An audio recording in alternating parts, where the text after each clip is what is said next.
service. They're a young person, generally their early 20s. They've come to us with varied experience, and in 6 months we have to shape them into somebody who can go out into the world and be able to deliver a service to them that helps them manage sometimes a tragedy.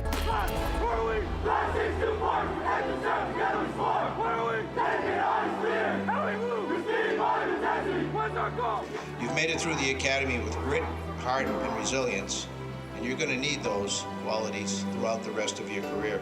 So our hopes is they leave here competent, but that they have compassion and that they maintain that character throughout their career. Our level of accountability is very high. We're going to maintain that level because the public deserves nothing less. As you stand here today ready to receive your badge and move on into the great future that awaits you, I want you to reflect on what that badge represents. This is a very honorable career. It takes a lot of heart, a lot of passion, and if you love what you're doing, it's not going to feel like work. You're going to do what's right for the community. I just want to say go class 624. We're proud of you. The hottest part of Los Angeles is taking steps to stay cool and beautiful. The community of the West San Fernando Valley got together to learn how keeping cool could be all about putting down roots.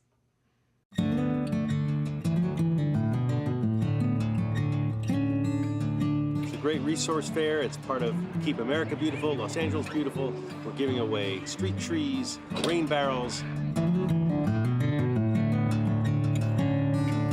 Community is coming together. This is really an overall West Valley event. Encouraging people to get outdoors, save water, plant drought-resistant trees. I'm all for that, and get to meet some of your neighbors. Where we are now is the hottest part of the city of Los Angeles, is in the West San Fernando Valley. And so I'm really glad that we're able to bring these resources out to folks. It's really heartwarming to see so many people here taking advantage of it. Giving out the trees is something amazing. We've been looking forward with my wife to get some trees in front of our yard for shade, and this was like just the perfect chance to do so. We're trying to get good information out to people, really everyone coming together to keep our environment green and to give people the tools and the resources they need to keep their communities beautiful. But nothing is better than a tree. Shade. These trees will make our environment cooler, more habitable for all of us. It's great to see all the families, all the people getting outdoors and being amongst the community, and looking forward to all of us getting together and planting trees, saving water, and be united in that, and it's a lot of fun.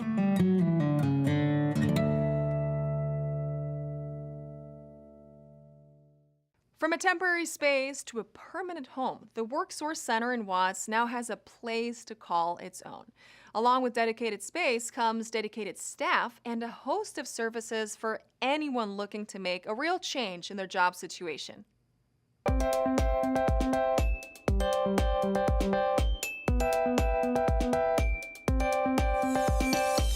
It is a great honor and privilege to welcome you all to the grand opening of the Housing Authority of the City of Los Angeles, Watts Los Angeles WorkSource Center.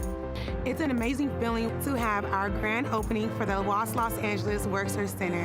We had temporary space, but now we have our permanent home here at 2212 East Imperial Highway, Los Angeles 90059. HACLA has been invested in being the only public housing agency operating a WorkSource Center in this community for over 30 years. And I'm confident that with this new facility, that the HACLA team will provide the same level of commitment with the installation of this WorkSource Center. As a WorkSource Center, we work with any client that wants to walk in the door that's looking for a job. We assess what their needs are to really help them establish themselves in the career that they want. I went to a lot of different programs that has job seminars, and never once have I received a job. But my first day of coming to this WorkSource Center, the staff here was amazing. I ended up working the same day. When I first entered this program, I was looking for a way to gain professional experience, to build my administrative skills, and to open doors to new possibilities. This program helped me a lot because it gave me really good mentorship. I learned a lot from the office experience, and I got a better paying position and a bigger rank thanks to this organization. We know that these high demand jobs going for the 21st century require significant skill upskilling. And we're here to make sure that those individuals in our communities have access to those training facilities at no cost. We're able to expand on the resources that we offer and provide for our participants. We're able to have a bigger training room, bigger computer lab room. We have a business source center. So it's a large space, but it's community space. All Angelinos are entitled to and deserve opportunities to live to their own full potential. We also work with our local business source center, so we may have people walking in the door who are interested in starting their own business. That doesn't stop them from working with us. We are more than happy to help them become entrepreneurs. So I would say every Angelino who's looking for a job, thinking about changing careers, wondering if they can get some additional training, the WorkSource Centers are here for you, and we welcome you. And we must remember that, and this is a day to celebrate, it's a day to recognize, and it's a day to embrace one another.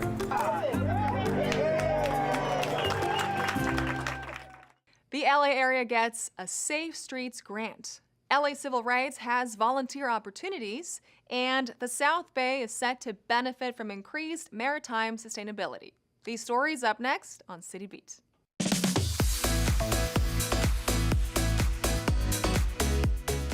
The Los Angeles area has received $6 million from the U.S. Department of Transportation ahead of upcoming national and international sporting events. According to the Southern California Association of Governments, an influx of over 5 million travelers are expected in the LA area over the next 4 years. The money will be used to enhance walkways, bike lanes, and public transportation, as well as to improve and reconfigure high-traffic streets. The Southern California Association of Governments is partnering with LA's Department of Transportation to make transportation to and from these large events safer and more accessible for everyone.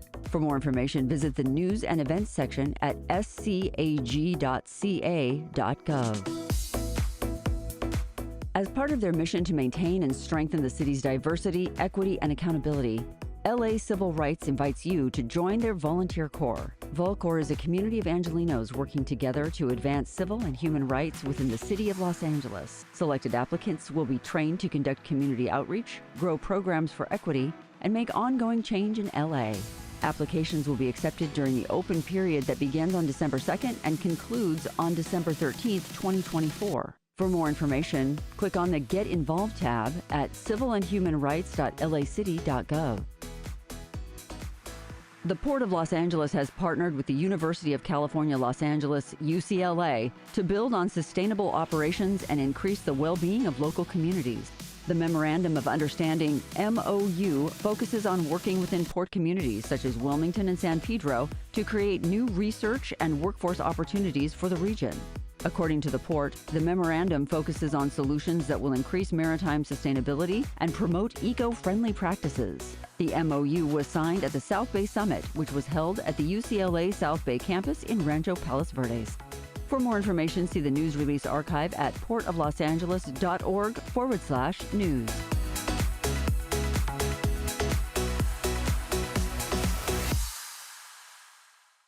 We're taking the reins and heading out to the ranch, to the Department of Recreation and Parks Stetson Ranch. This popular spot for horse riding proved to be the perfect place to celebrate LA's equestrian community.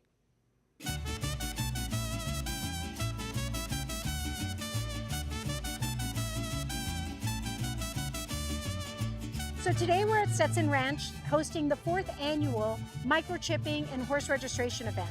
Microchipping is really important, as is horse registrations, because it's a way for us to identify where we have the highest concentrations of equine keeping in the city of Los Angeles. But microchipping for horses and our household pets are important because during emergency events, we know that so often, whether it's a horse or your dog or cat, can get separated from families during emergency events. And so these are ways for us to be able to identify and reunite everyone's beloved pets with the families after the emergency. The event is lovely. You know, we get everyone together from the valley. It brings out culture, you know. We have live music, there's folklorico, there's horses, you know. I think it's wonderful and it's a good experience for the dogs. You know, your dog is like a family member, you know. I would be sad if I wouldn't be able to find them without the microchip. You need to register the microchip, it's very important. And then we know where the animal belongs to, who the owner is.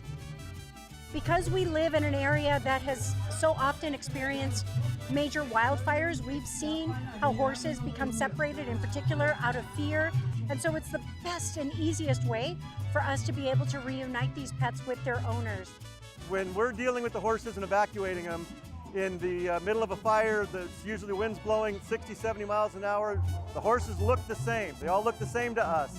And when we take them to an evacuation site, they still look the same.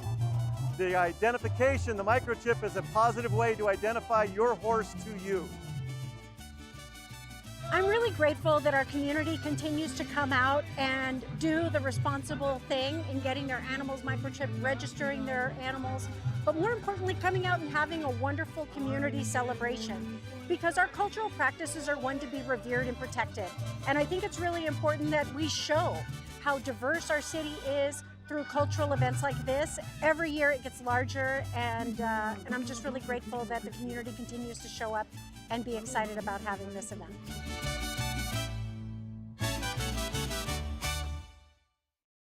You could take the dog to the park, or you could head to the park and take home a dog.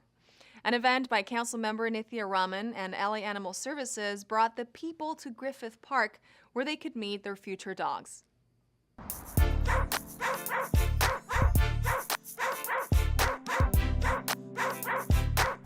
You gon' make me bring out the dog.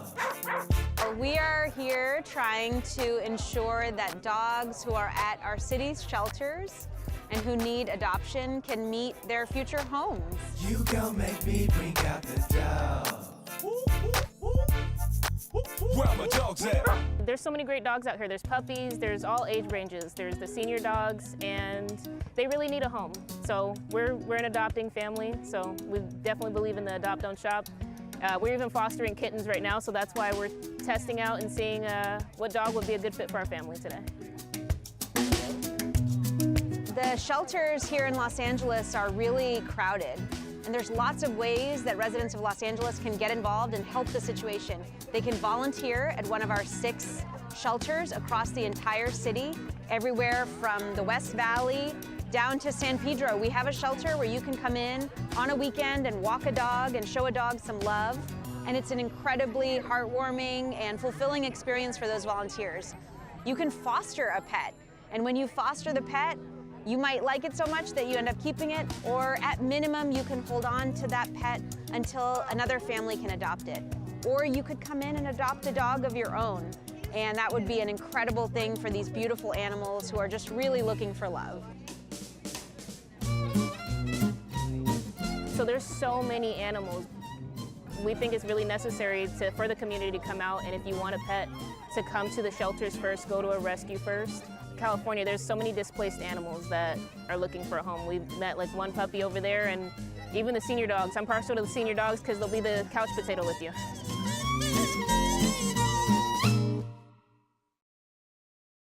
It's rough for dogs in a shelter, so we hope some more four-legged friends have found a new home. When a baseball diamond was in need of more than a polish, it was a local restaurateur who pitched the idea of a cleanup to City Council. Now that the club has been hitting home runs for 20 years, the council is honoring Frank Michelli as an MVP for civic leadership.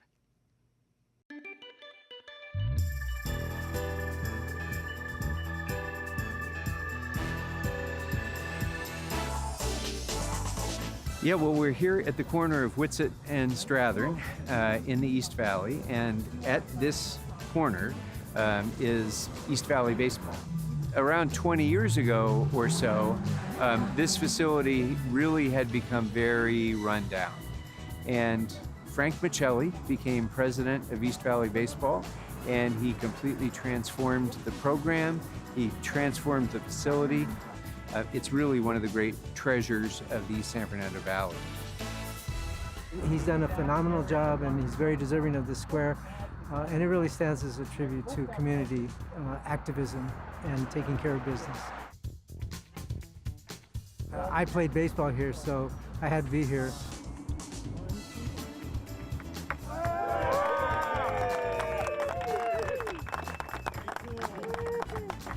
I've looked at some names of other people that have squares, and yeah, there are some pretty big people. So it's very humbling that my name is now included with those other celebrities, politicians, generals, statesmen, things like that. People that do these kinds of things usually don't want awards, they don't want recognition, they just want to do what's good for the community. But it's important that they accept the awards and recognition so that other people might be inspired to do something else for their community that they're capable of. Well, when we first came up to the facility in 2004, the facility had gone fallow. It was overgrown, so a lot of time and effort has been put in to make the fields very playable. 87 kids year one, 641 kids in a fall program, which is normally smaller than a spring program. So in 20 years, we've come a long way, and we're all really proud of it. You know, there are literally thousands and thousands of kids whose lives were made better by Frank Michelli. And some of those kids may not even know that. They just came here to play baseball, and they just came here and they may not know Frank's role. Seeing that causes people to ask questions. I just hope a lot of the kids that are involved in youth sports, even if they're not athletic, that as they progress later in life, they give back. Whether it's youth baseball, anything in the community, they just give back to their community and make it a better place.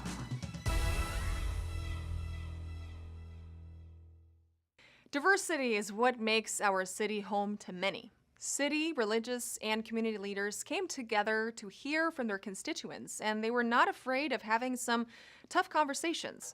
It was all to reaffirm rights and freedoms that we all hold dear. We're at a critical juncture where we really need to build coalitions and stand in solidarity to combat all forms of hate. To really fight hate, we need to be more accepting of each other's differences. We want to send a strong message with this resolution that there is no place for fear, but there is a place and a safe space for freedom of expression and freedom of worship in the city of Los Angeles.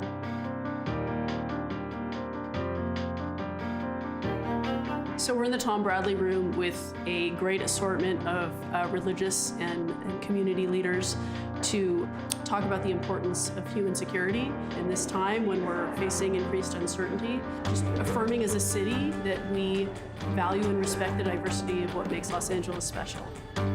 We have sunshine and palm trees, but we also have hate, discrimination, and inequities. And the whole idea is that we need to be able to talk about the things that are hard, that mean a lot to us.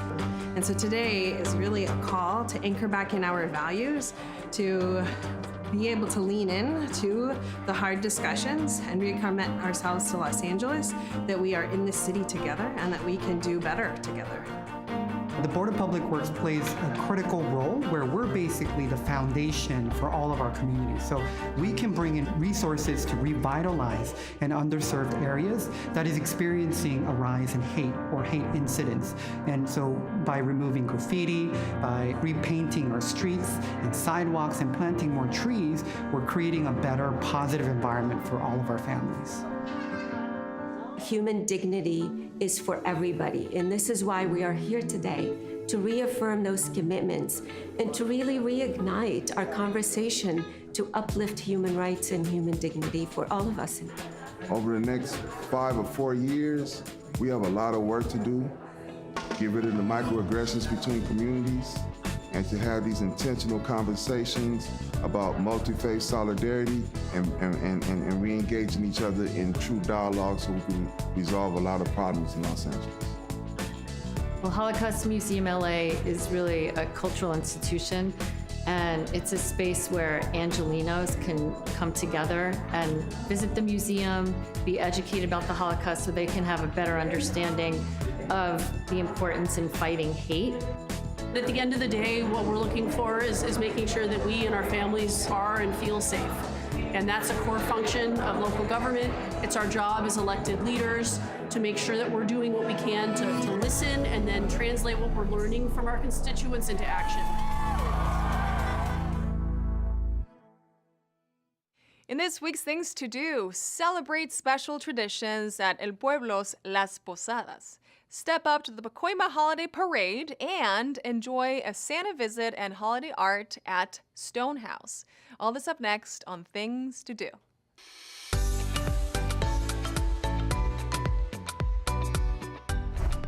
Join El Pueblo at the birthplace of Los Angeles to celebrate the tradition of Las Posadas. The Olvera Street Merchants Association hosts this special Christmas tradition of a nightly procession through the streets of El Pueblo. Enjoy Christmas carols in English and Spanish as the journey to Bethlehem is depicted in the historical heart of Los Angeles. Each evening will have a children's piñata, live entertainment from Rondella del Sol, complimentary champorado and pan dulce, and the procession itself. Enjoy Las Posadas on each of 9 nights, beginning on Monday, December 16th, through Tuesday, December 24th, each night from 6:30 p.m. For more information, visit elpueblo.lacity.gov. Councilwoman Monica Rodriguez invites the community to join her at the 57th Annual Pacoima Holiday Parade, taking place on December 14th. Held in partnership with the Pacoima Chamber of Commerce, this yearly holiday tradition brings the spirit of the season to Pacoima City Hall. The parade is a true community celebration and features local businesses and associations, performers, equestrians, and dancers. Head to Pacoima City Hall and join neighbors and friends at the 57th Annual Pacoima Holiday Parade on Saturday, December 14th, beginning at 9 a.m. For more information, see the Events tab on Councilwoman Monica Rodriguez's website at cd7.lacity.gov. It's the busy season for Santa Claus, and on December 14th, the man in red will be making an appearance at the Sun Valley Youth Art Center. Join the Department of Cultural Affairs at the Stone House to celebrate the season. Take your photo with Santa and join in on the holiday art workshops that follow. All the materials will be provided and admission is free with an RSVP. The holiday activities are taking place outside the historical Stone House. Visit the Sun Valley Youth Art Center for Santa and Holiday Art Workshop on Saturday, December 14th at 10 a.m. For more information, visit culture.lacity.gov/events. And that's a look at some things to do.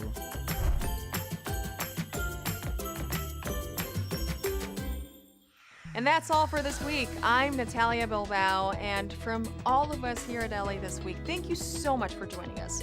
Remember that you can watch us online anytime at lacityview.org, and we're also on Instagram, Facebook, X, and YouTube. See you next time for more LA This Week.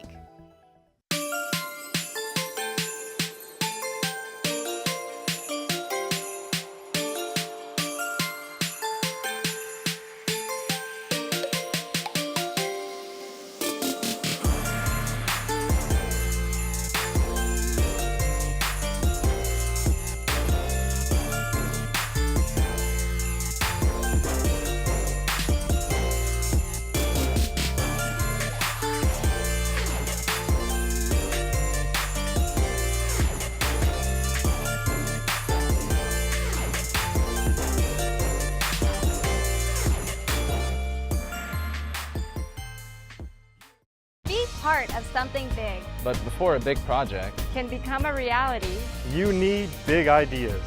ideas that make a big impact, that deliver the goods, to serve the greater good. Do you have what it takes? to make a lasting contribution. Can you? Rise to the occasion Are you ready to be part of something? that's bigger than you. Bigger than what you thought was possible? If so, Come be a part of LADWP. Be part of something big.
Los Angeles City Council. Today is Wednesday, the 11th day of December in the year 2024. My name is Marquis Harris Dawson.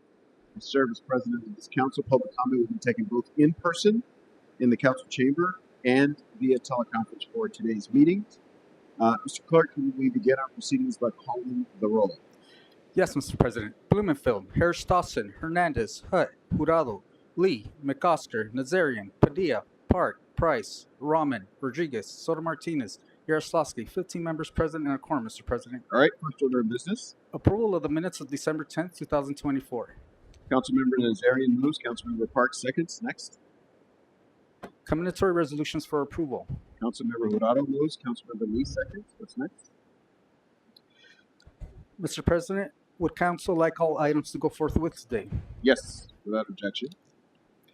There's a request to continue item 3 to Friday, January 10th, 2025, and to continue item 62 to Tuesday, January 7th, 2025. Without objection, that'll be the order. Items 1 through 19 are items noticed for public hearing. The Los Angeles Department of Building and Safety recommends to confirm the liens for items 1, 4, 5, 8 through 13, and 15 through 19. The department also recommends to receive and file the liens for items 2, 6, 7, and 14, in as much as the liens have been paid. There's a request to receive and file item 11. Items 20 through 65 are items for which public hearings have been held. The Housing and Homelessness Committee reports for items 31, 32, and 33 have been submitted and uploaded to the respective council files. The Government Operations Committee reports for items 63 and 64 have been submitted and uploaded to the respective council files. Items 66 through 81 are items for which public hearings have not been held. Item 82 is a closed session item for which public hearing has not been held. 10 votes are required for consideration. All right, without objection, those items are now before us. Specials, members, any specials? To my right, Mr. Price. Thank you, Mr. President. Out of an abundance of caution, I'm recusing myself from items 30, 31, and 34 because my wife's employer has worked with applicants on these items. All right, Councilmember Yaroslavsky.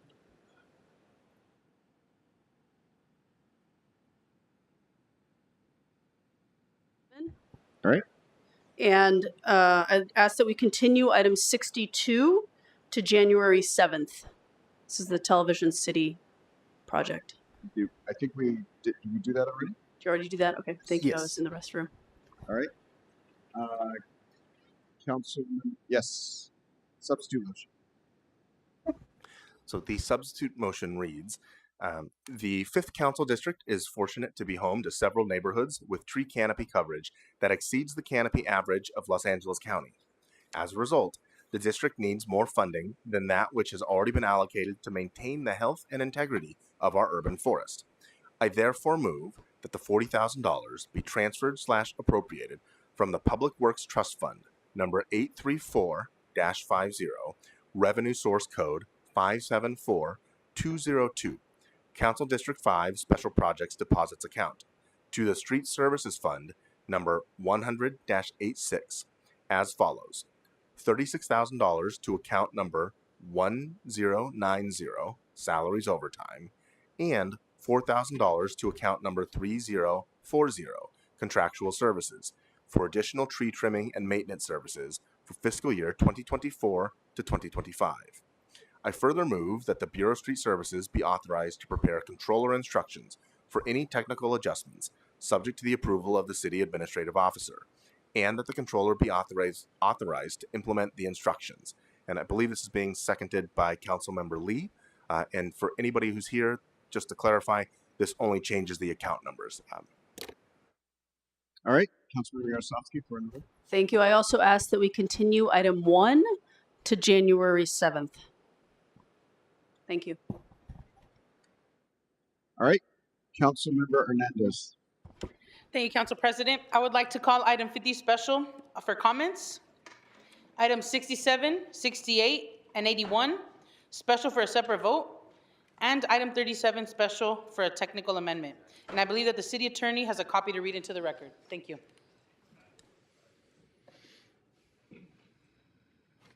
Okay, so the amendment on item 37 reads, I move that item number 37 on today's council agenda, be amended to adopt the following in lieu of recommendations 1 and 2 with the changes indicated below. 1. Approve the key terms to lease C-28 detailed in attachment A of the, and it strikes November 6, 2024 Board of Recreation and Parks Commissioners and replaces that with October 8, 2024 Board of El Pueblo de Los Angeles Historical Monument Authority Commissioners, end of new language, board report, attached to the council file. To Celia Quezada for the Mirena retail business. 2.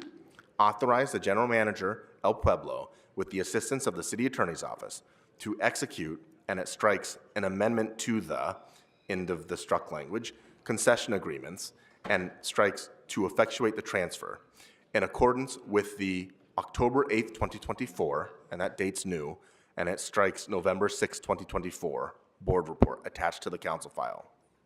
3. Amend the following paragraph in the November 6, 2024 cover letter, enclosing the board report as follows. The Board of El Pueblo de Los Angeles Historical Monument Authority Commissioners respectfully request the City Council approve the key terms to lease C-28, Attachment A, to Celia Quezada for the Mirena retail business, and authorize the General Manager of El Pueblo, with the assistance of the City Attorney's Office, to execute, and it strikes, in amendment to, and then continues the concession agreements, and strikes to effectuate the transfer in accordance with the attached report. And is there a second to this motion? Mr. Jurado.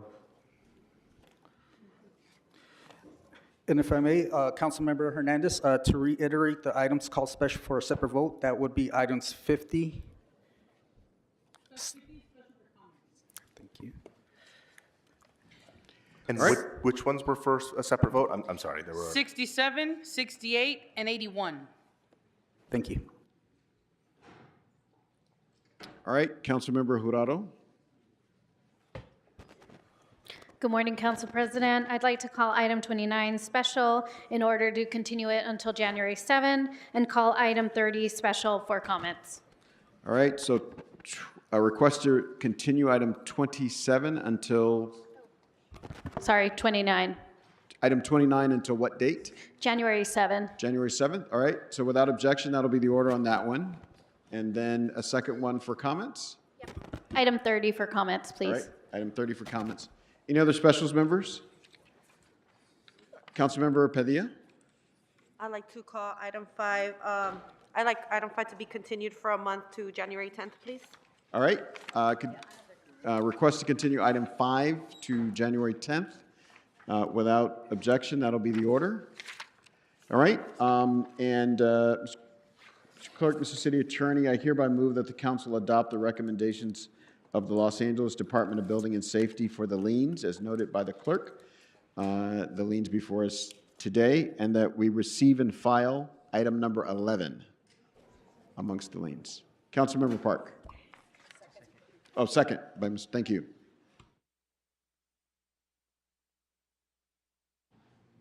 All right.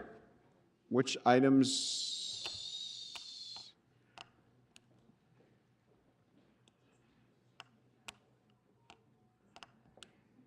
All right, Mr. Clerk, which items are available for the council to vote on at this time? Mr. President, the council may now vote on items 20 through 28, 32, 33, 35, 36, 38 through 49, 51 through 61, and 63 through 65. All right, those items are now before us. Let's open the roll, close the roll, tabulate the vote. 15 ayes. All right, what's next? The council may now consider items 31 and 34, called special by Councilmember Price for recusal. All right.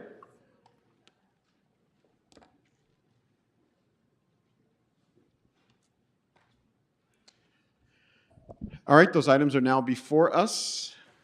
Let's open the roll, close the roll, tabulate the vote. 14 ayes. All right, what's next?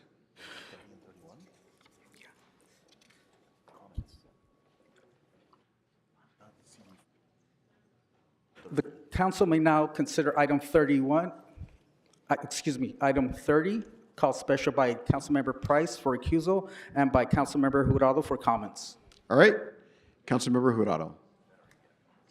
All right, thank you. This year, we saw a reduction in unsheltered homelessness because of projects like this, which are moving forward investments in long-term solutions like permanent housing. This project is a perfect example of how I want to prioritize permanent housing in my district. 97 units of extremely low and very low income will be created. Services will be provided and the community will continue to be built with the other Downtown Women's Center residents. I would like to thank all of the departments that work together to bring this forward. I would also like to thank the Downtown Women's Center, the only organization in Los Angeles focused exclusively on serving women and gender diverse individuals experiencing homelessness, and I look forward to partnering with them as this project moves forward. Thank you.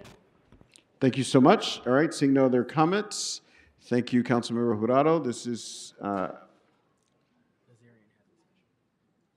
okay. Let's open the roll, close the roll, tabulate the votes. Councilmember Rahman? That all items are moving forthwith today. All items are moving forthwith today. Thank you, including this one. All right. Councilmember from the 2nd District, it's our understanding that you have a special.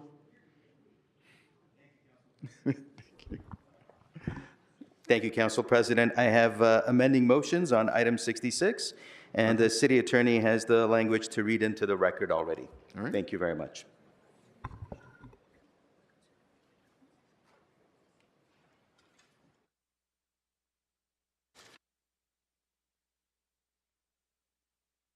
Okay, so the amendment reads that I move that item number 6 on today's council agenda be amended to instruct the Chief Legislative Analyst in consultation with the Planning Department, Department of Building and Safety, Los Angeles Police Department, and any other relevant departments to report with recommendations prior to the consideration of the revised HWMO, which would incentivize hotel production and hotel permitting in the city, including but not limited to exploring providing recommendations on streamlining and/or eliminating unnecessary hotel permitting requirements, permit renewals, or regulations within the city of Los Angeles, identification of duplicative, unnecessary, or overly burdensome regulations that the city of Los Angeles currently imposes, which are not standard across the other 87 cities in Los Angeles County.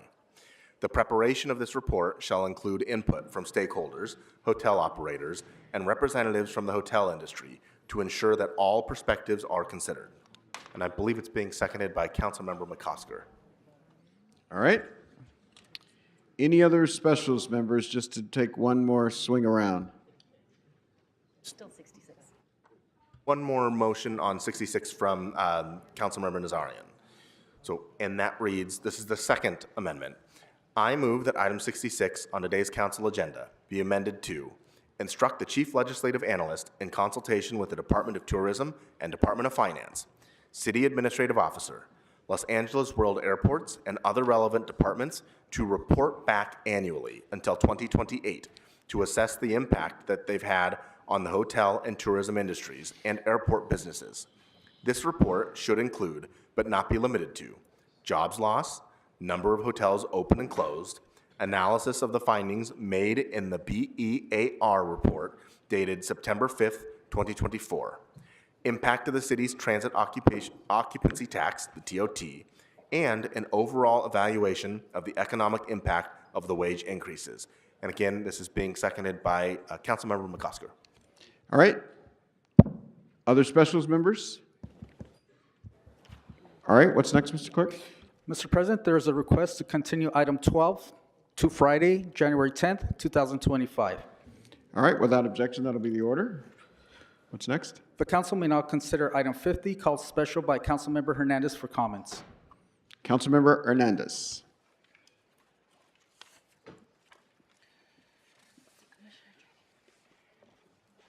Where's that one? Right here? Okay, thank you.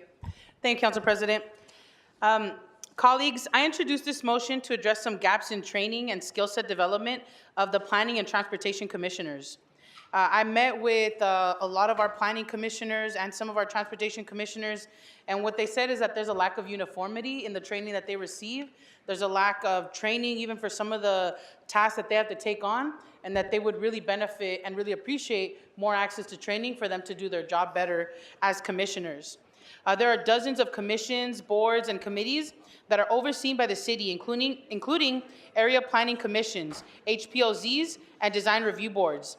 These commissions, boards, and committees make important community development decisions and have profound impacts on the general well-being of the neighborhoods and constituents we all represent. We should make sure that we are doing all we can to provide board members and commissioners with the tools to be successful in their positions. This motion will direct city departments to prepare a report with recommendations to enhance these commissions, boards, and committees with any existing and potential training materials and procedures to be implemented into the onboarding process for the individuals who take on these roles. As it is the responsibility of those in these positions to make evidence-based and informed decisions about their neighborhoods, it is our responsibility to ensure that they are in the best position to get this important work done for Angelenos across the city. I urge your aye vote on this item, colleagues. Thank you so much. Thank you, Council President. Thank you, Councilmember Hernandez. Let's open the roll on this item, close the roll, tabulate the vote. 15 ayes. All right, what's next? Mr. President, the council may now proceed to public comment. All right, let's read the instructions for public comment into the record and begin public comment. Thank you, Mr. President. As indicated on the agenda, members of the public wishing to offer public comment should call 669-254-5252 and use meeting ID number 160-535-8466 and then press pound. Then press pound again when prompted for participant ID. Once admitted into the meeting, press star 9 to request to speak. When it is your turn to speak, an automated Zoom voice will ask you to press star 6 to unmute. Let me repeat, call 669-254-5252 and use meeting ID number 160-535-8466 and then press pound. Then press pound again when prompted for participant ID. Once admitted into the meeting, press star 9 to request to speak. When it is your turn to speak, an automated Zoom voice will ask you to press star 6 to unmute.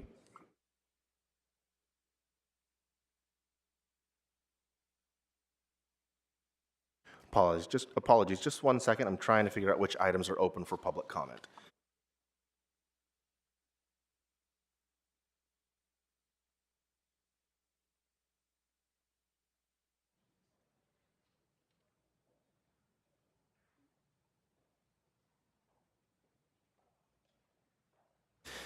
To people providing public comment, when it is your turn to speak, either at the podium or on the phones, please state which of the agenda items you'd like to speak to. You will have 1 minute per item, up to 3 minutes total for the items open for public comment. We will tell you when your time is up. When speaking on the agenda items, you must be on topic.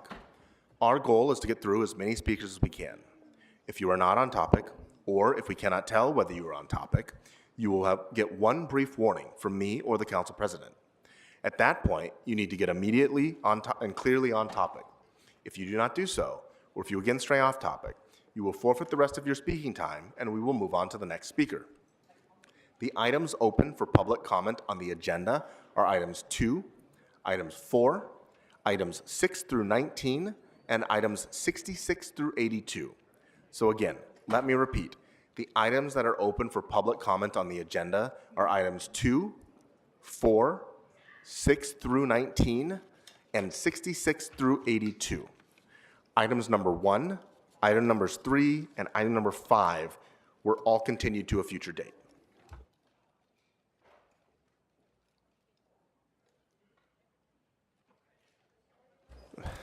And item 12 was also continued, so let me revise that.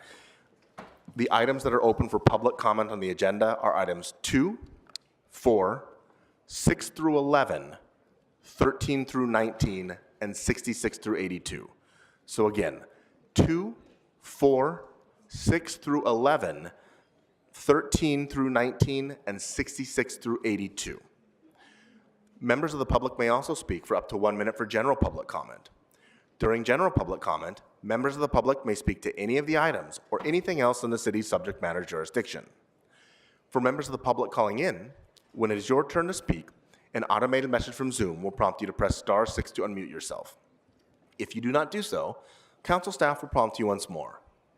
At that point, you need to immediately unmute yourself, or unfortunately, you will forfeit your speaking time and we will have to move on to the next caller. Additionally, because of a brief time delay between the live meeting and the broadcast, two things are important.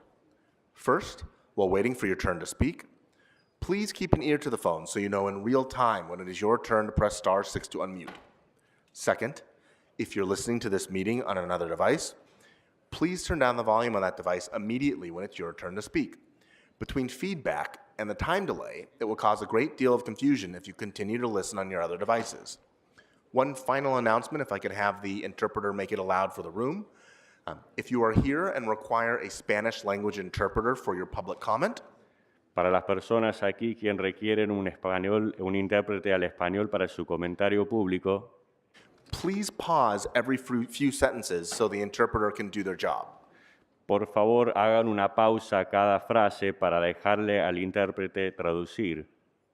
We will pause your time so you will get the same amount of time as everyone else. Y le pausaremos su tiempo, así que ustedes recibirán el mismo número de tiempo que las otras personas. And before you begin your comment, please let us know the name you signed up under and the items you'd like to speak to, if it includes general public comment too. Thank you. Y antes de que usted hable, por favor, indique su nombre y sobre cuáles temas quiere hablar, además de comentario público. Gracias.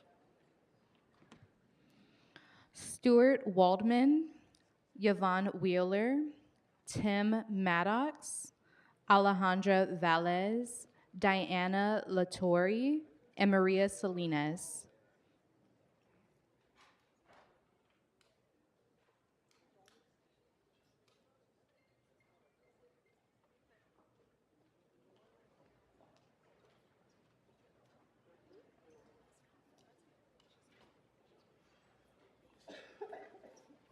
Good morning. If you could please remind us of the name you signed up under and the items you'd like to speak to. Stuart Waldman, item 66 in general public comment. Okay, so you have 1 minute for the item and 1 minute for general. Please begin with the item. Thank you. Stuart Waldman, I'm president of the Valley Industry and Commerce Association. I want to thank some of the council members who were willing to meet with us to talk about this issue. Some of you would not, which is unfortunate. Not showing leadership by doing that. You should be able to meet with people that you disagree with. And on this issue, we disagree. We think that this rapid increase will hurt the community. It will hurt people, and people will lose their jobs. We have tried to come up with a solution. We've tried to work with everyone. Unfortunately, it does not appear that people really want to work with us on this. And it's a shame, because the fact is that at the end of the day, it's going to hurt the city. It's going to impact our ability to host large-scale events in the future, and it is going to end up costing people jobs. And that's not just 1 minute. That's not just speculation. That's reality. And it's unfortunate. It's happening today. It'll happen tomorrow. It'll happen next week. And it is very real. The consequences of this are real. The reality is we do not need to rush this today. If the implementation is July, we can come back and all work together and come up with a solution that works for everyone. And the business community isn't saying, no, don't do it. We're saying work with us. We have real solutions for the problems that have been identified, the problems that our council members have identified. There were 9 amendments that were introduced previously, and they haven't been discussed. They haven't had a hearing. They haven't had an economic development report. We're just asking for some time to work together because this does not need to be rushed for the betterment of the city. So thank you.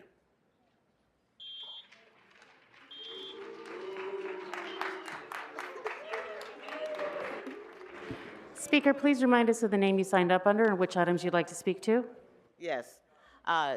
Good morning, Council President and members of the City Council. My name is Yvonne Wheeler, and I'm the president of the Los Angeles County Federation of Labor. And I would like to speak on item 66 and general public comments. You'll have 1 minute for each. Thank you. Today we gather to advocate for something fundamental: dignity, justice, and fairness for the hardworking women and men who are the lifeblood of Los Angeles tourism industry. The workers at LAX represented by SEIU, USWW, and HERE Local 11. These individuals are not just employees.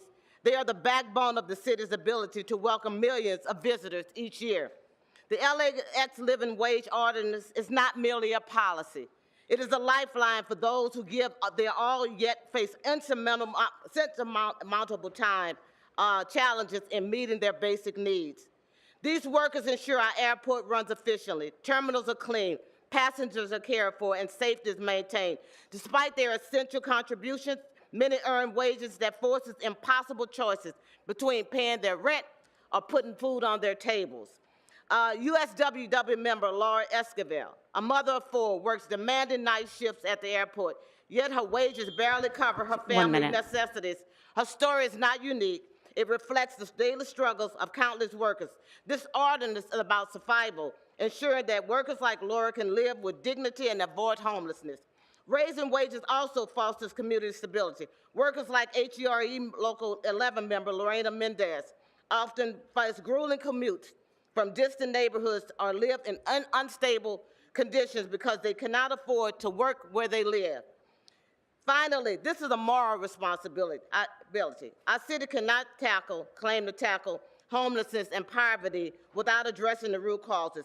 When full-time workers are at risk of eviction or homelessness, something must change. Ensuring a livable wage is tangible, a meaningful way to uphold our commitment to equity and justice. This ordinance is a reflection of our values. The city truly cares for their people and their labor. Tourism workers deserve more than our gratitude. They deserve action. Let's ensure they receive a living wage, not just as a gift, but as a right. Thank you.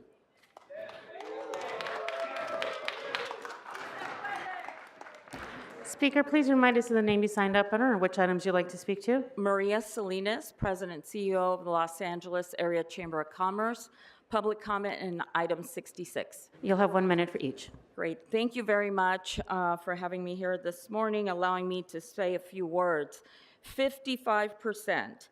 This living wage ordinance is a 55% increase over 3 years, not including the additional health care costs that is being proposed.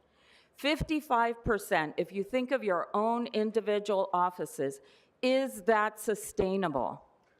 I tell you that it is not. That we have spoken with countless small businesses, concessionaires, restaurants, flower shops, hotels, small and large, that understand the true economics of what this proposal that is before you. We have major concerns, and we have worked with many of you well over a year to come to the table and to ask for the opportunity to work together and come up with the solution that works. We're not saying no to a living wage ordinance. We're not saying no to $30, but you need to be able to have a sustainable business, a sustainable jobs, so that those jobs are there and that they don't get taken away. This is a real threat to our economy, a real threat to our small businesses, a real threat to the city that should be in a position of investing in this economy, in businesses that can create jobs that are good paying jobs. So I ask you to hold off on passing this proposal today, to hold off on going into this abyss with this incredible amount of increase.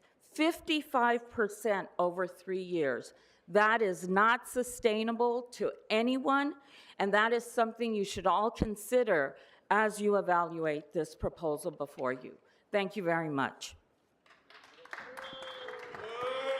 Before the next speaker begins, I will call more names.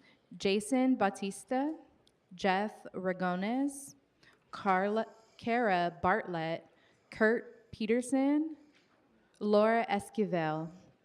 A reminder to please only line up if your name has been called.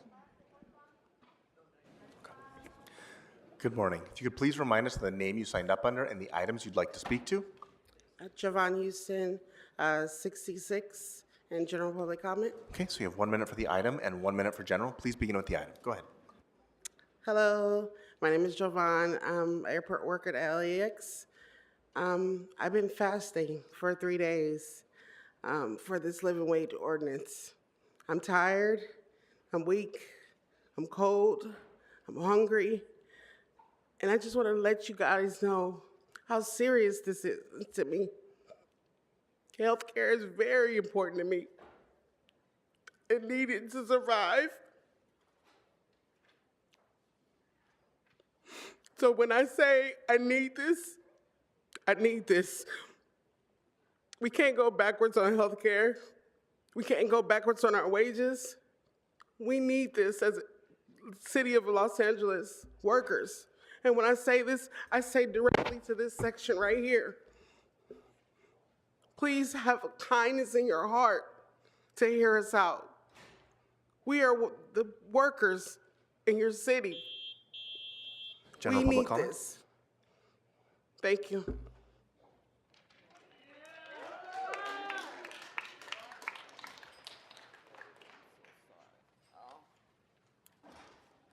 Good morning. If you could please let us know, if you could please remind us of the name you signed up under and the items you'd like to speak to. Yo voy por el número 66 y comentario público. I'm here for 66 in general public comment. Okay, so you have 1 minute for the item and 1 minute for general. Please Tiene begin un with the minuto item. para la pauta y un minuto para general. Buenas tardes. Mi nombre es Laura Esquivel y trabajo en el aeropuerto por 22 años. Hi, my name is Laura Chibel and I've worked at the airport for 22 years. Yo soy una de las personas que también está en huelga de hambre estos 3 días. I am one of the people on a hunger strike during these 12 days. Y sí, me siento débil, And yes, I feel weak, pero estoy fuerte de fe, espíritu y convicción. but I am strong of conviction and of spirit. Y ahora yo les digo a ellos que se quejan de $30. ¿Quién trabaja? And I'm telling and I'm saying to the people who are complaining about these $30, who are the people who are working? Tenemos un aeropuerto que es el más importante del mundo. We have the most important airport in the world. ¿Quién da la cara? And who's showing their face? Nosotros los trabajadores estamos día a día luchando We, the workers, are fighting day after day para que las grandes corporaciones se embolsen el dinero. so that these giant corporations can fill their pockets. Porque ellos no nos pueden dar algo a nosotros que no merecemos. Why can't they give us something that we deserve? Es un derecho. It's a right. La vivienda, Living, la comida, food, la renta, rent, seguro médico. health insurance. Nosotros no estamos pidiendo aquí limosna de nadie. Here, we are not coming here to beg. Nosotros somos la clase trabajadora. We are the working class. Nosotros no lo merecemos. We deserve it. Y ahora a ustedes les digo General public que comment? pongan su mano en su corazón And y now nos I'm apoyen. saying, put your heart on your hand on your heart and support us. Hagan lo correcto. Do the right thing. Gracias. Thank you.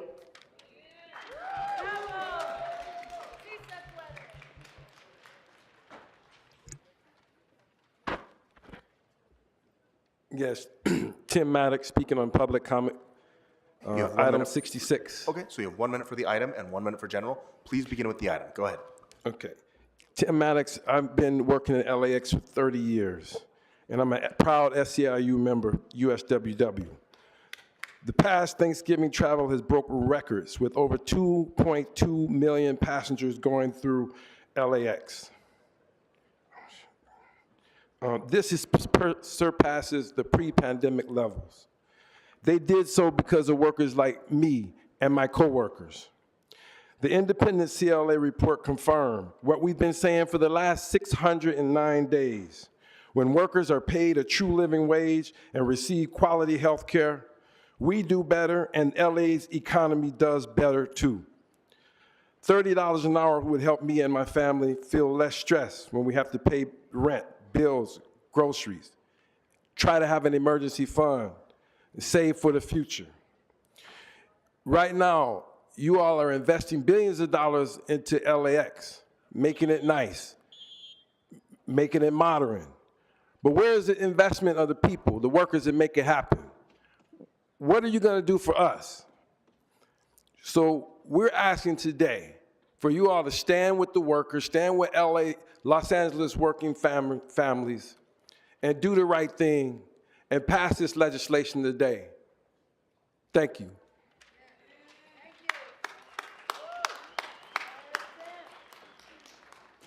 Good morning. If you could please remind us of the name you signed up under and the items you'd like to speak to.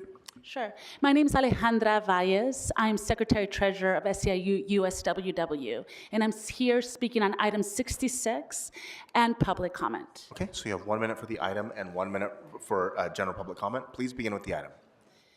Council members, I am here with Stoke Ashley, who works at the airport as a custom porter, who is home insecure.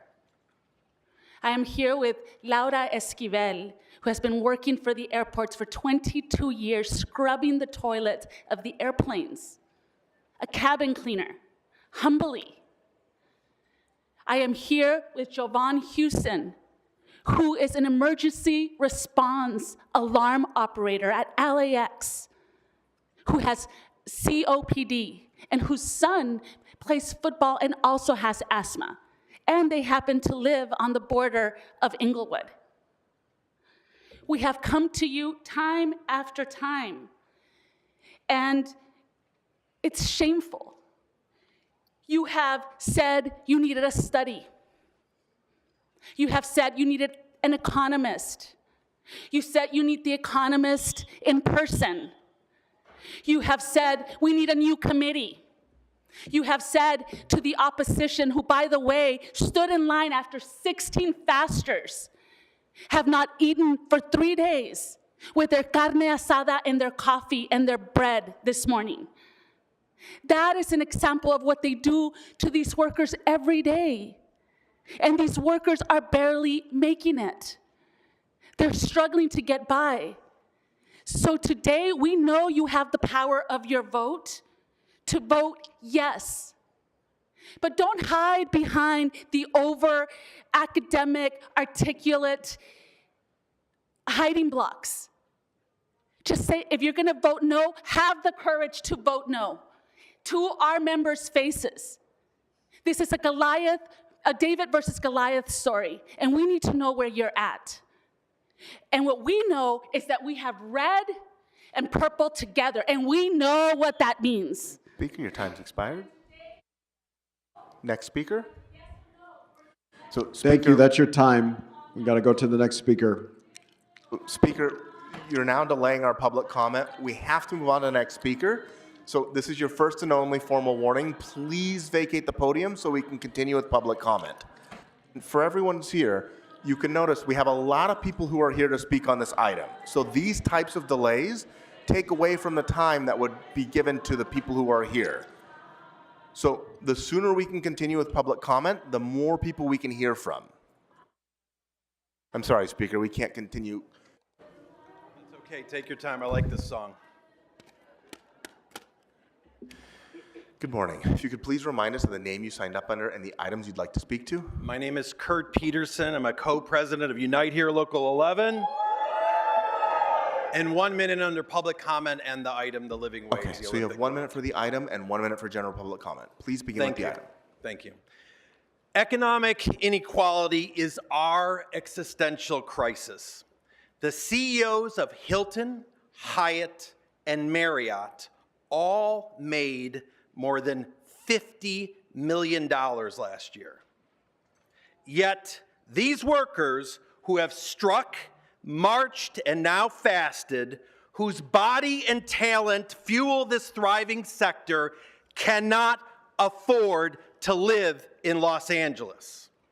They live in the just hope economy, where they must literally hope and pray that they will avoid a car breakdown, an illness, a missed paycheck, that will land them on the street. And just so we're clear, $30 is $60,000 a year. CEOs, the ones I just mentioned and many others, will still earn 1,000 times more than these workers, 1,000 times. It's time to decide which side you're on. This has taken far too long. It is time today to pass this Olympic and Paralympic wage. Thank you.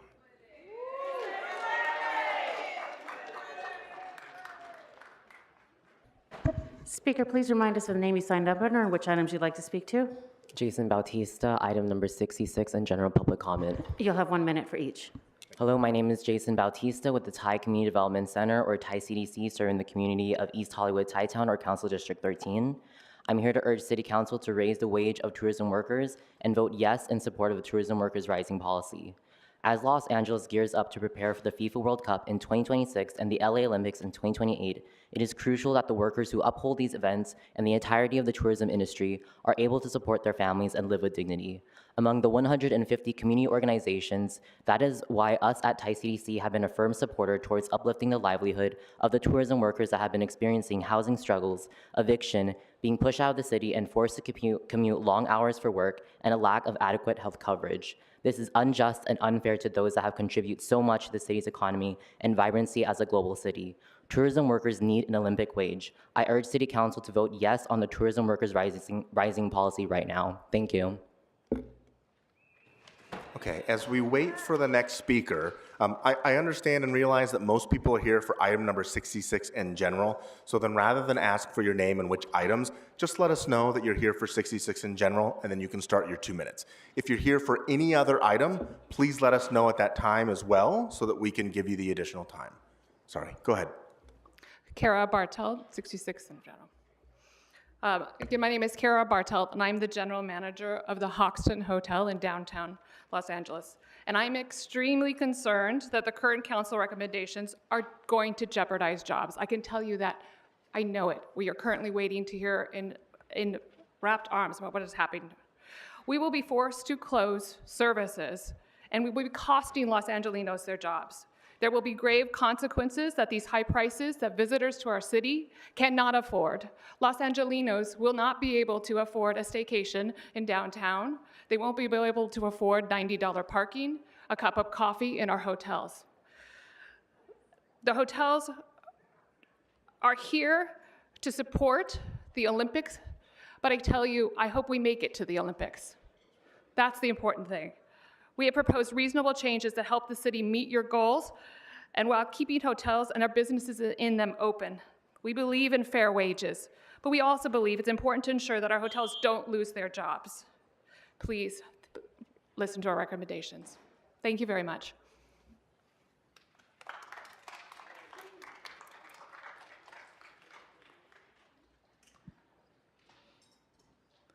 Just to reiterate what the city attorney just said, if you're signed up to speak on the living wage item, you may line up in 15 to the left of chambers. If you're here to speak on any other item, you may still line up. Just please be sure to state what item you're here to speak on.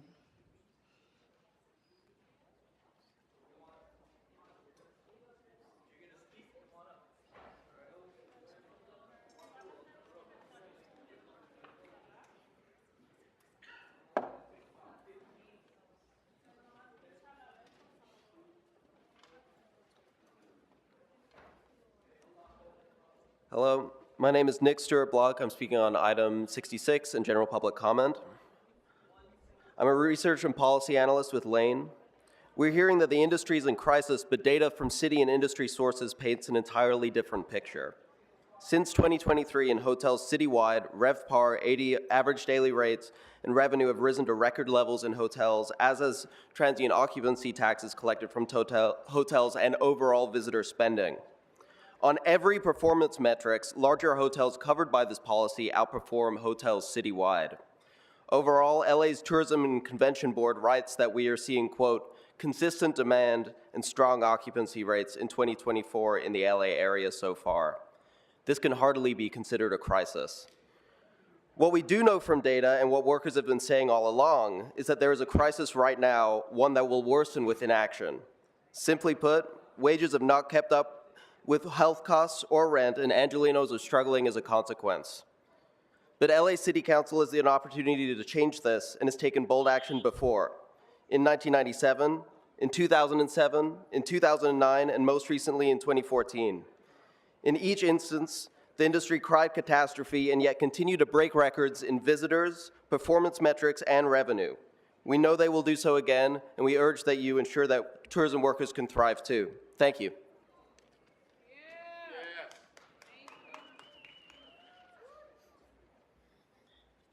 Item 66, and it's not a comment. Go My ahead, you have name 2 is Laura Banuet, and I am here fasting for the 3rd day because I was here actually when my union, our union came up their proposal to the city to raise the living wage in April of 23. And it has been nothing but obstructions and postponements and situations that don't have anything to do with what we're asking for, which is that you, our officials, listen to us. Most of us are your constituents. Most of us are here because we're working a decent job. We're doing it for the city, for our families. I'm a single mother. I work at LAX, and I used to live in the West Side. I had to move out of the West Side because the rents were uncontrollable. So then I found a converted garage with a bathroom but no access to a kitchen. And I've been living there with my daughter for about 8 years. And this has to change. This has to improve because you guys are in the sitting chair right now to make the vote. And I'm asking you to vote yes in the raising the Olympic wage. I'm here because I'm part of the union and I'm ready to continue this fight, but this has been gone long enough. It's been 1 year and 3 quarters. And for heaven's sakes, I mean, we're here and we're going to continue to be here to fight. Thank you.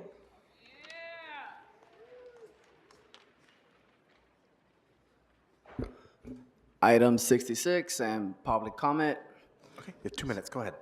Sure. So I am one of the fasters. I've been fasting with 3 days with my union, SEIU, local USWW, and my brothers and sisters from Unite Here, local 11. The reason why we're fasting is because we're representing thousands of people that live in Los Angeles that cannot afford groceries. We also haven't been in our homes for the past 3 days. And that represents all the people that have been living in their cars and cannot afford rent. So what we're asking from you today, City Council, is, and I'm pretty sure I've spoken to some of you in front, are you with us or not? At least have the dignity to say us no or yes. We've earned that from you. Also, ladies and gentlemen, let's make an example of Los Angeles. Let's pass this living wage. Let's be the example for the rest of this country that corporations and the working class could thrive. The Olympics are coming. 4 years ago, we were considered essential. Now, we're just, what? We're not considered essential anymore. We're just considered trying to basically take them out of your pockets. And it's crazy how these multi-billionaire people are here and they're flossing their watches, and we have the opposition drinking coffee while we're fasting. So I tell you this, lead boldly, show the example so we could show how this country is supposed to be run by the working class. Thank you. I got 30 seconds left. I just want to say David Huerta's in the phone and he will like TikTok. Morning, President, Council, and Council members. My name is item 66 and public comment. My name is Douglas Marmol.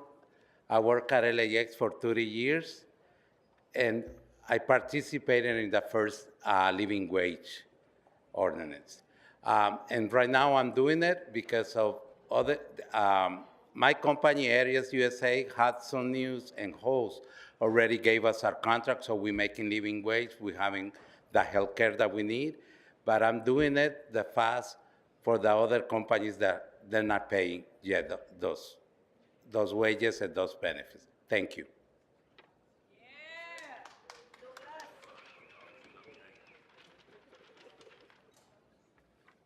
Buenos días, vengo por el número 66 I am here for por 66 comentario público.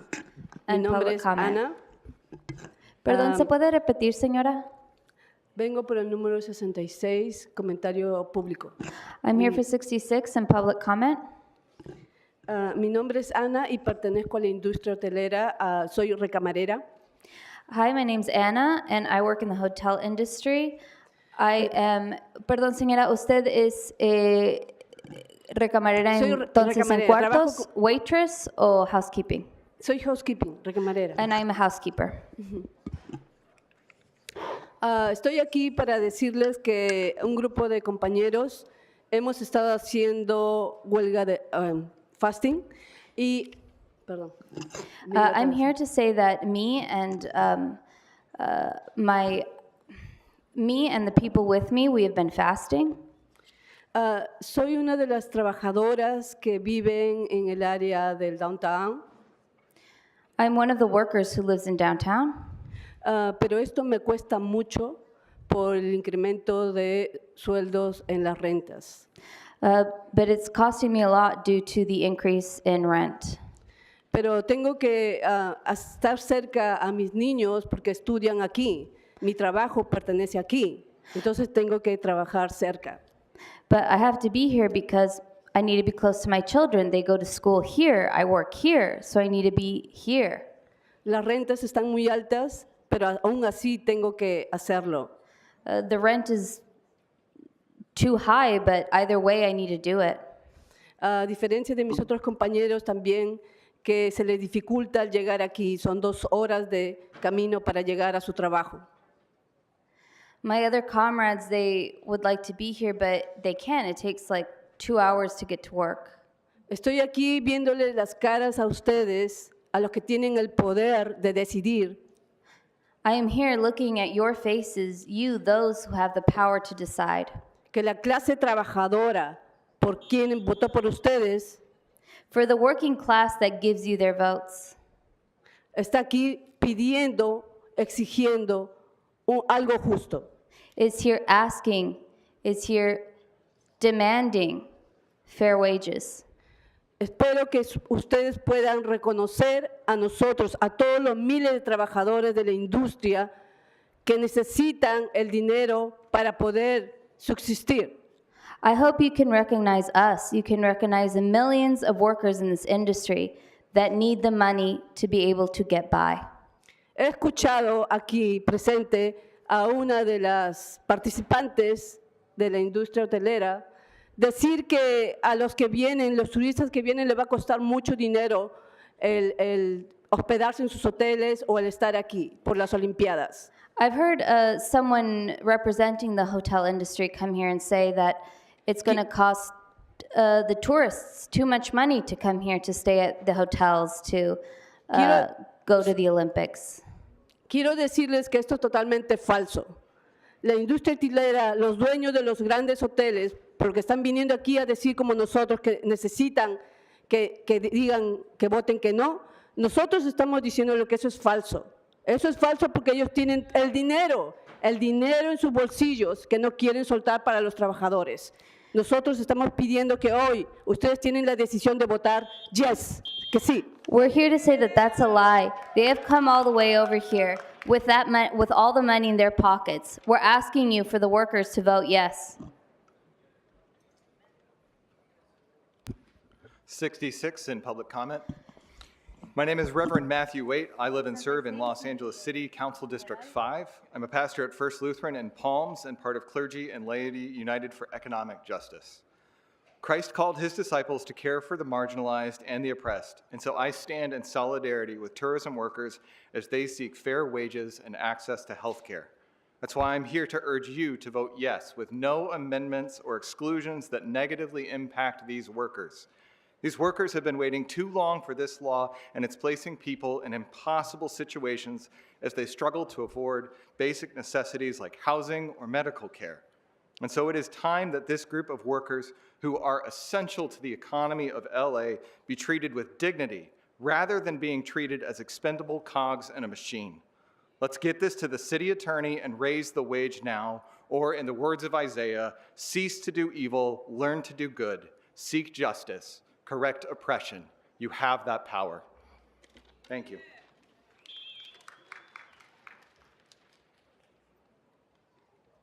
Buenas tardes. Voy a hablar en español. Good evening, good afternoon, I'm going to speak in Spanish. 66 y comentario público. 66 in general public comment. Okay, go ahead. You have 1 minute for each. Adelante. Mi nombre es Lorena Méndez. My name is Lorena Méndez. 8 años trabajando para SkyChef en el aeropuerto. I've been working for SkyShip in the airport. Mi situación es muy difícil porque debido a las rentas que están muy altas, no hay control de rentas, ya no pude más sostener mi vivienda acá. It's been very difficult because due to the rent going so high and without rent control, I wasn't able to maintain my rent here. Soy madre soltera con 3 hijas y tuve que moverme a Bakersfield, que son un poco más baratas las casas. I'm a single mother and I had to... Perdón, señora, ¿se puede repetir? No alcancé a escucharla. Sí, soy madre soltera de 3 hijas y tuve que moverme a Bakersfield para poder rentar una casa grande para mis hijas y para mí. ¿A Burbank, señora, para aclarar? Bakersfield, la ciudad de Bakersfield. Gracias. And I am a single mother of 3 daughters, and I had to end up moving to Bakersfield so that I could rent a house for me and my 3 daughters.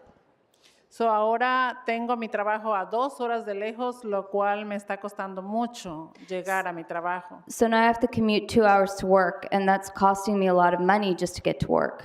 Así como yo, habemos muchos compañeros. And just like me, there's a lot of coworkers that are dealing with this. Y creo que es justo, creo que lo merecemos, tener una vida digna, un salario digno que nos permita por lo menos vivir tranquilas cerca de nuestro trabajo con nuestras familias. And I think it's just. I think we deserve a just wage so that we can support our families. Ya que nosotros somos los que hacemos el trabajo más duro, preparando los vuelos, preparando comidas, todo lo que se necesite para que el aeropuerto funcione al 100. Because we're doing the hardest work, repairing the planes, preparing the food, the things that we need so that the airport can work 100%. General public comment. Me gusta mucho mi trabajo y estoy feliz de servir, de dar ese servicio, pero me siento muy triste cuando veo que no hay un respaldo para nosotros los trabajadores. I really love my job, but I find it very saddening that there isn't anything for us workers to fall back on. There is no support. Ojalá este día puedan ustedes darnos ese sí que tanto necesitamos y no estamos viviendo, estamos sobreviviendo y creo que no es justo. I hope today you can give us the support we need because we're not thriving, we're not living, we're surviving, and that's not fair.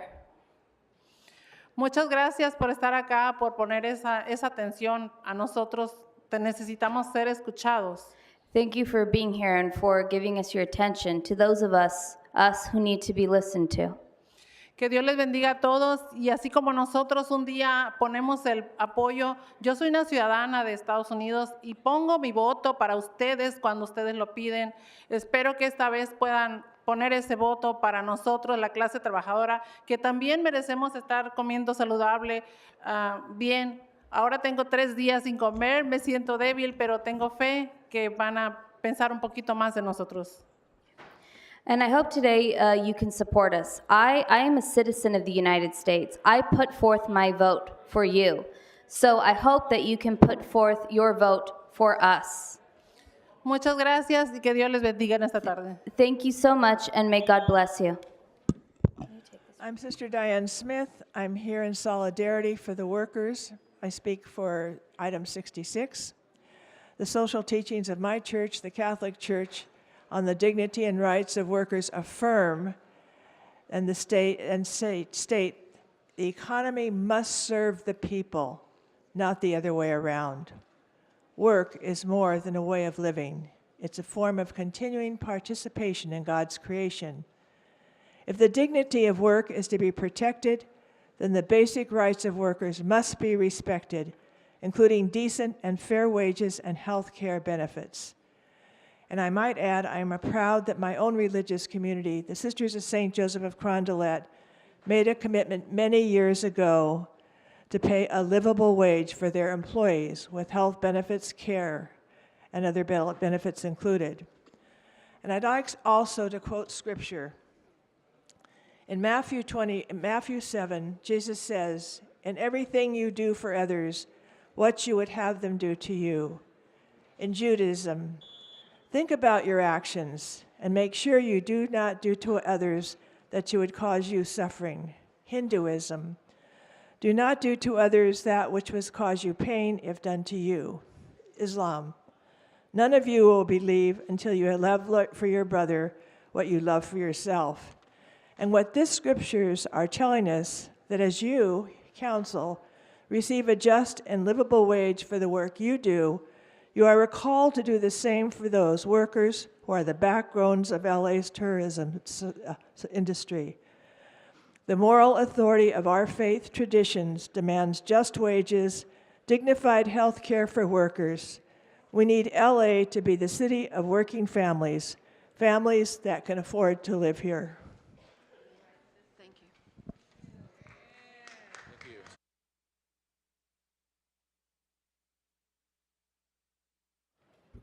Good morning. Comment 66 and public comment. So you have 2 minutes. It'll be 1 minute for the item and 1 minute for general. Thank you. My name is Maria Romero. I'm an employee of LAX at Terminal 1. I work at Southwest. Last week in December 4, we had a total of 700 passengers on wheelchairs. From the 8 hours that I worked, I assist 300 passengers. I went upstairs with 15 pages of passengers that I logged in, that I took them to check in their bags and sit them on the wheelchair and bring them back into the building and wait for their assistants to come. These passengers come with how can I say, they come late, they come an hour to their flight. There's other passengers that are offloading, are coming to LA. So they're come paranoid, scared, nervous. You know, they're coming from the hospital, they're coming, sick. So I have to be the one to cheer them up, to tell them that there's a new day come here. We're just giving their hopes up, right? So I'm here to ask you, please, don't take my work for granted, right? I worked so hard for 18 years at the airport. I go with pride, I go with love. I do it for my coworkers. I'm fasting, I'm part of the group, did it for 3 days. I've been up here many times. I said, let me do an action that's more tougher, and what it is fasting. Let me show them how I'm serious I am. There's traveling, there's movement going on. There's work, I'm not sure what they're saying, that there's no jobs or something's gonna happen. No, it's all lied. So I thank you, I thank everybody. Please vote yes.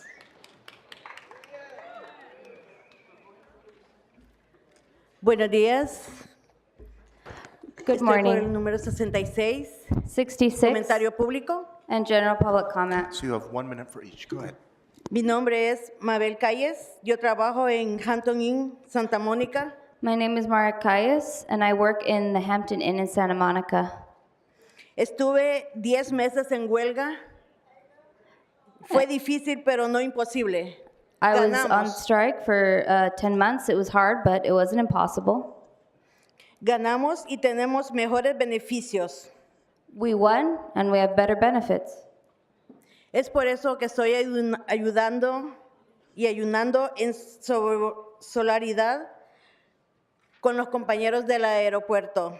And that's why I'm here in solidarity with my partners who are out in the airport. Porque ellos también merecen un sueldo justo. Because they also deserve a just wage. Es fuerte estar en una huelga o en algo así como están ellos ahorita. Porque se lleva el sol y la agua al mismo tiempo. Estar aguantando día tras día esos momentos. Ellos se merecen todo, así como a todos y cada uno nos gusta usar el aeropuerto, que vamos a otro país, a otro estado, nos gusta ver un aeropuerto bonito, limpio. Señora, pausa, por favor. Sorry. ¿Puede repetirse, perdón, y pausar un poquito más entre... Ok, sí. Es justo y creo que es bueno que ustedes pongan el voto positivo. It would be fair, and I think it's good if you guys vote yes. Ya que a todos y a cada uno de los que estamos aquí nos gusta usar el aeropuerto. Seeing as each and every one of us was here enjoys using the airport. Cada quien va a cada diferente estado, a diferente país, y nos gusta tener un aeropuerto limpio y bonito. We go to different countries, we go to different states, and we like to have a beautiful and clean airport. Así que por favor, póngase la mano en el corazón y voten por todas estas personas que se merecen esto justo. Gracias. So please put your hand on your heart and vote for all of the people who deserve this. Thank you.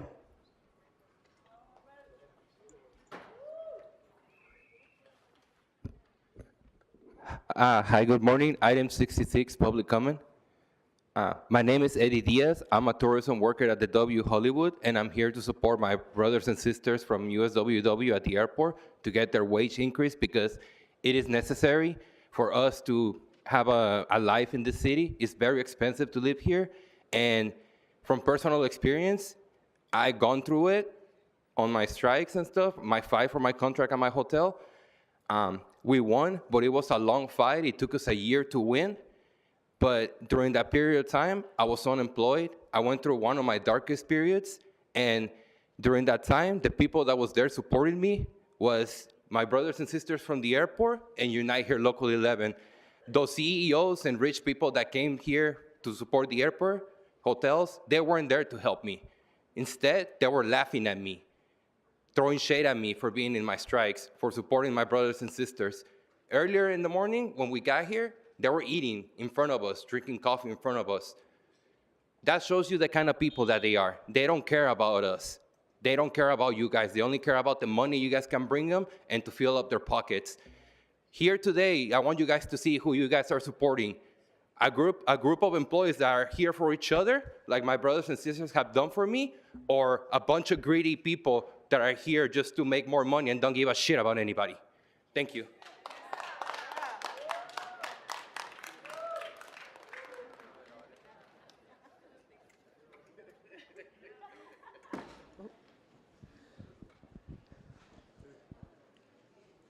Good. Which items would you like to speak to? I would like to speak to all of them, please, and public comment. So you have 3 minutes for the items and 1 minute for general. Please begin with the items. Go ahead. Okay, for the first item is the one for the the Cult of Scientology to get its ITT renewal. I'm going to say no, because you know what? They have massive, massive, massive amounts of surveillance of people. They have licensed readers. They have even their own Scientology officer, friendly officers like Senior Lead Officer White, no offense, but I'm just going to say it, has even admitted that they have an exorbitant amount of cameras and surveillance. And it makes me, it's a concern to the community because you all made a rule now where LAPD can just hook into their stuff. Why does a church, an alleged church, need so much surveillance? Like, what's going on in there? What are they hiding? What are they protecting that they need massive, massive amounts of surveillance? So I'm going to say no, unless you go in and really investigate what's going on. But you guys, I can't even get you guys to do, Mr. Hugo, to do anything about the, the non-ADA compliant everything on your easement. So you're not going to do anything about this massive amounts of security. Speaker, you should move on to your next item. Sure. And when it comes to all the ones, like all the items where you're doing a nuisance, then I'm going to say no until you guys realize that there's a lot of people in the community that are finding everything that's going on around L. Ron Hubbard Way with all the planters, without all the street closures, with everything going on there and the harassment, that until you deal with that nuisance, why are you going after all these other people? And, that's really what I want to talk about. And when it comes to hiring and all these things, I'm just asking that why are they taking it away from the civil service? There's a lot of people wanting jobs, but by taking it away from civil service, you're taking away a lot of the screening, a lot of the everything that needs to protect us to make sure we get the right people hired. It's to protect the city from nepotism. Okay, and so the fact that you're taking that away is ridiculous. I'm saying no, and I hope you all say no. We don't need more nepotism. We don't need everyone, bringing in their friends, and all that. And as far as the one on 33 with the housing, the homeless, I do agree with, that we have to help the homeless shelters get their right permits and everything that they need to be able to do what they need to do. But that's Ms. Rahman's, thing, and she still owes me an apology. So that's just a reminder, Ms. Rahman. Remember how you interrupted me before I spoke, and I didn't appreciate it, so you owe me an apology. Okay, so now am I on General my public comment. Public comment. First of all, I would like to say that Janet Wheeland, the Cult of Scientology, she is a handler for somebody who I will not mention their name because they do not deserve to have their name mentioned. And they are on my chat right now trying to harass me and intimidate me from talking right now. It's not him, it's them. It's the Church of Scientology and OSA trying right now. They have had this person try to instigate violence against me, and now they're having him try to instigate a coercion and intimidation for me. But it is Janet Wayland. I will stand on that. And when it comes, also I want to say yesterday that people were taking pictures from that side going here.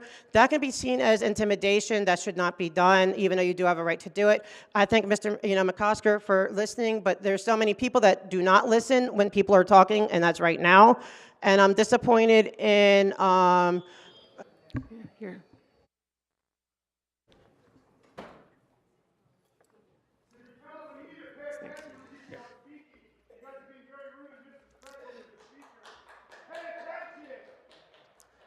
Good morning.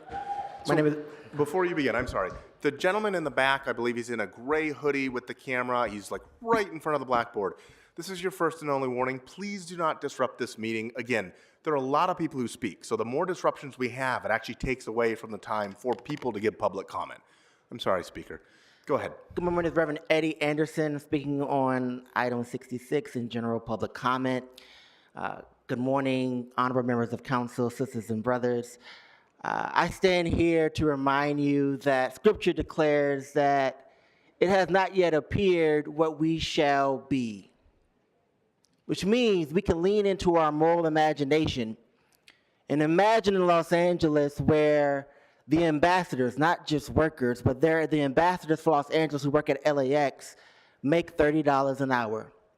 We can lean into a Los Angeles where people don't have to make a decision between whether I'm going to pay for the child care that is rising in Los Angeles or the rent.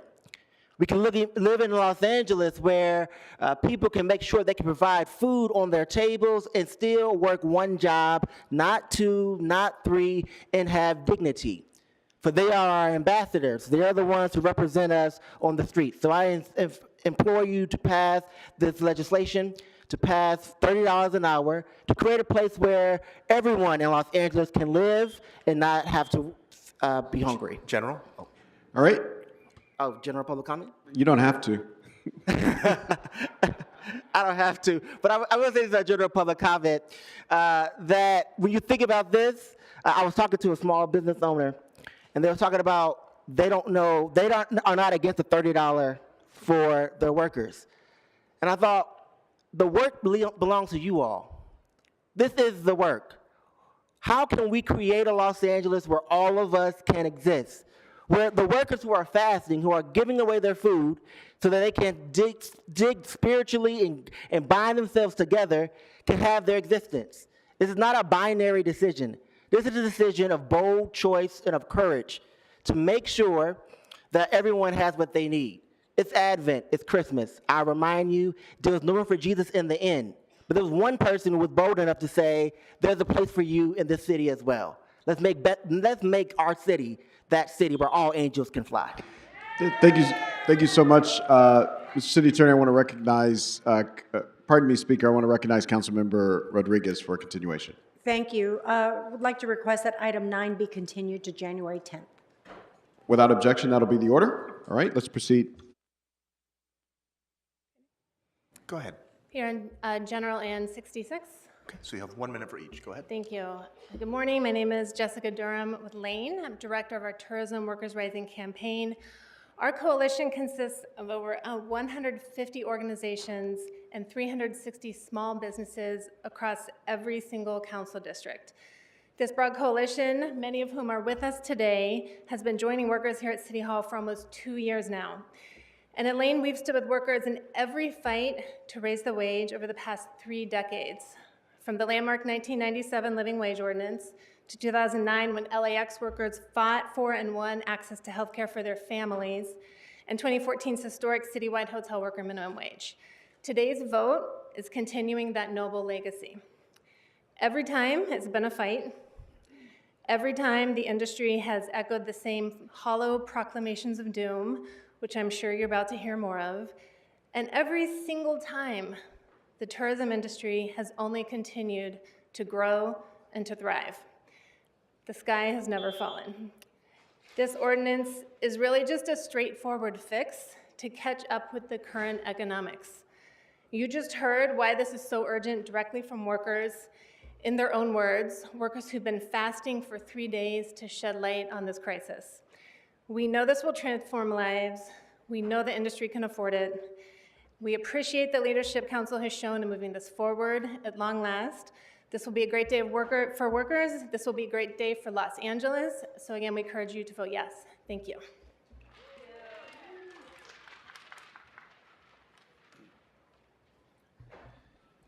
Item 66 and public comment. Good morning, everyone. My name is Rabi Nasser, General Manager of a 450 rooms hotel in downtown Los Angeles. Today, I stand before you to express our concerns regarding the proposed living wage ordinance. While I fully support reasonable wage increases, the aggressive wage levels being proposed are simply unmanageable for our industry, particularly in light of the drastic decline in hotel profitability over the past few years, especially following the COVID-19 pandemic. Our local market has yet to fully recover, and imposing such significant wage hikes coupled with the exorbitant healthcare subsidies being suggested could lead to an estimated increase of $2 million in benefit payment for our hotel alone. This is unattainable. If this ordinance passes as proposed, we fear it will force many hotels, including ours, to make painful decisions, potentially closing outlets and laying off valuable staff. I have spoken with many colleagues in our industry, and we all share the same concerns. So please work with us to find a more balanced solution that supports both our employees and the future of our businesses. We're not saying no, don't do it. We're saying let's do it in a way where we can work together and do not end up hurting the same people we're trying to assist. Thank you.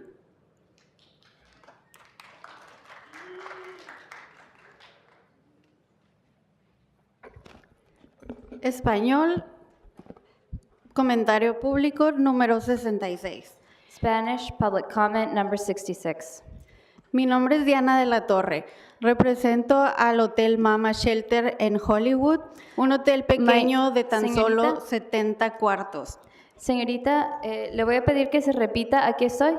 ¿Sí me puede ver? Aquí estoy. Ah, ok.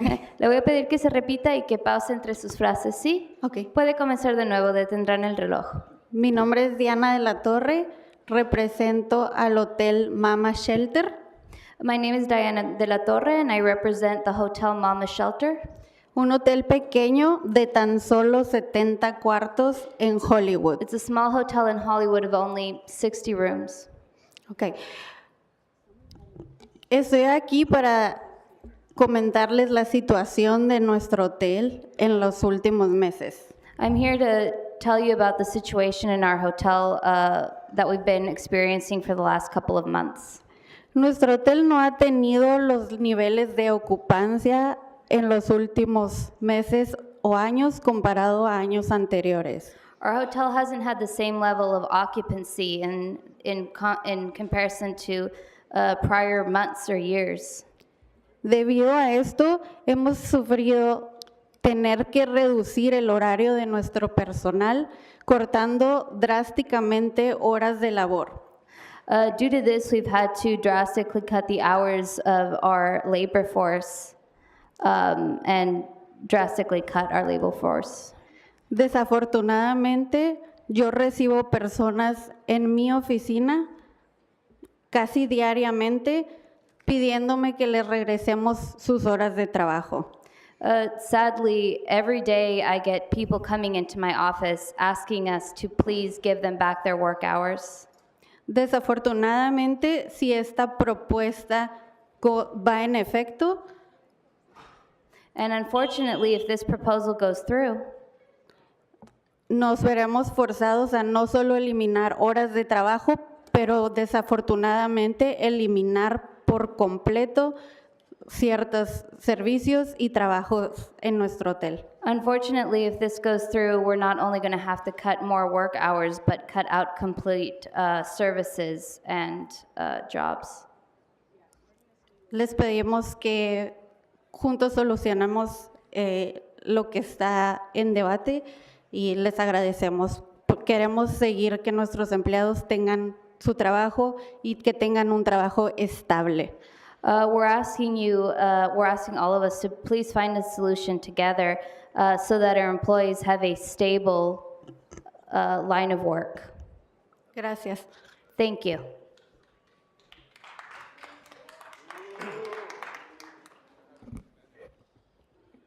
General public comment on item number 66. Okay, go ahead. You have 1 minute for each. Good afternoon, good morning. My name is Nick Cruz. I'm here just really seeking for a living wage with a reasonable and sustainable increase that can retain jobs and our business's viability. I definitely appreciate certain council members' willingness to talk with us in the business community. I'm very disappointed in some other council members and their lack of engagement in the details and what the adverse impact could be from this living wage. Traffic is down 13% at LAX from 2019. Sales are lagging 21% from 2019. And you're seeking a 30% increase in just 1 year and 50% over 4 years? Look, I'm a second-generation minority-owned business owner, and the majority of my employees are minorities as well. And we're all trying to improve their lives, but what you guys are gonna do today, potentially in passing this, will have an adverse effect and negative impact because there will be net job loss. Look at the FAST Act. It just came out, the report. There is a net job loss from the FAST Act wage increase, and this wage increase is not as sufficient, or is even more sufficient. Currently at LAX today, people are laying people off in concessions because traffic is down and the businesses have not recovered. Sales does not mean profitability. Businesses are not profitable right now. Unfortunately, the terminals I'm in are also down from last year. So we had to rebid our schedules and lay off 30 people just the other day. And that's not to be punitive. That is just so we can sustain our businesses. So I implore you to take more time, understand what the impact of this will be. This is not going to go into effect until July next year. We have time to meet on this in January and pass something that is sustainable for the businesses and doesn't have the negative impact of job loss to the people that we're trying to help the most. Thank you so much.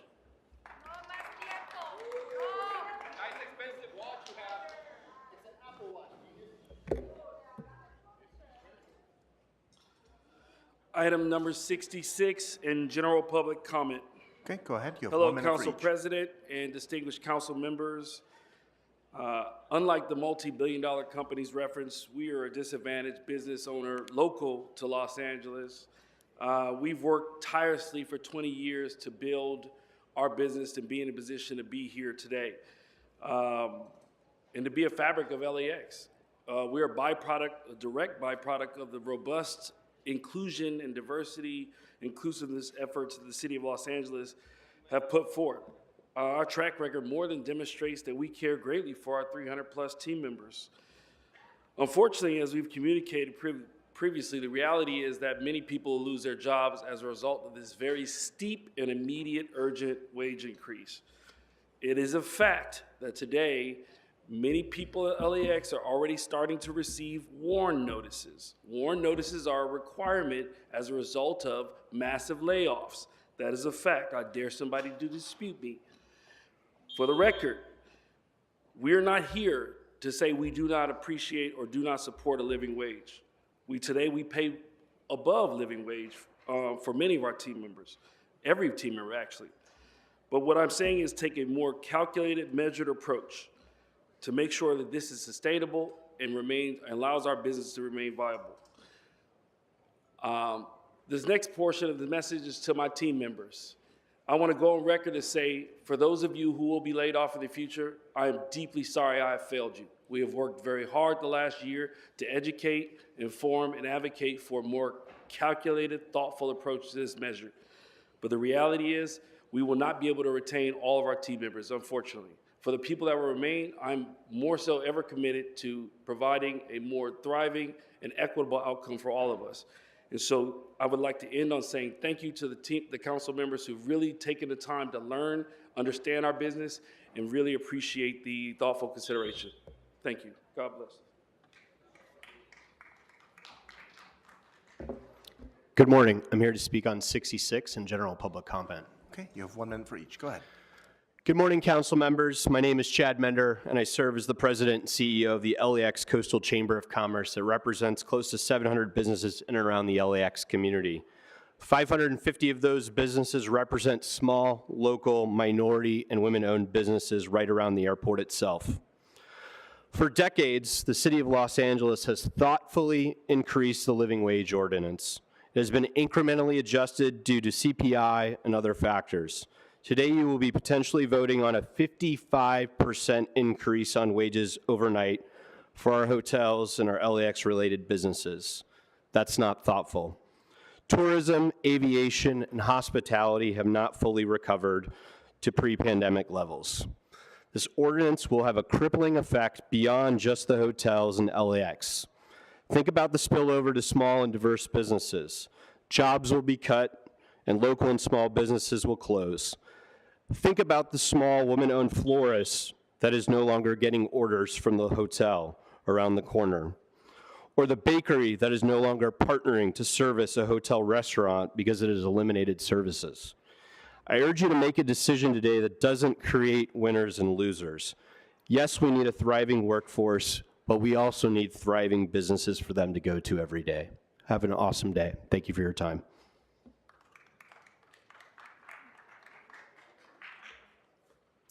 Good afternoon, Mark Davis, speaking on item number 66 and public comment.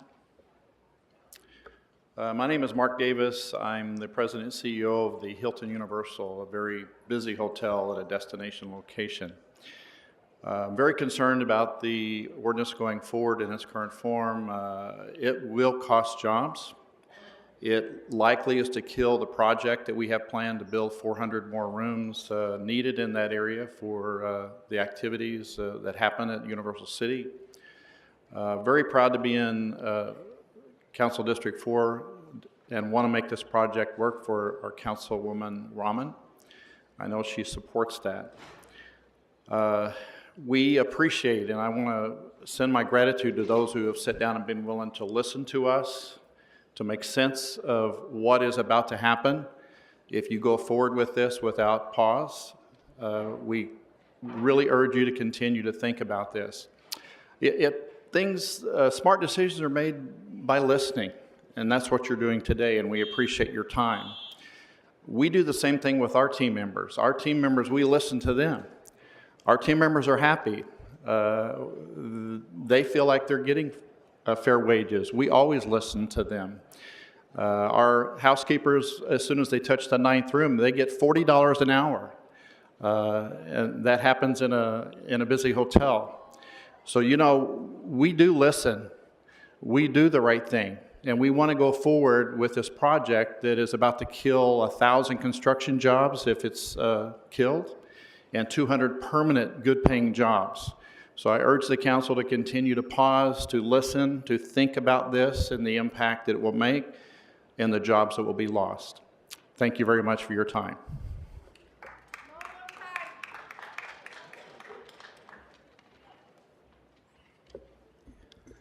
Good morning. My name is Adam Robles, and I'm here to speak on agenda item 40 regarding expanding leave time after a late term and term stillbirth and general public comment. I had the opportunity to previously address the council during Pregnancy and Infant Loss Awareness Month back in October. During that meeting, on behalf of my sister Selena Robles and in remembrance of her son Noah Robles. Speaker, I just wanted to clarify. So item number 40 is not open for public comment, but you have 1 minute for general. So go ahead. This is your minute for general. Understood. Thank you. So I respectfully urge that the City of Los Angeles take the lead on addressing maternal and infant health. Today, you have an opportunity to take a critical step in doing so by addressing the needs of parents that experience stillbirth. Parents that experience stillbirth have higher rates of depression, anxiety, and other psychological symptoms, not to mention the physical recovery needed after a pregnancy that results in stillbirth, be it a vaginal delivery, C-section, or other delivery method. Not having adequate maternity leave following such a tragedy only exacerbates these unimaginable circumstances. Women who experience stillbirth should not suffer in silence, and they should be treated with the dignity and care that they deserve, and the ability to recover from these tragic pregnancy outcomes without needing to take their personal vacation or sick time. Please support this effort to expand leave time, and please continue to prioritize maternal and infant health. Thank you.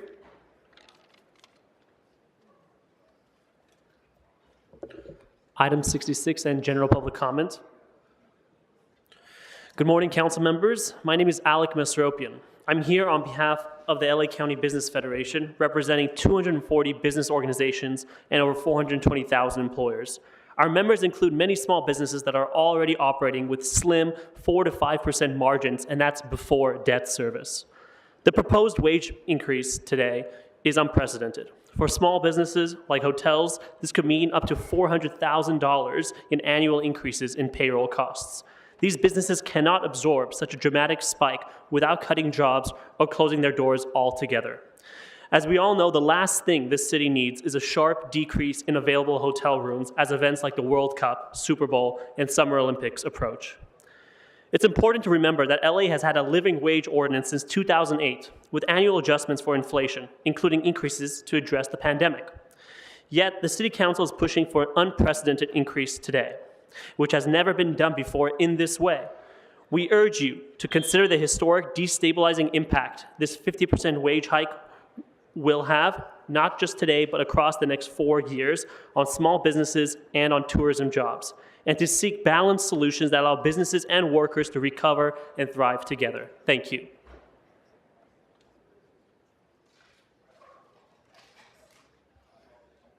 Good afternoon.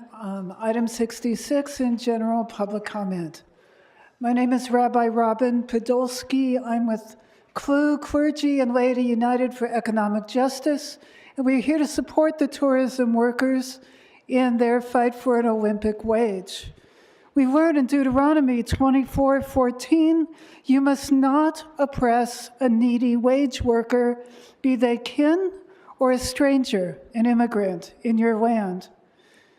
Business owners can say, well, they are in business to make money. Why should they sacrifice their interests? Well, we can ask, why is it in our interest as a polity to have businesses in our city? Because we have a commitment to make billionaires richer? Or because we support businesses that uplift our entire community? An economy is a web of relationships, just as a city, a polity, is a community of mutual obligation. Now, we have the report that indicates Is that the bell? You're on general public comment now. So you're on general public comment now. General public comment, thank you. We have the report to indicate that the tourism wage will not negatively impact the economy of Los Angeles.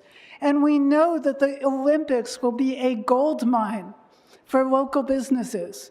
They will not suffer, they will thrive. It is only just that those workers whose labor makes it possible for businesses to thrive should get their fair share of the prosperity they produce, should be able to live where they work, should be able to get their kids what they need to go to school, should be able to have health care and breathe a little bit, to live in dignity and security. Thank you.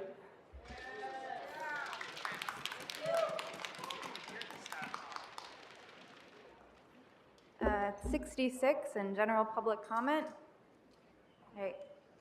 Hello, I am Sarah Seidman, a resident for almost 12 years of Council District 13 and the chair of the Echo Park Neighborhood Council. Earlier this year, we passed a community impact statement in support of raising the wage for tourism workers, joining 16 other neighborhood councils. The Echo Park Neighborhood Council is in full support of the tourism workers' rising motion and see this as a matter of economic justice, housing justice, and public safety. These workers have been taking days off of work, sacrificing time with their families, and skipping sleep to come speak to you about the need for this policy. Tourism workers are disproportionately rent burdened. As city leaders, you have the responsibility to ensure working families don't end up on the street. I want to thank the leadership of Councilmember Soto Martinez and ask that the rest of the council vote yes in support of an Olympic wage. Thank you.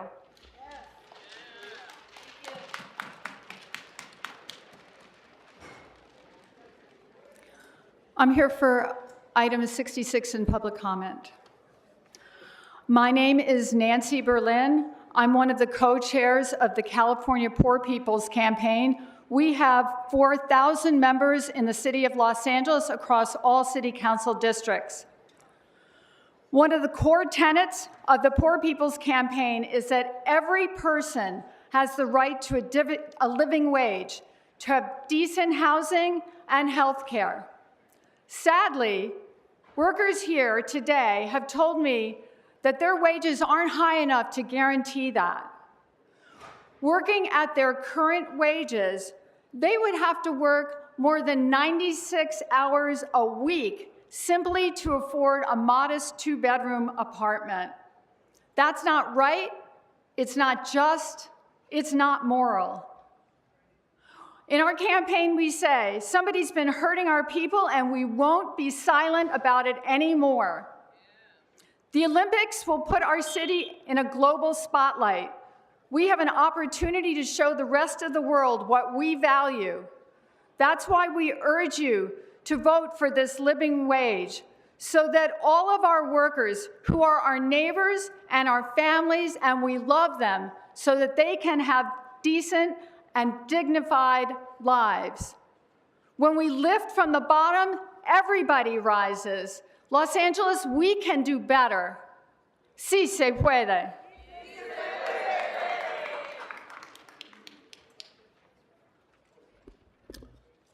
Hi, my name is Mike Royce. I'm here for agenda item 66 and public comment.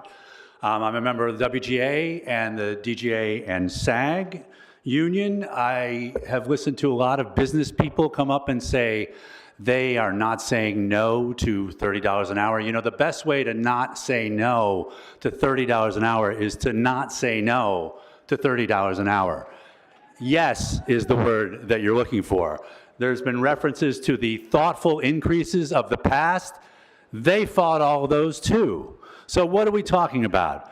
Now the Olympics are coming, and somehow they can't make it work when the biggest tourism event of the century is going to be in Los Angeles. People are going to make a lot of money during the Olympics. Why shouldn't the businesses that make that money not share that with the workers? That's all these people are asking for. This is already a gradual approach. This is already leading up to a big event that's going to cause a lot of money to come in, and it's already extremely reasonable and overdue.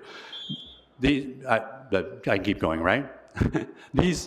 These are workers who are already working double shifts. They can't afford to live in the city they work in. Some of them are sleeping in their cars just to avoid, to make enough money to drive to the house that they had to buy that's 4 hours away. I know this because I read it in the Los Angeles Times, which is owned by a billionaire, and he still printed it.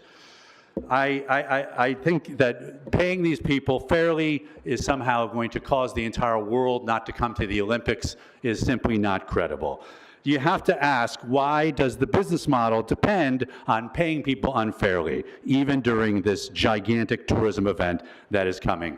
Please, please end the madness, give these workers what they need, and vote for the Olympic wage. Thank you.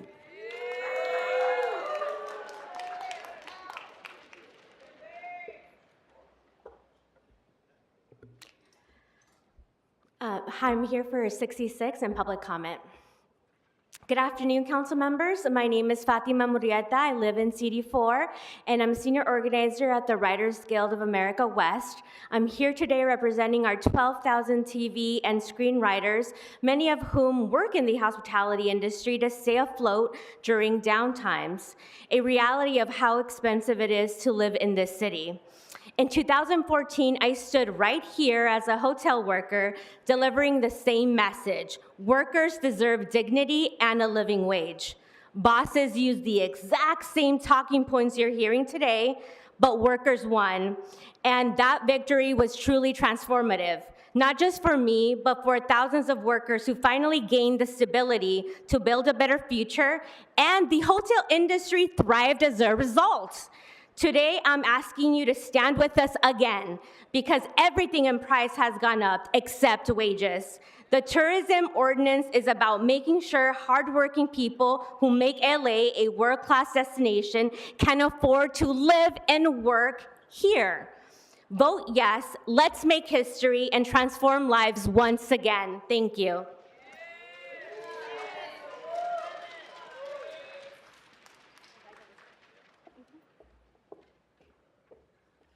Good afternoon.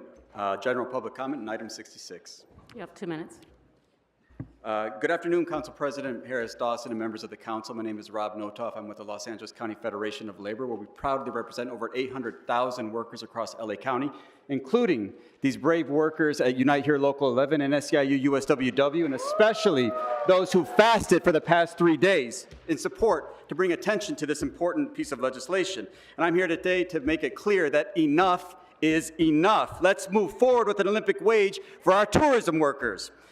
The time to act is not tomorrow. The time to act is today, and the eyes of the labor movement are upon each and every one of you, and we want to know, will you support dignified wages for these brave workers behind me, or will you maintain the status quo of poverty wages in this industry? As a side note, did you all know that poverty is the 4th leading cause of death in the United States? These workers literally cannot afford to maintain the status quo of poverty wages. So let's make sure that our tourism workers can afford in the city in which they work. Let's make sure our tourism workers can access affordable family health care. And let's make sure that we restore the dignity to the lives of those who make our hospitality industry thrive. Thank you.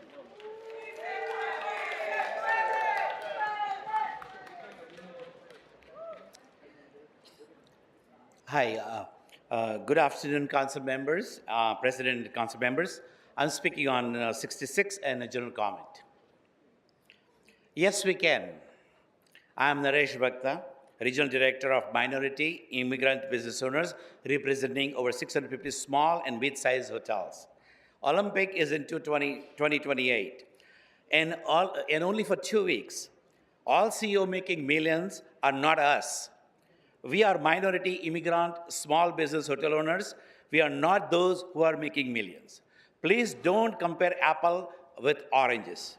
I stand here today to express my deep concern about the proposed minimum wage increase and significant impact on a small and mid-sized hotels, particularly those with 150 rooms and below. Hotels operate within a very limited income framework.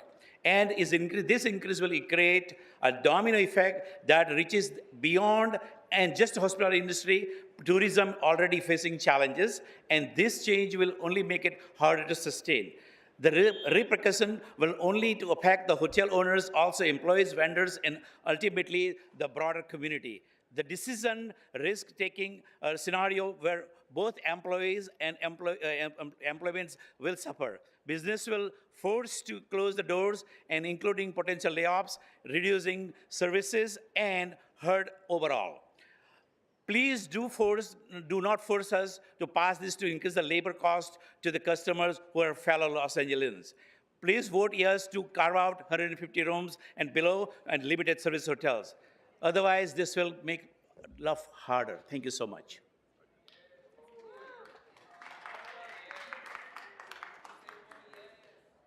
Is it my turn, sir?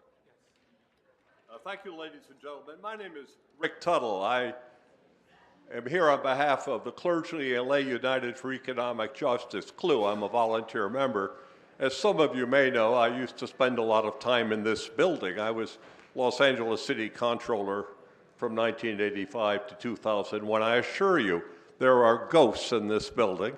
I also must say it's great to see old friends, and so many of us have done so much together over the years. It is great to see each of you.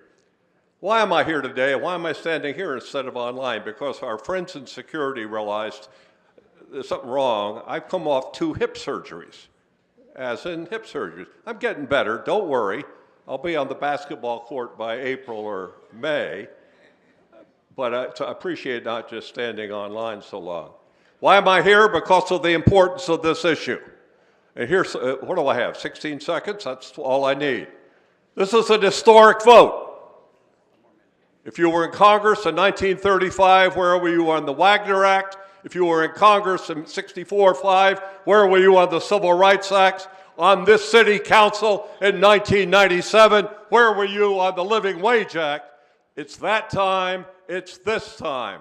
Last point, let's not slow walk this, folks. I understand all this. Don't slow walk it. Vote today.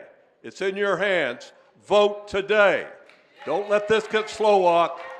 Thank you very much. And thank you very much for taking care of me. Thank you, Mr. Tuttle. Thank you very much. Good morning, council members. I'm here to represent the hundreds of hotels in the city of LA that are immigrant-owned mom and pop businesses that are barely surviving. These are small, family-run operations, not big corporate chains with endless resources. Since COVID, tourism has disappeared from our hotels.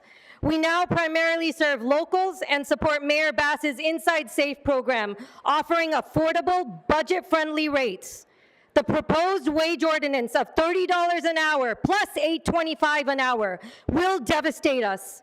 We can't just raise our costs and figure that guests will just pay it. No, they will leave us to go to Marriott, to Hilton. They have so many more amenities like spas, gyms, bars, restaurants. We can't compete with that. We're limited service hotels. This ordinance was clearly designed for large corporate hotels near LAX, not small hotels like ours. After reviewing the BEAR study, I found it was based on a series of huge assumptions. These didn't take into consideration the realities faced by small business hoteliers or the actual operating expenses we incur. Everything in that study was theoretical, disconnected from the real world, and yet the city spent $180K on taxpayers' money on this bogus and inaccurate study. Why? This money could have been spent elsewhere. Even Unite Here's president pointed out that big hotels, CEOs make millions, but us small hoteliers aren't even making minimum wage when you factor into stress, risk, and hard work we put into running our businesses. We built these businesses with hard work, and we cannot afford this drastic wage increase. I urge you to carve out hotels with 150 rooms or fewer from this ordinance. If you do the math, as I have done with many of the council members who actually agreed to meet with us, you'll see it's impossible for us to survive. Please carve us out. Speaker, your time has expired.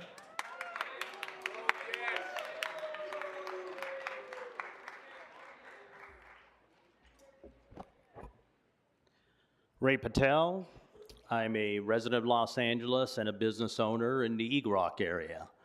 I echo what these folks are saying. It's gotten expensive in Los Angeles. Housing's expensive. Food costs has risen. But that's not the responsibility of the business community. It is your job. We, your constituents, put you in these seats to govern for us. And all we see is legislation after legislation where you're increasing the cost to do business in Los Angeles, and then you force us to pass these costs on to the consumers. They're the ones that suffer. Now, these limited service hotels, 150 guest rooms and below, there's an amendment in front of you to carve us out of this motion to make us pay $38 an hour. Now, the reason for that is these limited service hotels, they're not tourist hotels per se. They cater to Los Angelinos, your unhoused program, folks that are transitioning from apartments, they need to stay in hotels. People that have bad credit stay in our hotels, the limited service hotels, because they're affordable and they'll never qualify for renting an apartment because of bad credit. Then you have people that have events in Los Angeles. They rent the rooms from us for their families to come to Los Angeles. And these are small families. These aren't gazillionaires that can afford $1,000 a night room. And then you have people that simply cannot afford vacationing in Paris, like many of you had witnessed during the Olympics to go see the aftermath of that. Someone will talk about that. But that's a good example where they use these local motels as staycations. So what we're asking you is to consider a pause, study these amendments. Many of our people in the business community have already spoken before me. You know the facts now. And my community of small business owners, limited service hotel owners, have been coming here for 24 months now to talk to you about our industry. So you cannot deny one thing, that we haven't done our job to educate you as your constituents. So this time, let's work together to bring down the cost of living in Los Angeles. Do not pass it on to the consumers who are Los Angelinos.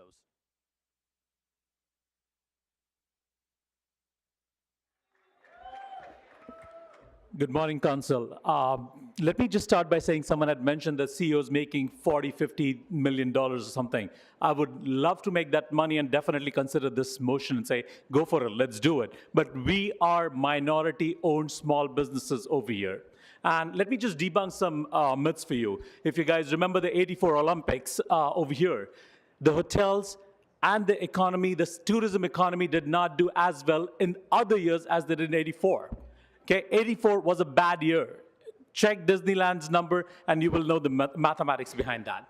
I also, people talk about increasing the wage to $30, but they're not counting the healthcare costs. The right math on that is $79,000 per year cost. Someone studying 17 years in a college getting an accounting degree, barely at a bank makes $60,000 or something around that, and you want us to pay $79,000 of cost for front desk employees. That's great. We definitely, I'm just surprised how you come to that conclusion. And lastly, talking about, I see most of the people over here, you're having the Starbucks coffee. So go to McDonald's and where we buy the 99-cent coffee over there and see how much in line we have to wait to order on kiosk, how many people are working over there. Do not force us to hire and hurt our community members. We stand with them. We stand with them, and we do not want to take their jobs away. We want to have a fair discussion about that. Carve out 150 rooms or less limited service hotels from this ordinance. Thank you so much. Thank you again.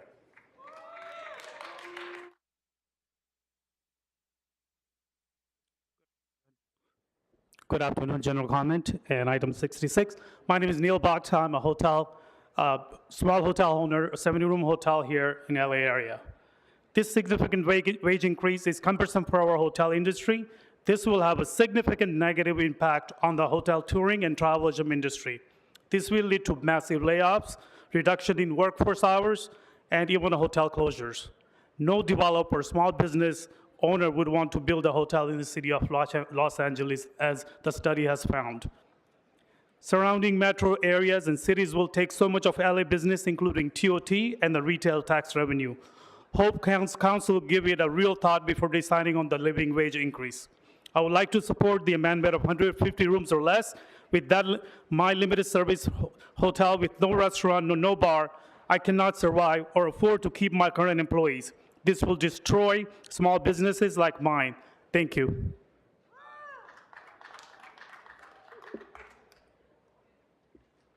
Hi, council members. I would like to provide a general comment on items 66 and 67. Numerous constituents could not make the meeting today but wanted to send their input on these items. They recorded their messages on Sandlines, an app that connects voters to politicians. Here's a couple of their comments. This $38 minimum wage will hurt businesses, and limited service hotels will have to cut payroll.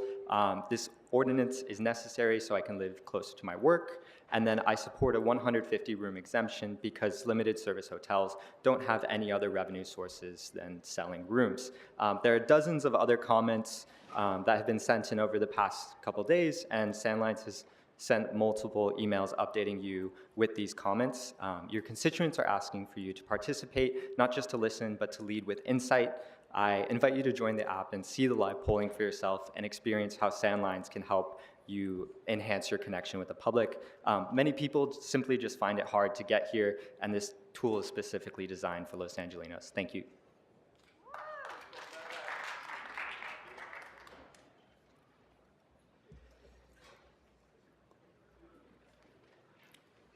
And just a point of order, I am the president of a certified neighborhood council, and I do have a community impact statement to read, if I would be allowed.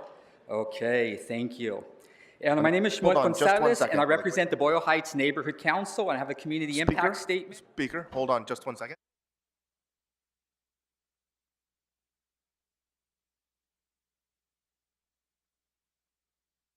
Okay, so you have 3 minutes for the neighborhood impact statement. And so this community impact statement was approved unanimously on November 15, 2023. The Boyle Heights Neighborhood Council is in unanimous support of the Tourism Workers Rising motion introduced in April of 2023 to amend the Los Angeles Living Wage Ordinance and the Los Angeles Hotel Workers Minimum Wage Ordinance, requiring 25 hours now and $30 by 2028. Quality health care and worker protection as a matter of economic justice, housing justice, and public safety. The tourism industry is rebounding beyond pre-epidemic levels, and infrastructure investments are assuring the future growth of Los Angeles as it prepares for the 2026 World Cup and the 2028 Olympics. In 2022, the U.S. hotel industry reported an average daily rate and a revenue availability of rooms, that was the highest of any year on record, while LAX is investing $6 billion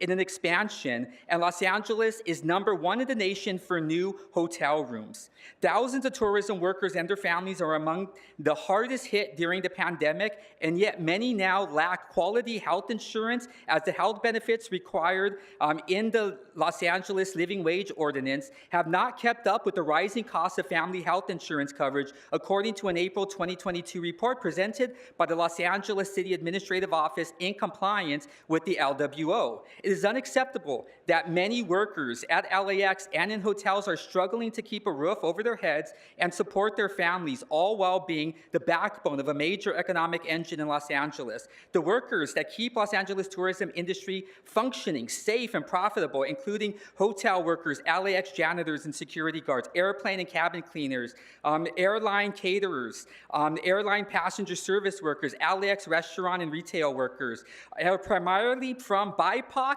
and immigrant communities. Tourism workers are disproportionately rent burdened and are facing housing insecurity as housing costs in Los Angeles rise, meaning that at the current living wage levels, an LAX or hotel worker could have to work in excess of 14 hours a day to be able to afford a single apartment.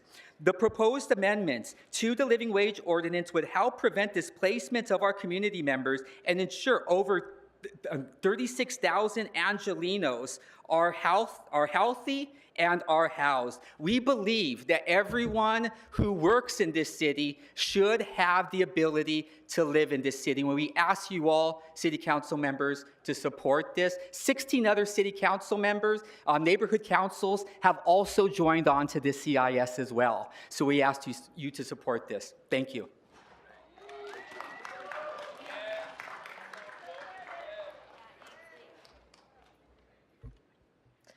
Hello, my name is Ainsley Herford, and I'm here on behalf of CAST, which is the Coalition to Abolish Slavery and Trafficking. For over 25 years, CAST has provided vital services to survivors of labor and sex trafficking here in Los Angeles. We know that poverty is a key risk factor for human trafficking. Workers whose wages do not keep pace with the rising cost of housing are especially vulnerable to victimization. To effectively combat human trafficking, we must prioritize increased resources, access to health care, and robust workplace protections, especially trainings and through limiting subcontracting. These measures are not just necessary, they are critical in preventing exploitation. CAST fully supports the Fair Wage Ordinance and urges the Council to consider its importance in our collective fight against human trafficking. Vote yes.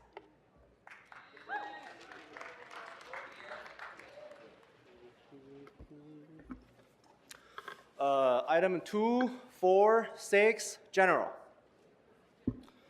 Number 2, 你的手一挥，说要往北飞，爱情被一刀剪碎，我的心一片黑。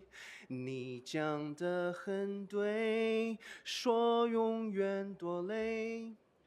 但是这一声再会，以后谁记得谁？我以为我的爱情可以满足你想买的罪，风一吹，我才知道自己早已崩溃。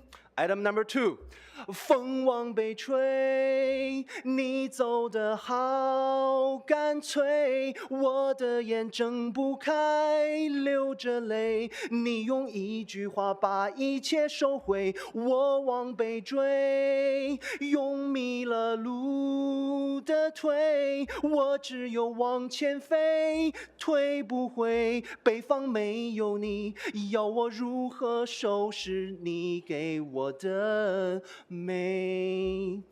Item number 3， 夜深人静的时候，我就潜伏在你的伤口，梦是氢气球向天外飞走，最后都化作乌有。一个人在梦游，像奔跑的犀牛，不到最后不罢休。爱若需要厮守，恨更需要自由，爱与恨纠缠不休。Number 6。我拿什么拯救？当爱覆水难收，谁能把谁保佑？心愿为谁等待？我拿什么拯救？情能见血封喉，谁能把谁保佑？能让爱？我拿什么拯救？情能见血封喉，谁能把谁保佑？能让爱永不朽。Public comment. I'm really surprised. I'm here to support the hotel worker $30 minimum wage. Why do I support that? So that means 50% of the hotel worker will get fired. That means all of the hotel, restaurant, or hotel owner will move to other states. That means all of the hotel workers will lose their employment, will lose their health benefit. So if we are trying to, if our city of Los Angeles, we are having a $500 million deficit. However, we are giving some sort of 55% increase for a hotel worker. They cannot even get $3 minimum wage in their home country. And then somehow they come to the United States illegally, somehow asking for $30 minimum wage. They have been denied by their own home country, and somehow they can come to Los Angeles, demand a $30 minimum wage. Last year, Los Angeles Police Department get a 10% increase, and everybody called them the racist. So right now, they are getting 55% increase. Everybody are okay. So I don't understand if anyone right here are capable of doing math. Do you have an increase 55% of revenue in order to accommodate a 55% increase in salary? So if you are failed to do your math, then good luck for you. Hopefully, all of the hotel workers move to other states. That means City of Los Angeles will no longer collect taxes. So let the wokes give them 55%. Everybody else, we're gonna do our own way.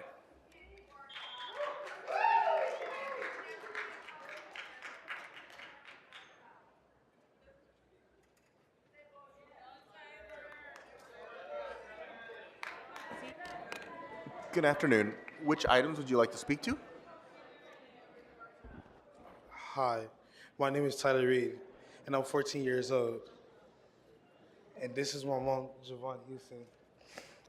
And I come here to speak today because I wanted to say it's hard to see my mom come every day home crying and coughing because she has to go to work at airport and breathe in gel fill.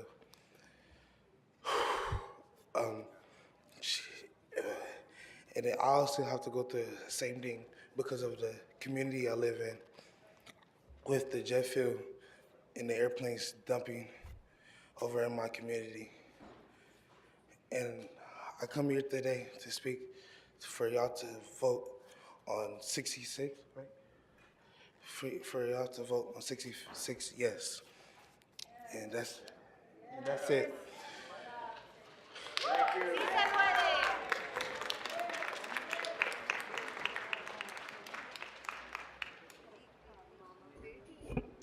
Good morning, Council. My name is Deborah Lewis. I work at LAX for the last 40 years for HMS Host. I'm also a constituent for Ms. Park in local CD 11. I'd like to say, as our constituents there, we're proud of the work that Ms. Park has done for our community. We believe that you have the integrity and the wisdom to see how important it is that the constituents can earn a good wage to be able to live near where we work. I am fortunate enough to be able to live where I live because I live in a rent control area. But my husband and I, even with the rent control, find it very difficult to be able to pay those high rent. We're beginning to struggle a lot, even though we do have rent control. Where my other coworkers, they're struggling with their families to be able to live in an area close to where they work. So we're asking that you use some of your expertise in being able to pass this legislation to help our coworkers to be able to live and support their families near where they work. Thank you very much.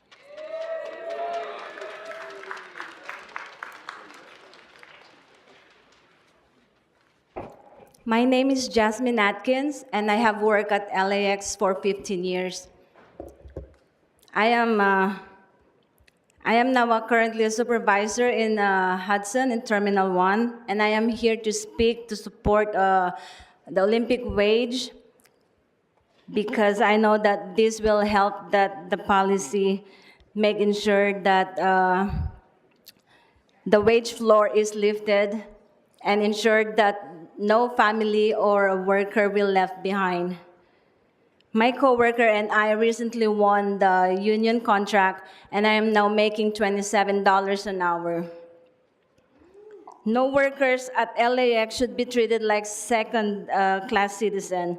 We all deserve to make enough money to provide for our families, and it's time to unite, not divide. When you vote for this policy, vote yes.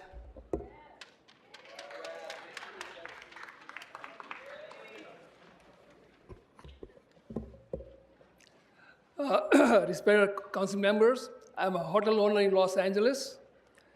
And regarding this ordinance, we all have to look at a very big picture. What is good for Los Angeles, what is good for business, and what is good for all workers. For this, you have to look at the facts.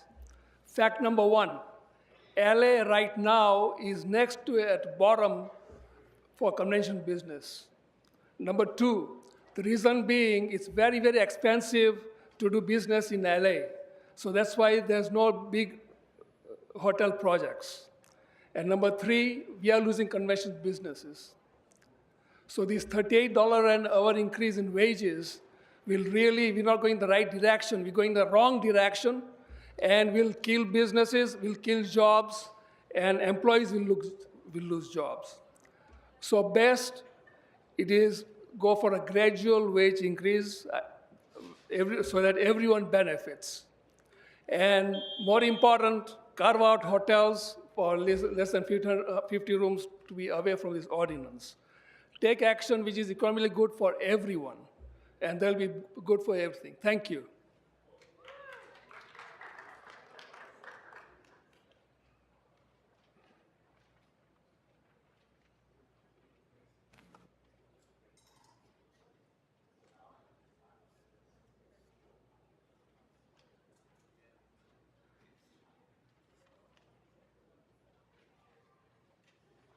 All right, we're going to go to telephone public comment. Caller ending in 7255, unmute yourself.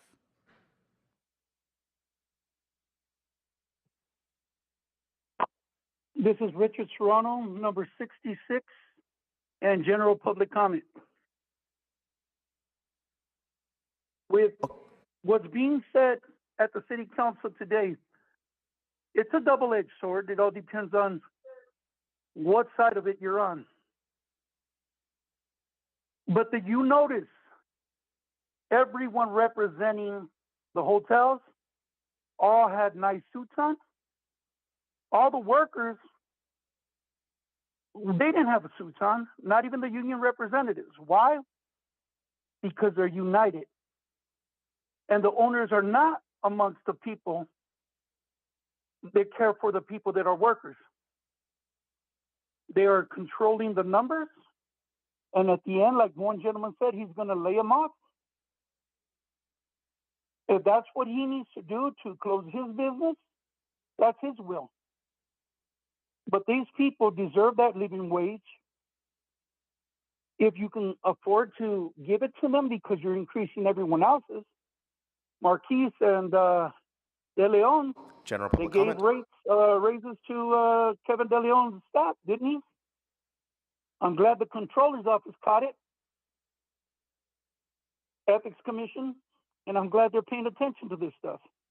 If you can vote to give your own people raises, these workers that do the actual work deserve that rate too. And not one of them makes $250,000 a year. So if you're going to vote, don't vote like lobbyists that they came in and gave you votes and support. Vote for the people you're supposed to represent, the people of LA. And those are people that don't agree with me, I understand. Shout out to the Smoking Scan and the people out there. You guys understand that I speak from my heart and for the people. God bless you guys. Merry Christmas.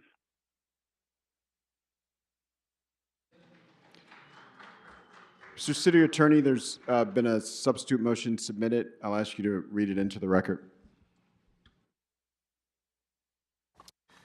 Yes, the motion reads that I move that the council adopt the following recommendations.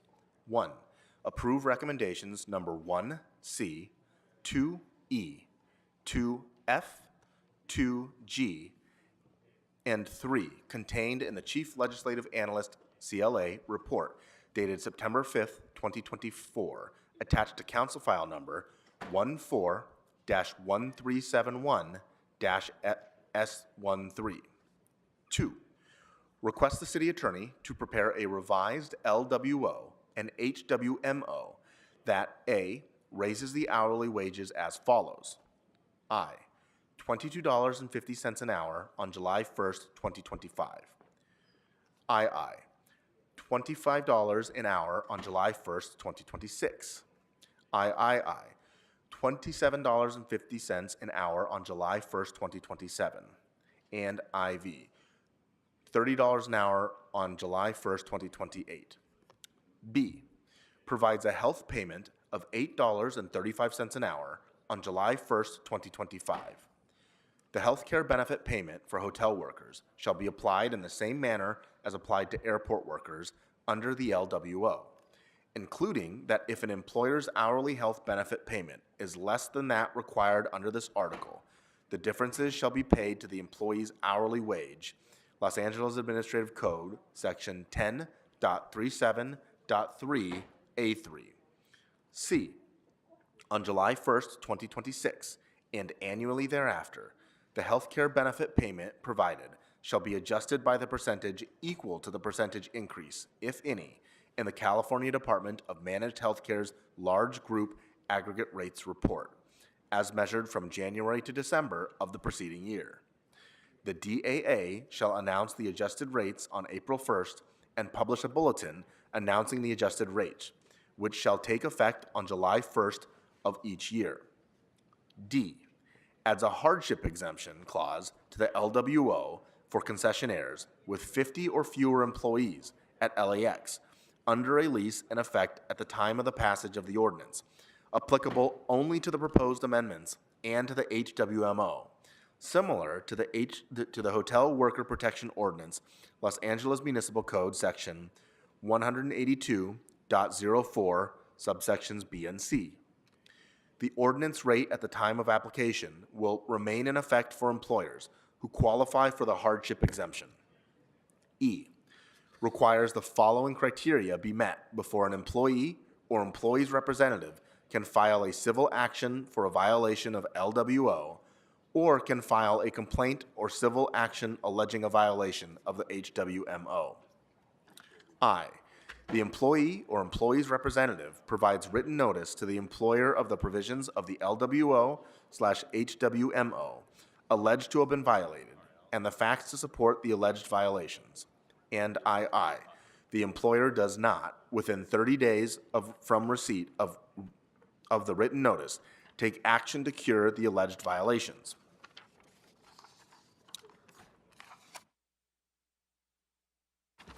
Three, instruct the CLA, with the assistance of the city attorney, to report within 60 days on limiting subcontracting for hotel housekeeping, including collecting data for findings and information on the New York policy proposal, and request the city attorney to draft an ordinance based on the report.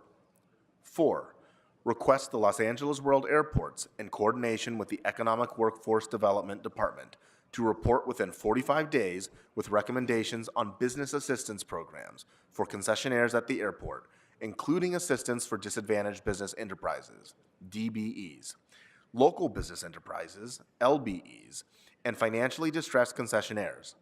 The assistance should include options for rent relief, modifications to hours of operations, facade improvements, permit fee refunds, technical assistance, and assistance securing low-interest loans. 5, request the CLA, in coordination with the city attorney, to report within 45 days on alternative policy recommendations for businesses, including but not limited to restaurants, spa or retail businesses that lease space from a hotel. 6, instruct the Bureau of Contract Administration, BCA, the city administrative officer, CAO, and request the city attorney to report within 45 days with regard to the necessary personnel and budgetary resources to enforce the LWO and HWMO. 7, instruct BCA to report back within 90 days with a plan to implement the Public Housekeeping Training Ordinance by December 2025.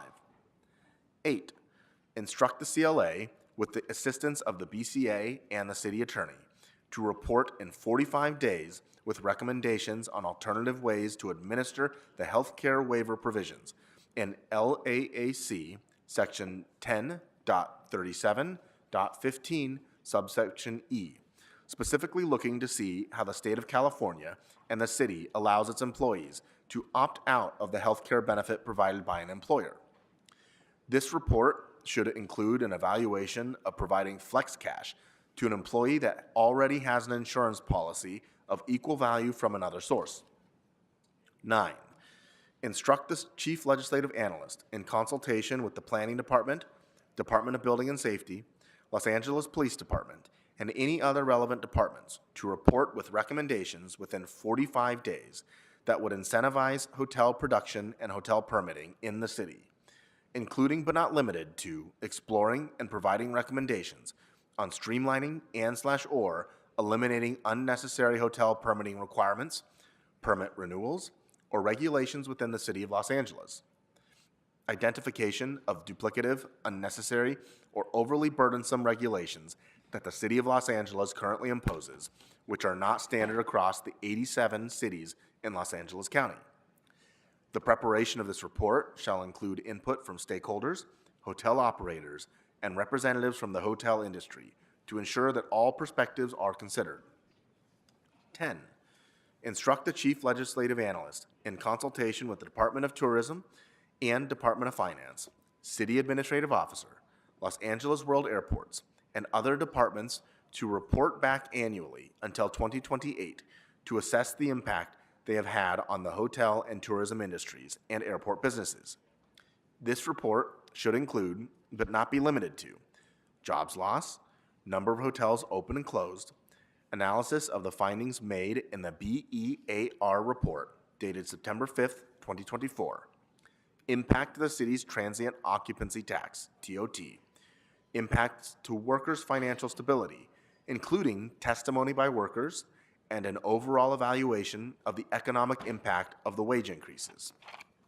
And 11, receive and file amending motions 23A, 23B, 23C, 23D, 23E, 23F, 23G, 23H, and 23I, 23J, and 23K to Council File Number 14-1371-S13, introduced in the council meeting of November 20th, 2024, and 66L and 66M, introduced in the council meeting of December 11th, 2024.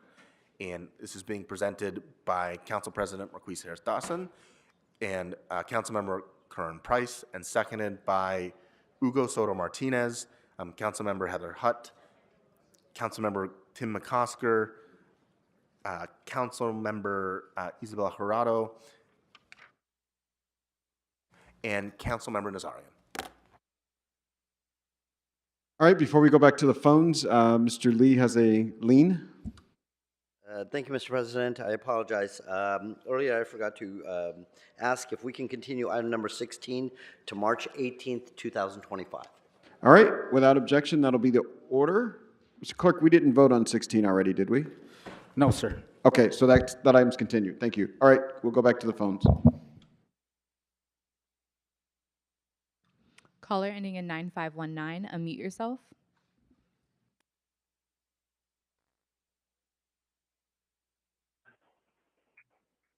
Yes, my name is Jason, and I'm a smoke and scan viewer. So caller, you have 3 minutes for the items. Again, that is the items on the agenda and 1 minute for general public comment. Please begin with the items. Go ahead. Thank you, Pumpkinhead. So the other day I got on Figure Road this chick, and I paid her $5.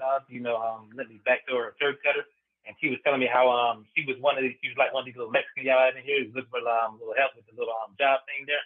And I was trying to tell her how all right, it's cool that you want to you don't want to get your money up, but maybe some of these these illegal aliens and you're looking for money from y'all can do the same. That run out the Figueroa, rent out your mouth or your turd cutter for $5 a pop. Get some of these Johns to go in there, bust you wide open for 5 minutes, get $5. You make you can probably make Speaker, I'm not sure which agenda item you're on. Which agenda item are you speaking to?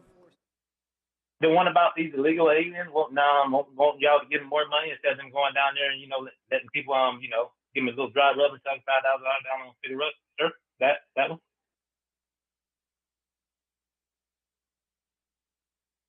You got me there, Pumpkinhead? So yeah, that's what I'm looking for. I'm just saying, if they want to make a little more money, there's other ways to make money. Okay, so I'm going to need you to identify the item by number. I'm going to move you to general public comment. By number, 71.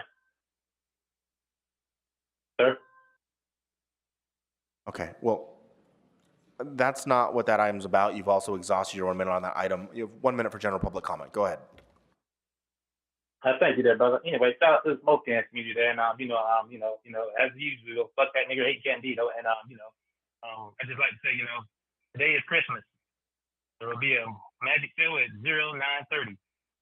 Chaplain Charlie will tell you how free world will conquer communism with the aid of God and a few Marines. God has a heart on for Marines because we kill everything we see. He plays his game, we play ours. God was here before the Marine Corps, so you may give your heart to Jesus, but your ass belongs to the court. Do you ladies understand? Again, shout out to the smoke can community. We're having a good meeting today, Damon. You're doing your thing. I don't know what stinks is there, but coming up on Christmas, so y'all go out there and help support these people down there on Figueroa. There, it's hard out there when you busting wide open for $5 a pop there. Y'all have a good one there. As usual, fuck that Candido because he ain't about shit. Y'all have a good.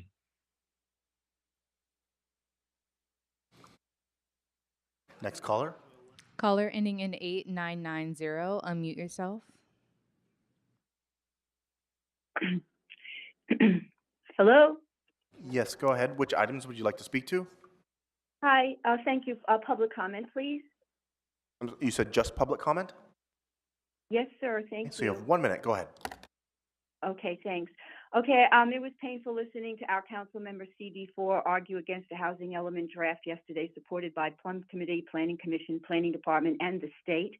It was painful hearing her claim that single-family neighborhoods are responsible for the homeless crisis. Seriously. It was especially painful hearing her spew desperate B&B rhetoric regarding racism in single-family neighborhoods and throwing the word equity around when she herself grew up privileged in single-family homes in suburban Massachusetts with nothing but space all around and lives in one now.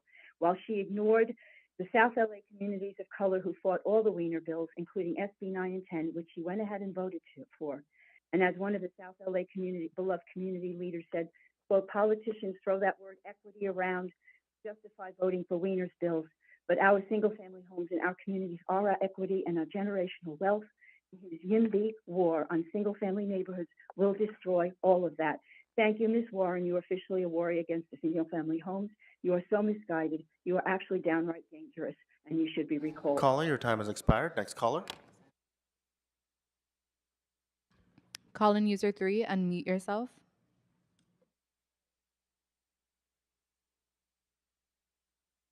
Caller user 3, this is your last opportunity to speak. Please press *6 to unmute now. Okay, caller, we have to move on to the next caller. Caller ending in 8015, unmute yourself. Yes, good afternoon. Afternoon. Which items would you like to speak to? Yes, items on, anyway, I have comments on 3 items, 69, 70, and 71. For the removal of property at 13357 West Victory. Number 70, property 6242 North Beck Avenue. And property 25507 South Frampton Avenue. Property should be removed, all 3 from the REAP account. The funds for this property should be used to assist the property owners for the incompetent, self-serving criminals of this corrupt government used to steal properties. I demand a no vote if the criminal Current Price and criminally insane Sleazy Marquise Dawson are allowed to vote, because these items and all votes on these items like this is why we have 60,000 homeless people on the streets of LA. Okay, general public comment. Okay, you have 1 minute. Go ahead. Okay, first I'll say a good riddance to racist Louis Vuitton Leon. The LA Sleazy Council is the most corrupt local government in the United States, where indicted criminal Current Price and Sleazy Dawson vote daily. The Black community has 0 representation from these Black criminals. Black faces occupy 20% of the city council and county, yet Black people are nearly 50% of the homeless, the incarcerated, and the unemployed.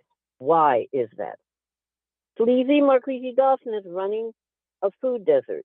This corrupt short man is currently behind the scheme again to sell the Black community's state EDD unemployment office. Have a good afternoon, everybody.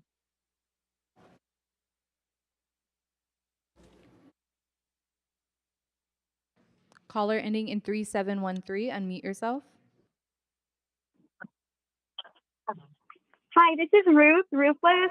I'd like to speak on the nuisance items and general public comment. You'll have 1 minute for the item and 1 minute for general public comment. Okay, thank you. So the city is trying to take these properties from people. These are like houses and stuff, I think, with maybe like additions that aren't like the people of Los Angeles don't have an extra $1,000. These liens are small, and there are laws now that you can't do an unlawful detainer on someone if they owe less than like a month's rent. And some of these seem like a workaround where the city is trying to deprive people of their property over small amounts of money rather than just helping them. This would make people homeless. This could displace people. The city demolished a hotel, the 108 Motel on Broadway and 107th in October. It was a 21-unit hotel, I believe. I believe it was structurally sound. And there's a assembly bill, a new law went into effect on January 1st of this year that prohibits that. It prohibits Speaker, the your time is up. demolition or enforcement of abatement action. Sorry, Speaker, your time is against up. hotels because of. Okay, thank you. Repolish. Caller ending in 1881, unmute yourself.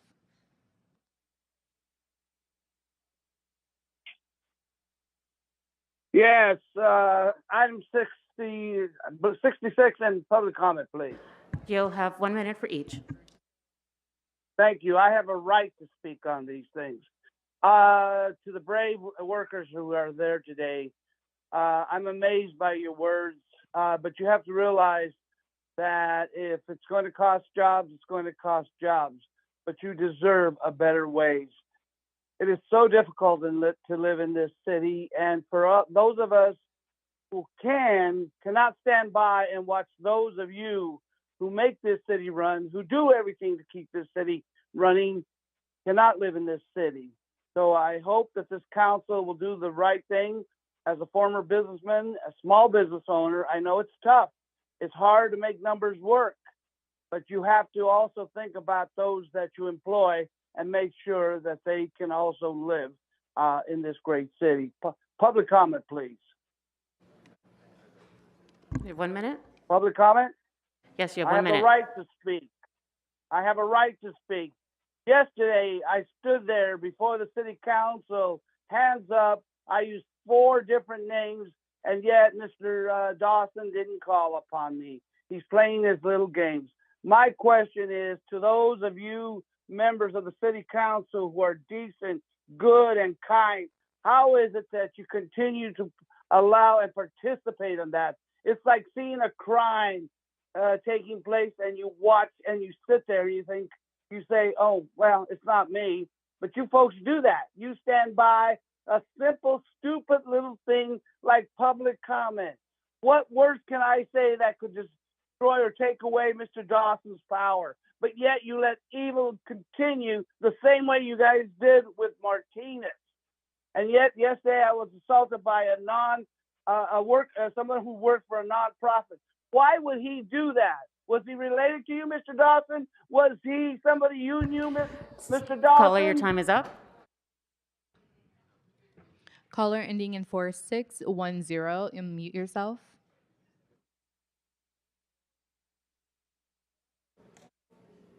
Hi, can y'all hear me? Yes, which items would you like to speak to? Can you tell me what items are available for comment? I know there are a lot of changes, and also general public comment. Items 2, 4, 6 through 11, and 66 through 82. You have 3 minutes for the items and 1 minute for general public comment. All right, so there's a lot of weirdness going on when you see. I have to say it's about the LAPD because that is the item. But anytime you see an organization that is receiving gifts from a group that's made up of former members of the organization, or even current members of the organization, you got to wonder what's going on here, especially when it's in small amounts like this. Now, this isn't a small amount of money to me. Thousands of dollars is a lot of money to me. But, to the city, it's nothing. So these kind of things kind of fly under the radar, and you got to ask yourself, like, who's paying who off? Who's doing who a favor? Who's paying for whose kid's teeth to get fixed? Who's putting whose kid through school? Because that's what's going on here when you have thousands of dollars going from, the friends of the LAPD to the LAPD. That's sketch. What's going on when the LAPD has no shortage of funds and it has no problem getting more money whenever it needs it? So why is this please move on happening? to another item. Okay. World AIDS Day. Man, this is going to be unpopular, but I think everybody knows about AIDS already. And I think the victims of AIDS would rather you do something to provide health care for the people than, I don't know, light up the fucking building when most people can't even go see it. If you live near City Hall, sometimes it's dangerous at night to go look at some stupid fucking lights that for some reason now cost $38 more every time than it did like a year ago. And we never got an explanation for that. Bob Blumenfield, chair of the budget committee, he didn't know why it even cost $400 to begin with. He just knew it used to cost some more. Well, why does it cost more again now? What's going on? We don't have no answer for that. There's a bunch of liens right here. The city wouldn't have to go scraping money from all the homeowners if they didn't have to pay all these settlements because they can't fix the fucking sidewalks. Nithya Raman's old field deputy said that the city said it was going to take 500 years to fix all the sidewalks. That's crazy. Because if you think about it, that's 500 years of six-figure settlements every week. How many untold billions and billions of dollars is that really going to cost the city? If we're taking their word for it, if we're really going to believe everything they say, how many untold zeros is that going to be over 500 years of people tripping and falling on these stupid sidewalks that I know wouldn't take that long? This country's not even that old. Los Angeles isn't even that old. How is it going to take longer to fix all the sidewalks than it took to build them? That's ridiculous. General public comment? General public comment. It's really despicable how people keep humbling themselves further and further and further, and the city council members stand up there and they don't fucking pay attention, and they talk amongst themselves and they laugh and they snack and they disappear. Katie Yaroslavsky didn't even know something had happened because she wasn't paying attention because she said she was in the bathroom. I thought they told us that they have speakers back there, so when you guys aren't in chambers, you know what's going on. Turns out that was a lie. So, fuck off with all that. Y'all just want to divide the city up further and further so you can collect all the pieces and pat your pockets. The people see through it. You're hearing defend, deny, depose, whatever. You're hearing a lot of that. That's not my motto. I was warning you guys for a long time that the people were getting tired of it. And you're just sticking up the people with all these liens while you fucking shift money to new cops that you're paying to house to harass people. Caller, your time has expired. All right, that concludes public comment for this meeting, both in person and on the phone. For the record, we took nearly an hour and a half of public comment for this meeting. Mr. Clerk, what's next on the agenda? Mr. President, the council may now vote on items 69 through 76, 78, 79, and 80. All right, those items are now before us. Let's open the roll, close the roll, tabulate the vote. 15 ayes. All right, what's next? The council may now vote on items 67, 68, and 81, called special by Councilmember Hernandez for a separate vote. All right, let's open the roll if there are no comments on these items, close the roll, tabulate the vote.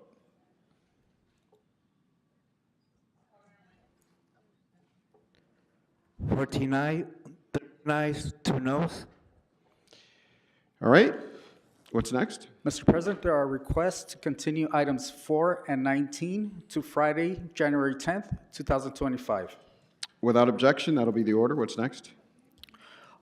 The council may now consider motion Harris Dawson Park to confirm the liens for items 8, 10, 13, 15, 17, 18, and to receive and file the liens for items 2, 6, 7, 11, and 14, inasmuch as the liens have been paid. All right, those items are now before us. Let's open the roll, close the roll, tabulate the vote. 15 ayes. All right, what's next? The council may now consider item 37, called special by Councilmember Hernandez. Please note there's an amending motion, 37A, Hernandez Jurado. All right, that item as amended is now before us. Let's open the roll, close the roll.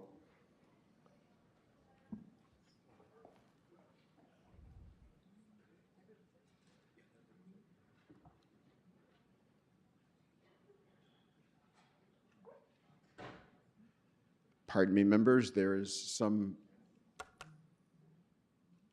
further developments on this item. Council President, can we continue this item to Friday, please?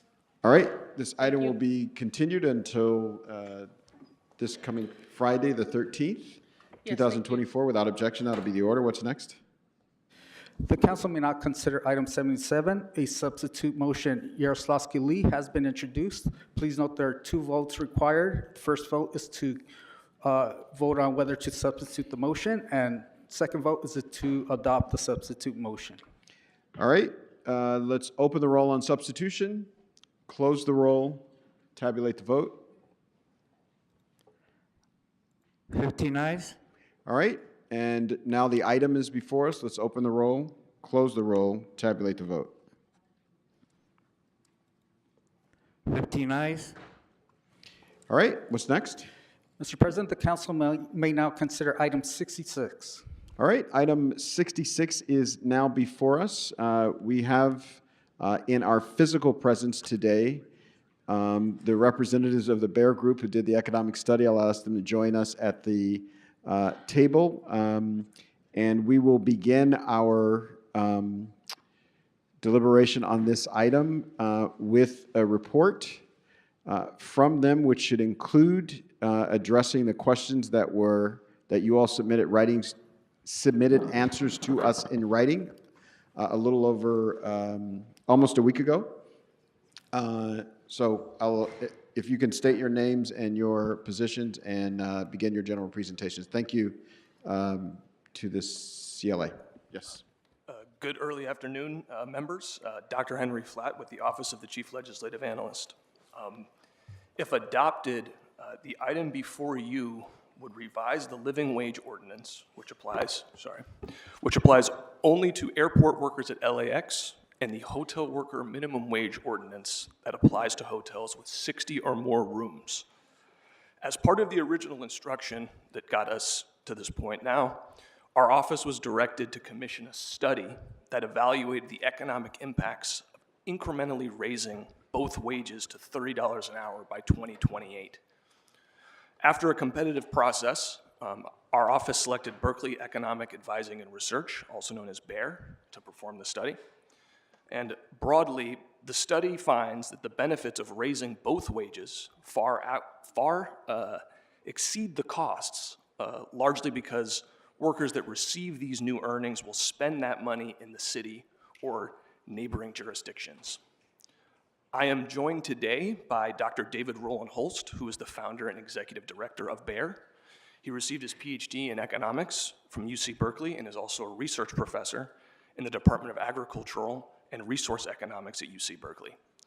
Dr. Roland Holst is one of the world's leading authorities on economic assessment and forecasting. He's authored 7 books and over 150 journal articles and professional publications. Professor Roland Holst has also served in academic posts in the United States, Europe, and Asia, and has conducted research in over 40 countries, working with public institutions, including the state of California, federal and other state agencies, the Asian Development Bank, the Inter-American Development Bank, the Organization for Economic Cooperation and Development, the World Bank, and several UN agencies. We look forward to your questions.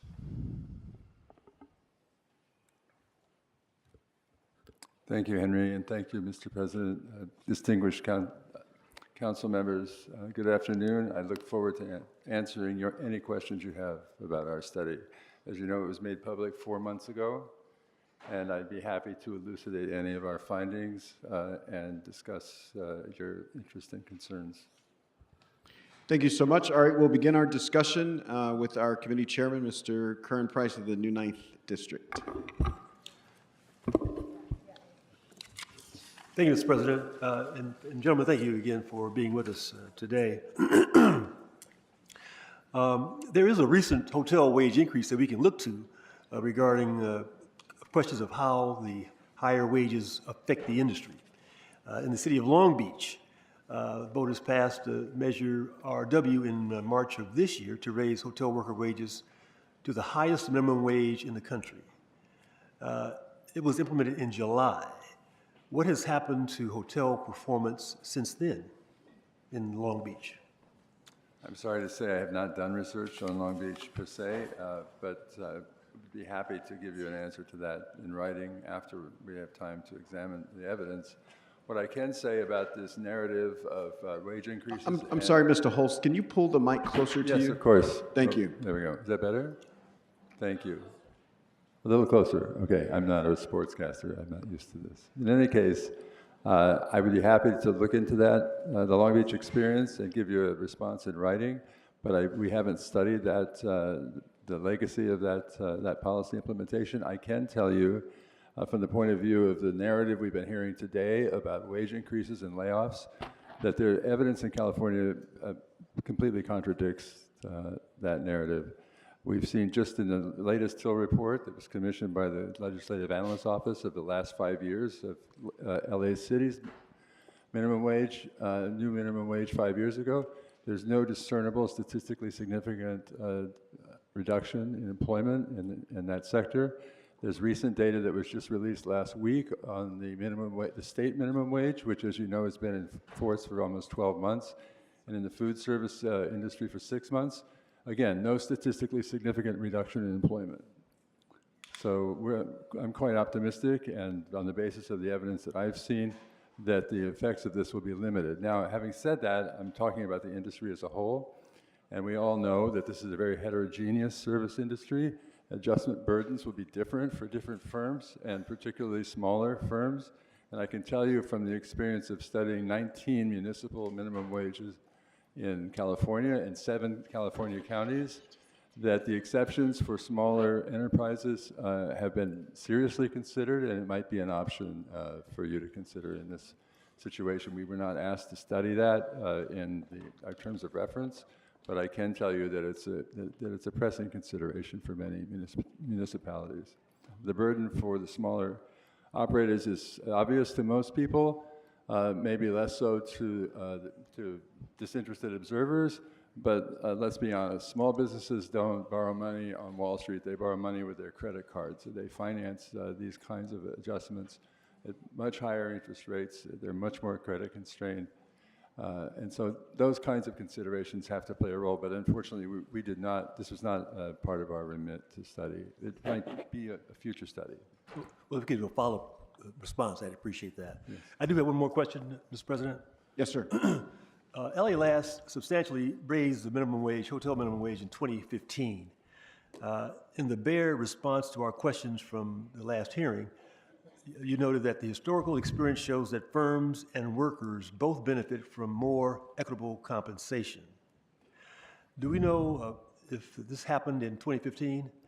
And do we know what the increased wages impacts were on TOT, employment, hotel performance metrics, and hotel construction in the years before the pandemic?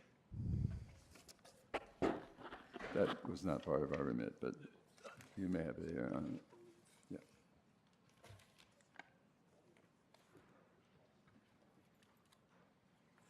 Sorry, Mr. Price. Hello? Hi.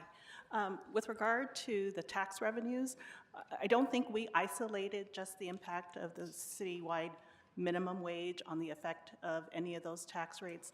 But what I can say is, compared to 2015, all of those revenues are higher than what they were. We can provide a chart showing what those changes have been, but There are a lot of reasons why they've all increased, but there are a lot of reasons why they may have changed. Some of them may have been a tax rate, some of them may have been a change in law, some of it may have been better collection, but there are a number of reasons, but we're happy to provide a chart showing the differences from 2015 to current year.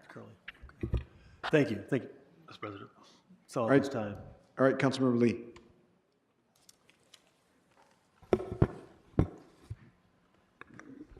Thank you very much. So in your follow-up response to topics raised by Councilmember Park, I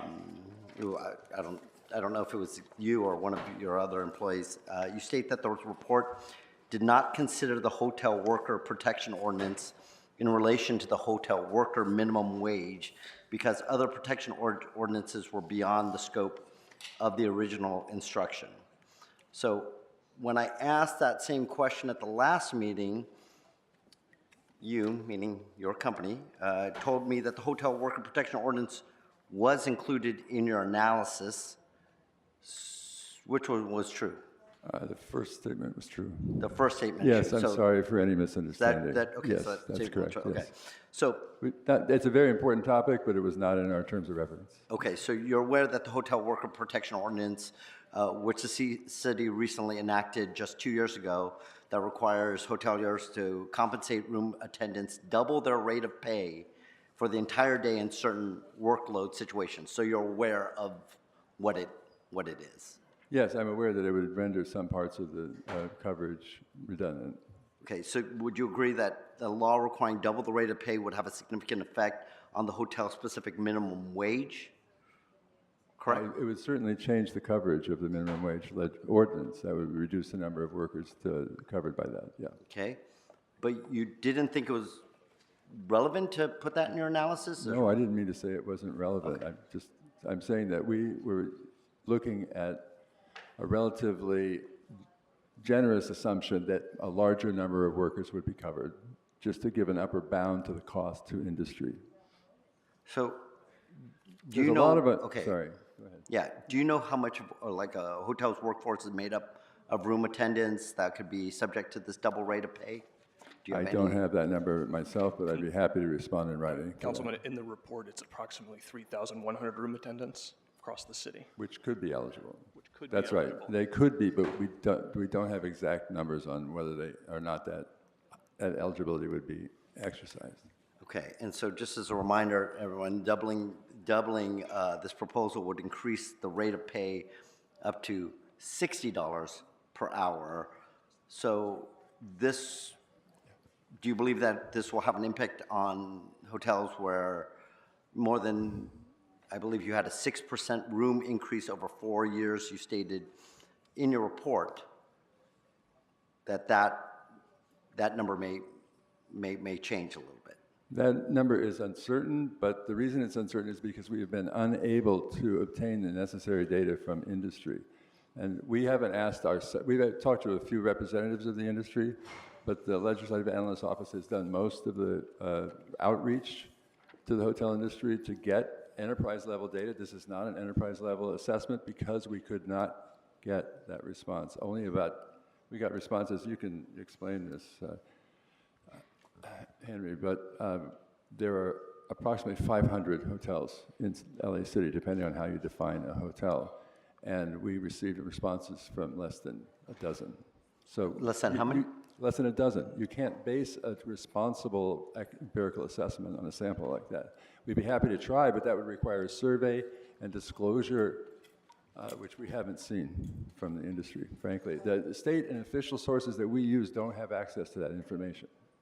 Did your company get data from the CLA's office? Because I know the hotels were working with the CLA to provide additional information. The data that we received from industry simply wasn't usable in this analysis. It was aggregate estimates. It was not individual level data. So to test the assumptions about the hotel worker protection ordinance, the consultant would have required to have internal estimates of,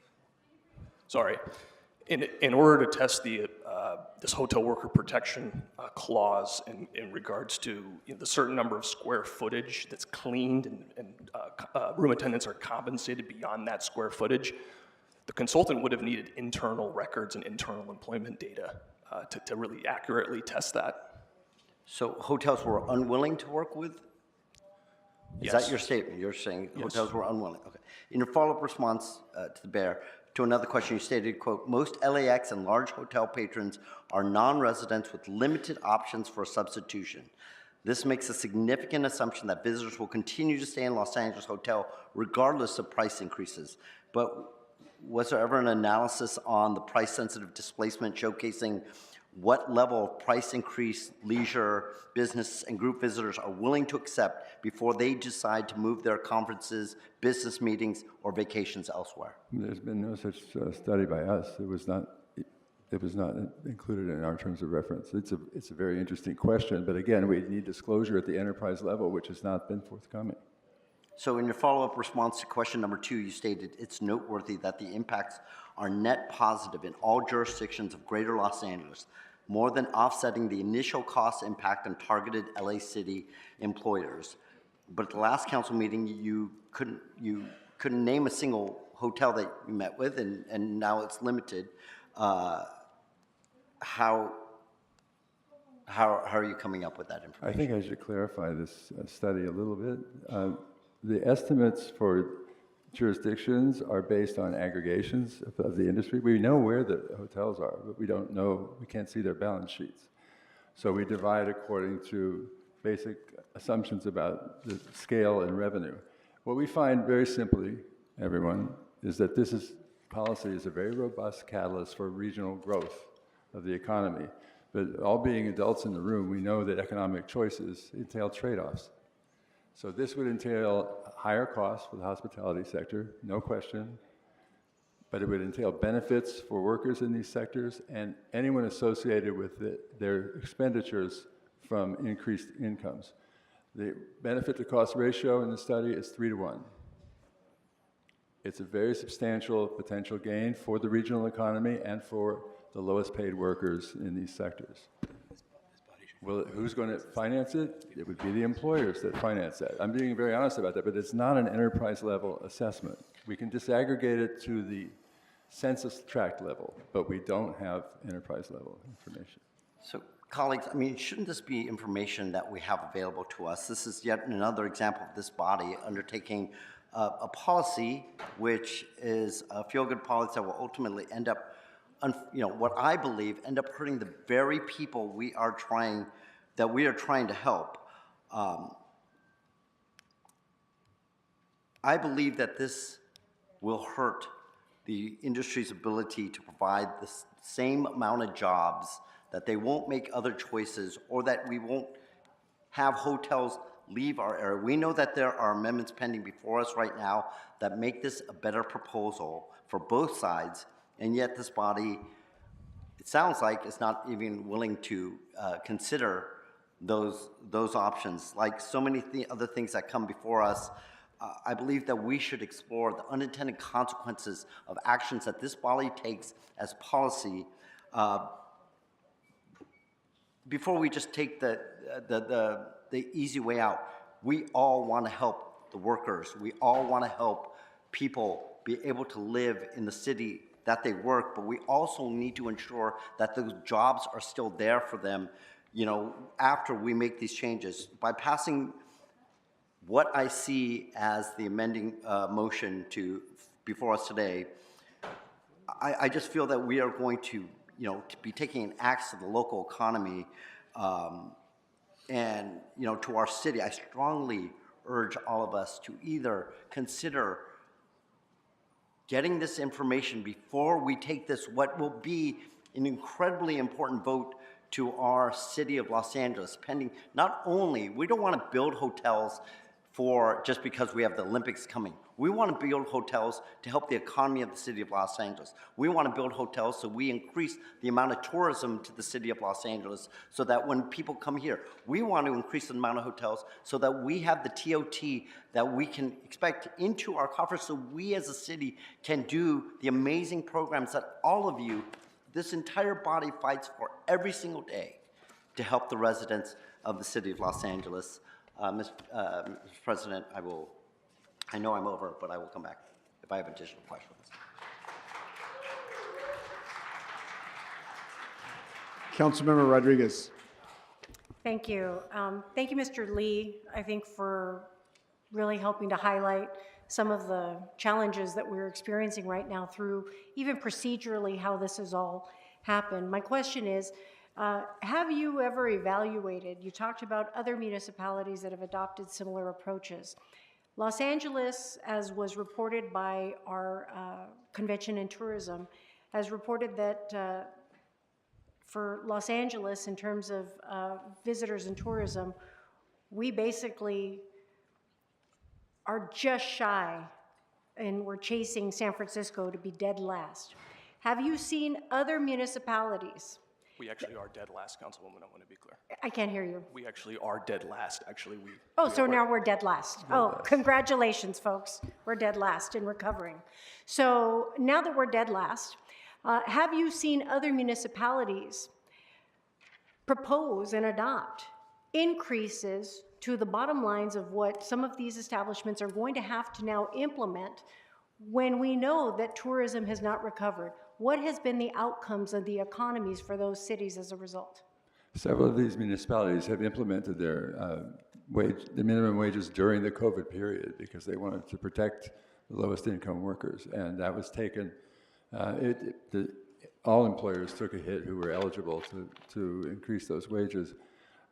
It's a difficult decision. I think the most important thing that I've seen in my experience studying these is to recognize the heterogeneity of the sector. These are very different firms within the hospitality sector, from the largest in the world to the smallest in the neighborhood. Because they've not been aggregated in terms of recognize. I mean, to your point, you indicated, for example, and I think, you know, we have similar conversations when we talk about rent increases in the city and who we affect in terms of trying to protect the small mom and pop versus the big corporate.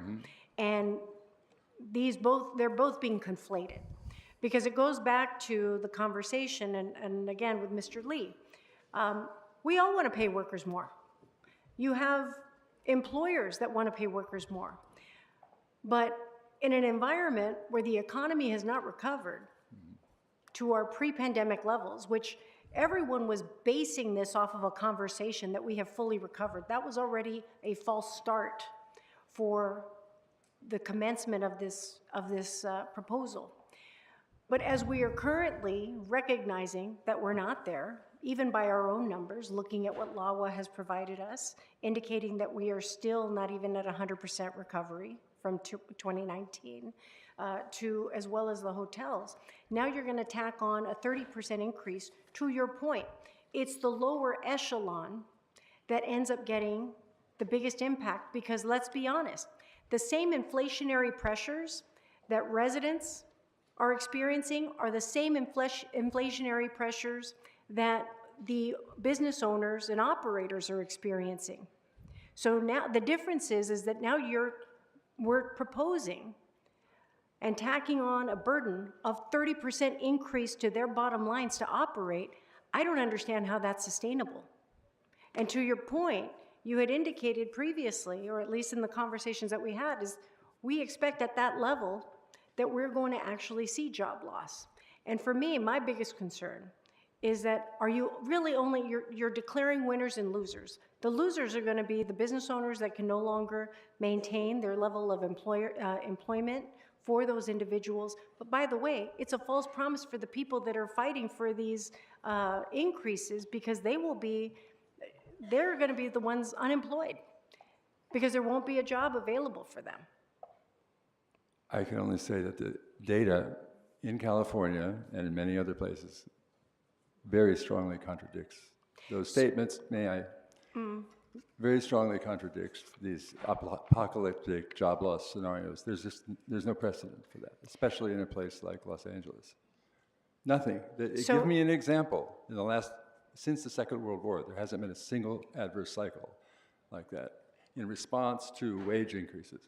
I'd also like to clarify that a wage increase of 30% does not change the firm's bottom line by 30%. Labor costs in this category are only about 20% of operating costs. So you're really talking about 0.2 times 30%. On average for the industry, as I said, the industry is very heterogeneous. Small firms will face higher costs. But you've got to recognize that these adjustments are fractional. For workers, it's 30% of their livelihood that you're talking about. That's It's not fractional. distributionally, it's quite different. That's all. I'm It's just not saying. fractional. However, it's not fractional when you're talking about the cost associated, to your point, which you already indicated, is that on the lower, the smaller entities will borrow Sure. at much higher Absolutely. rates and costs Yes, in yes. order to implement and realize that. And this is all compounded by the fact that we also know in Los Angeles, we've got areas like Burbank that won't be implementing something like this, Pasadena, Santa Monica, all of the other surrounding municipalities, but we're going to now saddle this here in Los Angeles. And so that's the increased pressures that we're going to be experiencing. Not also withstanding when we talk about where so many of the events that we're proposing, we're talking about an Olympic wage.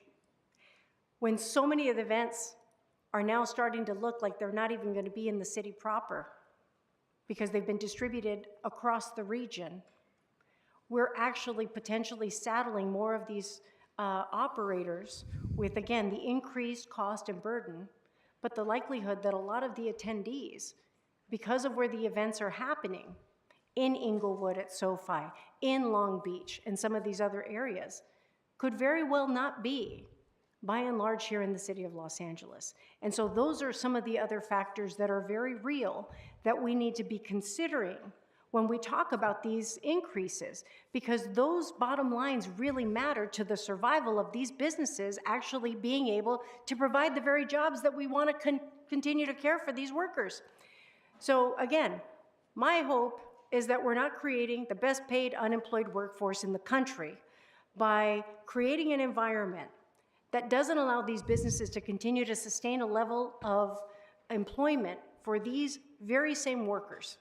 And I'm concerned that what we're making, we're getting very shallow information, and I'm really troubled by procedurally how this has all occurred as well.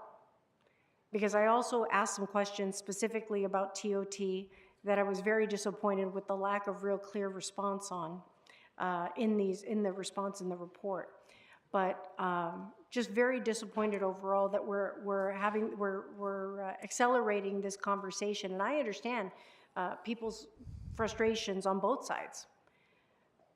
But the workers, I think, in many cases are being they're going to be adversely impacted by this false promise because we aren't really taking again, the scope of the conversation has been very limited at this juncture.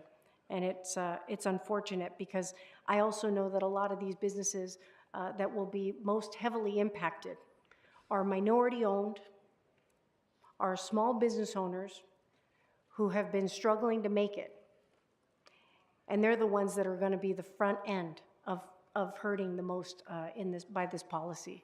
And I think it's unfortunate that we're having this conversation, colleagues, in a manner that has, in a substitute that has already eliminated the ability for each of us to have a more robust conversation with each of the amendments that we've proposed, that we're all working on. But essentially, this substitute motion is silencing any other part of the conversation. And I don't understand why.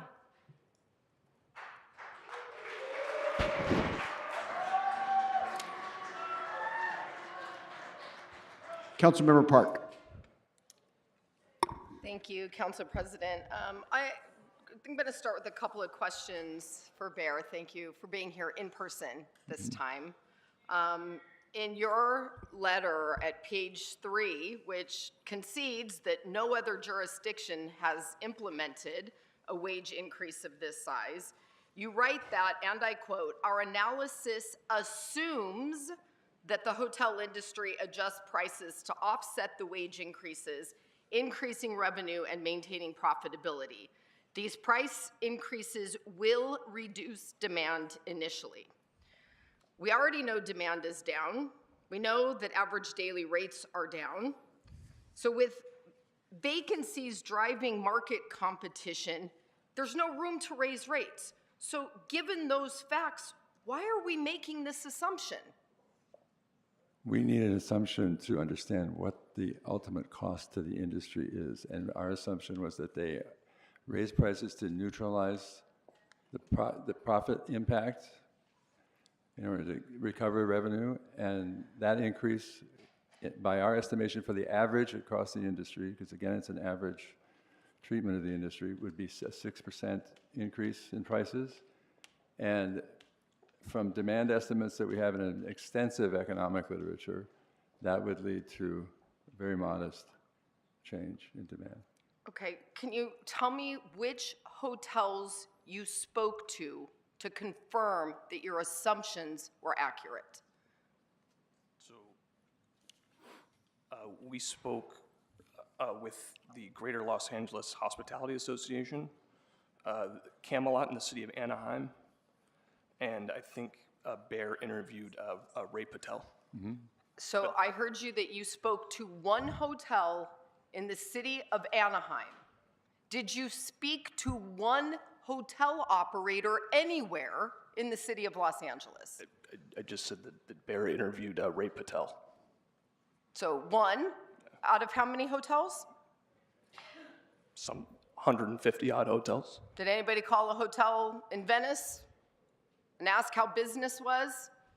Did you call the small ones to ask how the vacancy rates and the larger ones are driving price competitions? They have nowhere to move their rates. Did you ask any of them about any of that? We did not, but we reached out to the Hotel Association very early on in this process and asked if they could provide data from the smaller operators, and they were unwilling to do so. Yeah, I've heard you blame the Hotel Association several times, but I've still never heard an answer that anybody responsible for preparing the analysis picked up a phone and actually talked to hotel operators across any size or jurisdiction in the city to make any meaningful conclusions or assumptions from. What am I missing? As Henry mentioned, we got very limited feedback, almost no usable data from them. All of our research is based on publicly available official data, and we made assumptions in order to do the scenario analysis. You have to make assumptions, and we can adjust those assumptions and see the consequences. For example, I talked about the prospect of having a small business exemption. We've seen this in many municipalities. We evaluated this. Basically, it reduces the cost, yes, but it also reduces the benefits. And in this particular policy, we see a 3-to-1 benefit-cost ratio. So fine, you can defer the costs for a category of firms that you feel might be disadvantaged. I'm agnostic about this. I'm just trying to be objective. But if you do that, you're going to defer the benefits too, for the communities, for the workers. You just have to accept that. If you want to make those exceptions, it's fine. But these are all the business of scenario work. Just look at these numbers and you'll get a feeling for what the salience is. And the salience is, as I said, this policy, as it was originally stated, is potentially a robust catalyst for growth in the region, a potent catalyst for economic growth across the region. We're looking at the prospects for job growth, 7,000 additional jobs by 2028 in LA City, 5,500 jobs in the rest of the proximate region, the county and, well, the neighboring cities and the states. $700 million in additional local income for local enterprises and individuals. $550 million, that's in LA City alone, $700 million by 2028 annual benefits, and $550 million of additional income for neighboring economies. These are not at all trivial benefits. So in any case, you have in your hands a very potent tool for economic growth. How you want to administer and implement it should very much be informed by the distributional consequences, no question about that. But how you decide to do it is up to you. I feel it's our responsibility to tell you that reducing the costs for any stakeholders is going to also reduce the benefits for the overall economy, and of course for the workers too, inevitably. Thank you. So thank you for that, and I hear you, and I think that those assumed benefits, assuming that the assumptions were accurate would make some sense. Sorry, I'm really sorry, but I wasn't able to hear you. I think the benefits, to the extent they have been described in the report, would make some sense, but again, they are assumptions that haven't been vetted against actual reality in the city of Los Angeles. So let me ask it a little bit different. If your analysis made different assumptions, given low hotel occupancy, low average daily rates, low domestic and international passenger levels at LAX and in retail, would your results be different? Yes, of course they would. For example, if the Olympic event were incorporated in our scenarios, you would see a tailwind for the entire hospitality sector that would overwhelm these results. And did you talk And to... we don't see, as I've said, we don't see any empirical evidence of massive layoffs in response to minimum wages anywhere in California. So What is so special about LA in this So respect? I'm going to come back to layoffs in just a minute, but did you speak to anyone at LA28? Folks, pardon me, Councilmember Park, pardon me for a second. Look, folks, when you all spoke, you all had the attention of the body. We want to make sure that council can have this discussion uninterrupted. So we appreciate your enthusiasm, but please keep the interruptions to 0. Did you speak to LA28 or the hotel industry about the caps on room rates related to the Olympics? We did not evaluate that. Okay. In your report back, you also... Councilman, we did reach out to LA28. They do have some contracts that are pending. There has been some discussion of those, some of those hotels pulling out. At the end of the day, it's going to be a business decision for those hotels whether they decide to stay in the Olympics contracts or not. As I've said, there's only a few that have indicated that they might pull out, but because being part of the Olympic program is very lucrative for some of the hotels because there is a good 100% occupancy during an entire time frame. It's not just a few days at a time, and so it is rather significant and be part of their business decision. And LA28 was also very clear that they did not want to weigh in on a policy issue such as this. They did not want to influence that policy. So thank you for that, and I appreciate that you asked those questions, but my point here is that none of that is reflected in the assumptions made or in the analysis provided. So I'm going to move on to a different question. The report also responded to my letter from May of 2023 asking for impacts to workers at different hotel types and sizes, including limited service hotels, boutique hotels, and chain hotels. And your response in your letter back is, hotels in this industry are modeled as a homogeneous industry. So I want to make sure I'm totally clear. Your analysis makes no distinction between an independently owned and operated limited service hotel with no wedding venue, no spa, and a Ritz-Carlton with luxury amenities, right? I think I was clear about this at the beginning. This study does not capture the heterogeneity of either the hospitality sector or the air transport sector. And in the context of hotels, we approach the industry to get the data needed for such granular assessment. They were not forthcoming with that data. We can't responsibly do research without objective, representative data, and it's not been made available by the industry. So your answer is yes, you make no distinction between a limited service hotel and a Ritz-Carlton with a full suite of amenities. Absolutely, Okay. that's correct. Yes, So- these are average results for the industry. Yes. Okay, so then I assume I'm correct also that it makes no distinctions between hotels that are carrying heavy debt mortgages and struggling to meet debt service levels and those that Absolutely aren't. not. Haven't looked at that. It's an Okay. aggregation of the industry. Okay, so this analysis again does not factor in operating costs, profitability, revenue generation How across would we hotels, do type, that and without the size. data? It's not, it hasn't been made available to us, even though we requested it. So they're just all the same. Is that right? That's the assumption. All hotels are the same? The industry is treated as a homogeneous entity. And as I said in my opening remarks, it's very important to recognize the heterogeneity. And you have the capacity to do that with your policy. Okay. I think it's pretty clear that all hotels have been treated as the same and no real work went into making or understanding or analyzing the distinctions across hotel type, size, The or information was not geographies? available. It's not about the effort that was made. We can't invent data that's being protected. Okay. Well, we have heard repeatedly throughout public comment over the last year and a half that there are real differences.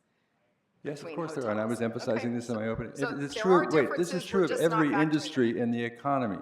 And in fact, we're using the same methodology that was used for the original work 10 years ago by 3 consulting firms did independent assessments of the minimum wage policy in Los Angeles City. There was a peer review of all 3 of those studies. They were all based on the same methodology. Okay, all right. So I'm going to switch over to a different subject and ask about our concessionaires. In your letter back to the council, you indicated that passenger travel hasn't recovered because of air travel from China. What about domestic air travel? So, Councilwoman, we did speak with the LADWP representatives. That answer to that question was a little bit overly simplified. Obviously, international travel is down, but domestic travel is also not recovered as well at LAX compared to some of the other regional airports in the city. And according to LAWA, there are a number of reasons for that. There isn't a single reason for it. It could be, just because of business practices by the airports. It could be passenger facility charges. It could be the contracts that they have. It could be more beneficial route changes or routes to other regional airports. It could be a number of reasons. Okay, thank you for that. And I appreciate that because we tend to focus on international travel. And in fact, domestic travel is down too. And all of that information is contained in a report that will be heard tomorrow by our Board of Airport Commissioners. In fact, according to that same report, our concessionaires have seen their labor costs rise 80% since 2010, while their sales are still lagging way behind 2019 levels because of lagging employment growths. I also wanted to point out, because I don't know how many people have read it, but the LAWA report points out that the post-COVID lag is creating, and I quote, unsustainable economics for the food and beverage and retail concession operators at LAX. So the proposed policy is going to put these substantial increases in a very short amount of time. So does your analysis on this include the sort of lackluster revenue and labor costs? I don't really quite understand what you mean by lackluster, but we've calibrated this, as I said, to publicly available data up to a baseline of 2022. We've extended it to 2023, but again, it does not capture the heterogeneity within the sector. And I know that's unsatisfactory. That's why I opened with those comments. No, it isn't satisfactory.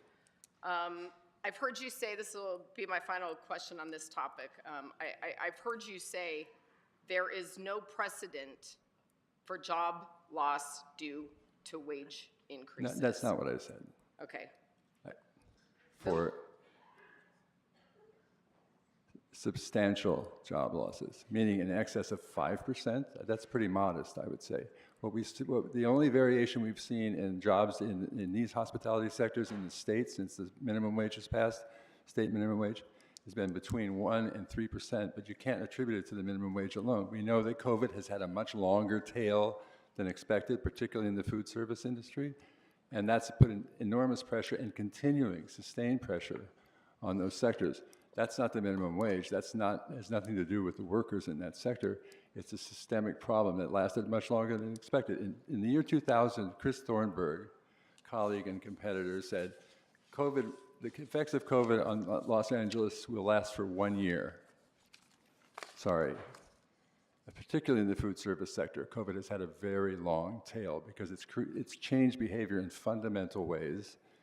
Work-related behavior, the lunch trade, after-hours businesses have been hammered, and small businesses have been at the end of that, at the receiving end of that hammer. It's still going on. Small businesses try to hold on. They just recruit more family members or try to find other ways to reduce costs and stay in. but they're still failing. The food service sector is still suffering from the consequences of COVID. And the food service sector is suffering from not just the significant macro impacts generally, but also from the same inflation that drove out an incumbent party last month. Okay, very serious systemic inflation for the last 3 years has been affecting these sectors. Again, meanwhile, the lowest paid workers' wages have not contributed to that inflation, but it's definitely contributed to undermining their purchasing power, because that's 100% of their paychecks that are affected by that cycle of inflation. Many factors are putting stress on these sectors, many factors. So I know you didn't, because I actually read the report, but did you talk to hotel owners in West Hollywood about what percentage of their workforce has been laid off? I read 2 presentations that were commissioned by West Hollywood. These were not responsible research products, I'm sorry, but they were opinion polls that made no statistically defensible link between layoffs and the minimum wage. Absolutely not. Any of the 19 cities that have done similar wage ordinances? We don't have any definitive evidence linking the minimum wage to layoffs, and there's no anecdotal evidence either, because as I said, if you look at the job data, look at it for Los Angeles City, look at it for the state of California, you won't see a significant reduction in employment that can be identified with the implementation of minimum wages. It's just the evidence is not there. Well, I see you say this, and on page 8, where you're talking about this research from UC San Francisco, you write, yes, Virginia, losing your job increases the risk of becoming homeless. What's missing here is evidence of any causal link between minimum wage ordinances and unemployment. I've heard you double and triple down on that. So let me just ask you, have you talked to a fast food worker who has been replaced by a kiosk? What would one worker tell me about the economy? That they lost my their research job is based because on, of a wage ordinance. it's on objective representative data, not opinion polls. Well, those job losses are real, and I would encourage folks to talk Job to losses people. are real, but so far, thank God, they've been extremely minimal. What you can tell workers today is, yes, we'll give you a chance to get a 55% higher compensation, and you've got a 95% job probability of keeping your job. That looks like a pretty good bet. I don't know, when I walked into Fat Tomato That in looks Mar like Vista, a pretty good bet. and Actually, it's a 97% chance of keeping your job if you look at the layoff data. There's just nothing there. I'm sorry. when I walked into Fat Tomato in Mar Vista and the entire front of the house staff is gone, when I walk into the local sandwich shop in my neighborhood in Venice and you order at a kiosk, those are real people. And that's who because of the really minimum wage? lost their jobs. No, it's not because of the minimum wage. That's because of the post-COVID, the tail of COVID, and it's because of inflation, other inflation. Can you show me where that assumption's coming from? Much more, that's not an assumption. You can see it in the data.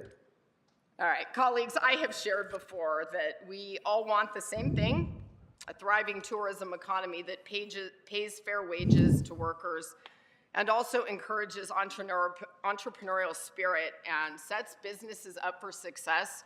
People need to earn more, they should earn more, and no one questions that. But these decisions can't be based on a vacuum. They shouldn't be made in the absence of meaningful data or information, and they shouldn't be made on false assumptions that no one even bothered to test.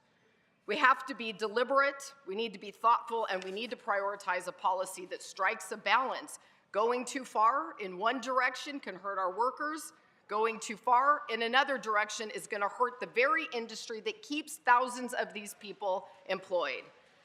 And I fear that today's substitute motion, as it is before us, is going to cost people their jobs. We are going to lose our small businesses. We are going to lose our small and medium-sized hotels and our boutique hotels and our limited services hotels. And today's action is only going to further fuel a decline in our essential tourism sector, which, by the way, is an essential source of our city's general fund revenue. There's going to be consequences to hurting people who we want to actually help and support, those people who are going to be cut, who are going to be replaced with machines. I think that it is irresponsible of us, based on the record that we have in front of us today, to move on any of this. Thank you so much, Councilmember Jurado.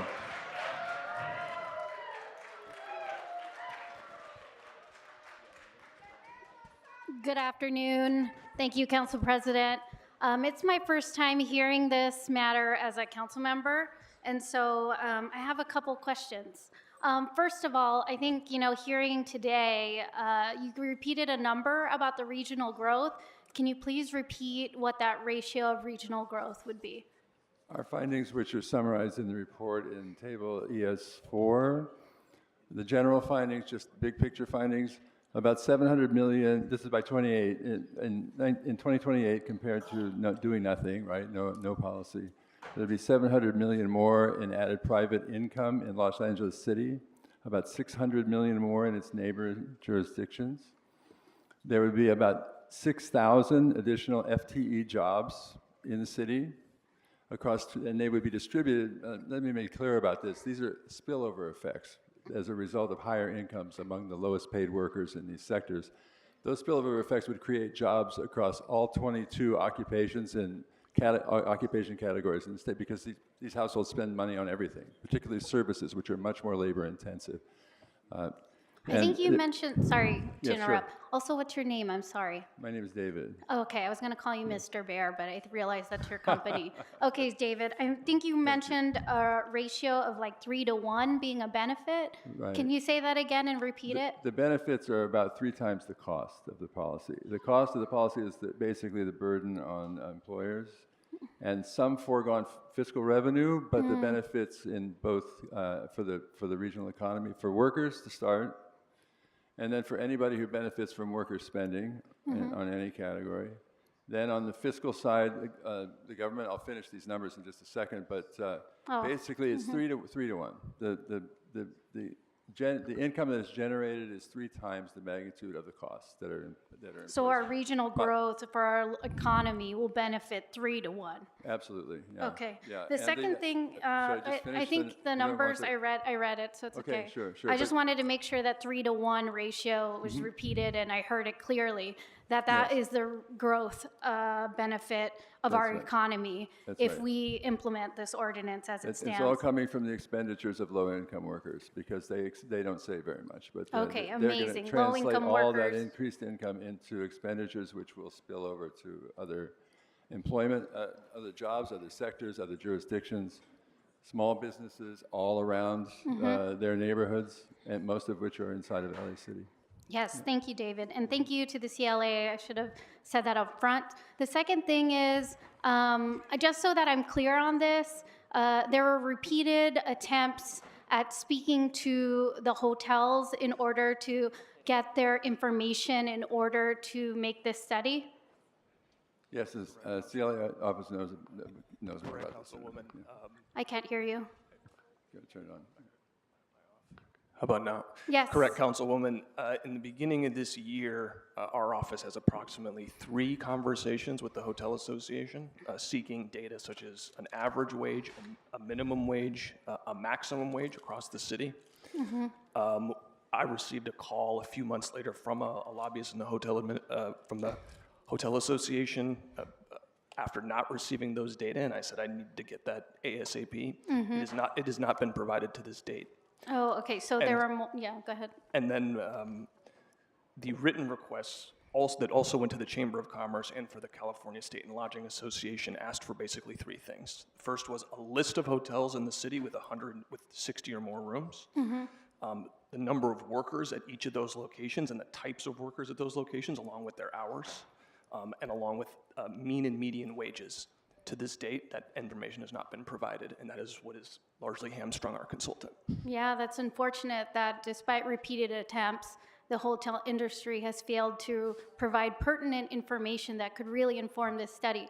Now, Mr. David, I have a question for you. In your probably many years of doing research, in the absence of very important information, isn't it customary that you make assumptions in order to conduct the study? It's unavoidable, actually. If you Yeah. want to inform policymakers, there's always uncertainty, number one. And we try to deal with that by creating scenarios, but we want to improve visibility for policymakers. So we use what information is available and try to be clear about what's not available. And right now, we're working at the industry level, which, as I've said, is unsatisfactory in some ways, but we literally can't fabricate data. That's not a substitute. Yeah, for you this, can't fabricate data, and with the information and the efforts that you've made, thank you so much for doing that. You've shown us evidence that the regional growth is 3-to-1, which is pretty amazing. It is, I and mean, it's driven by this thing, which is called low-income expenditure. It's kind of ironic in a way that stimulus yeah, is when we coming support low-wage workers, they can contribute to our economy and bolster the city. And so the other thing is to switch gears. You know, I have a very expansive district. It has downtown, it has Northeast LA. In Northeast LA, we have a large number of small business owners, primarily minority owned. Just to confirm, the rooms that this applies to, hotels, what number of the rooms how many rooms does a hotel have to have in order for this ordinance to apply? Currently, it's 60 or more rooms. Okay, so let's say I have a small business minority owner who owns multiple hotels in, let's say, Eagle Rock. Eagle Rock has a lot of these hotels because of the proximity to the Rose Bowl. It's a really quick drive. Let's say that they're all owned by the same entity. We'll just which is unlikely, right? Because they usually keep it separate. But let's say the entity is called Good Housekeeping.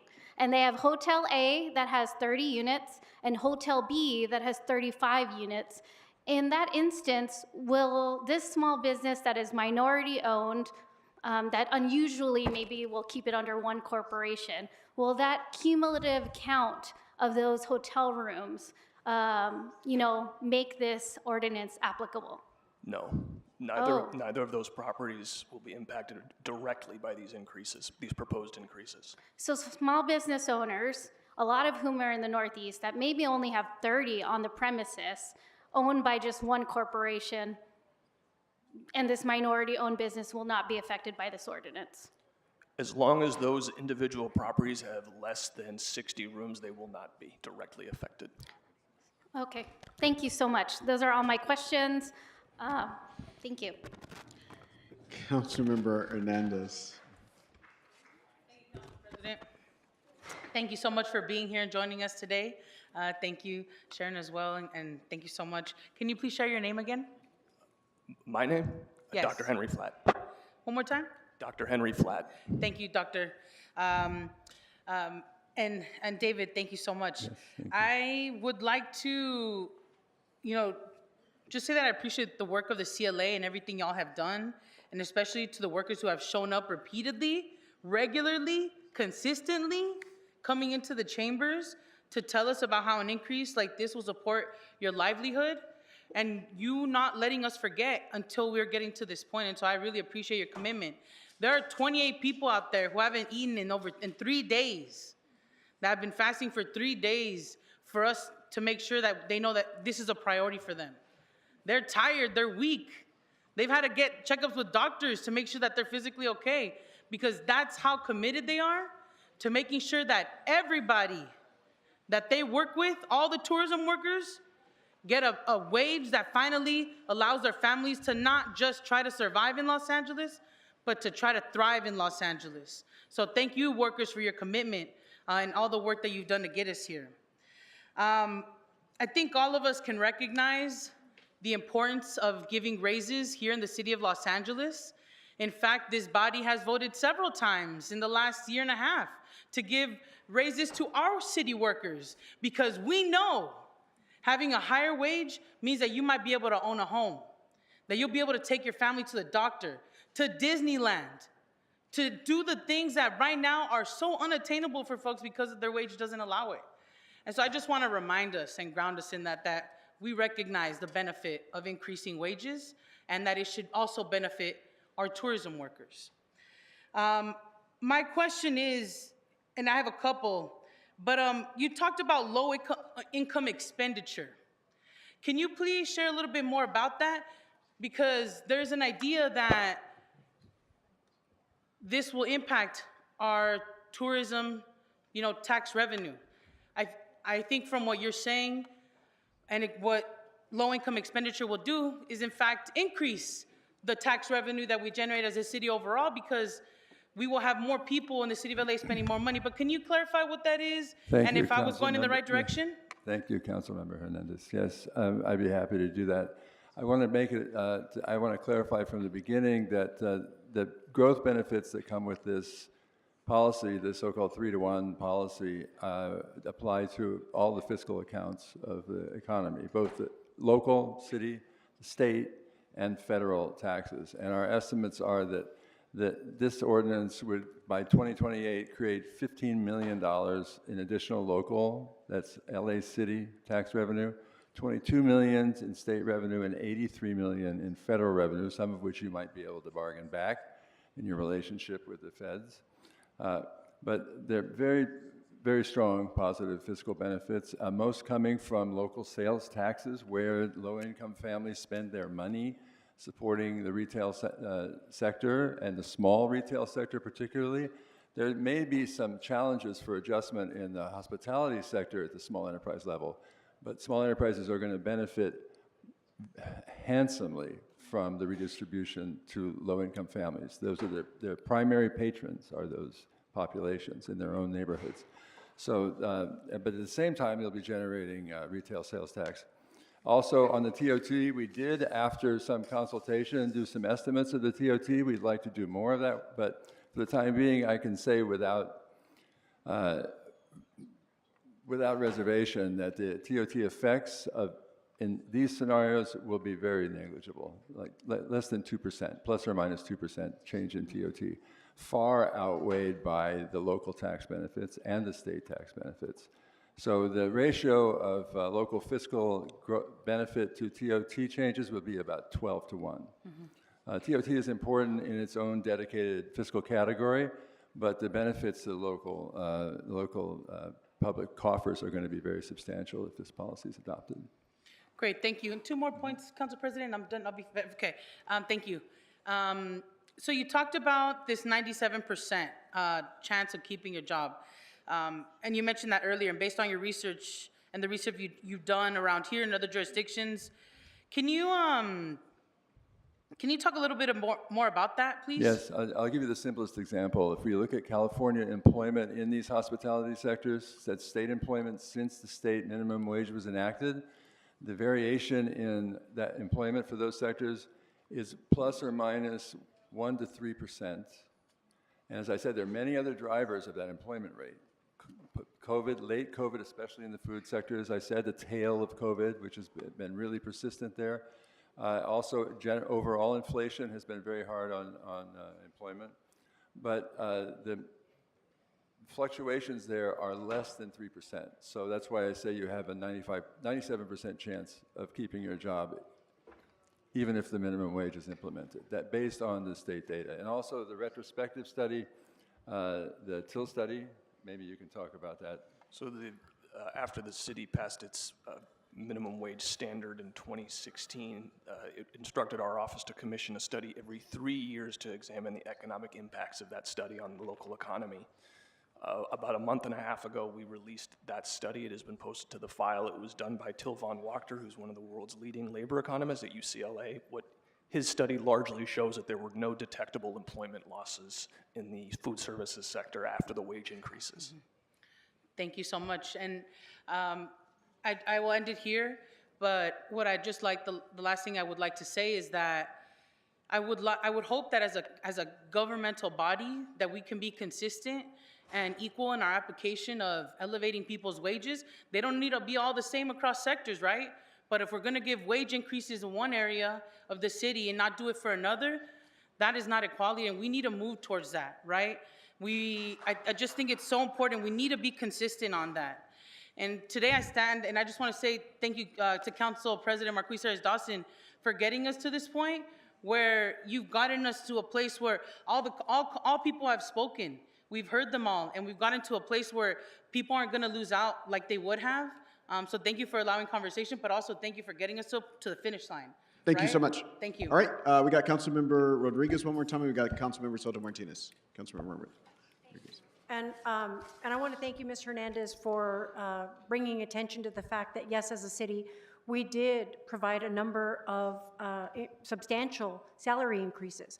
We're also currently experiencing hiring freezes as a result of that. So thank you for helping to underscore what the detrimental effects could very likely be to the very same business owners that we as a city are currently experiencing.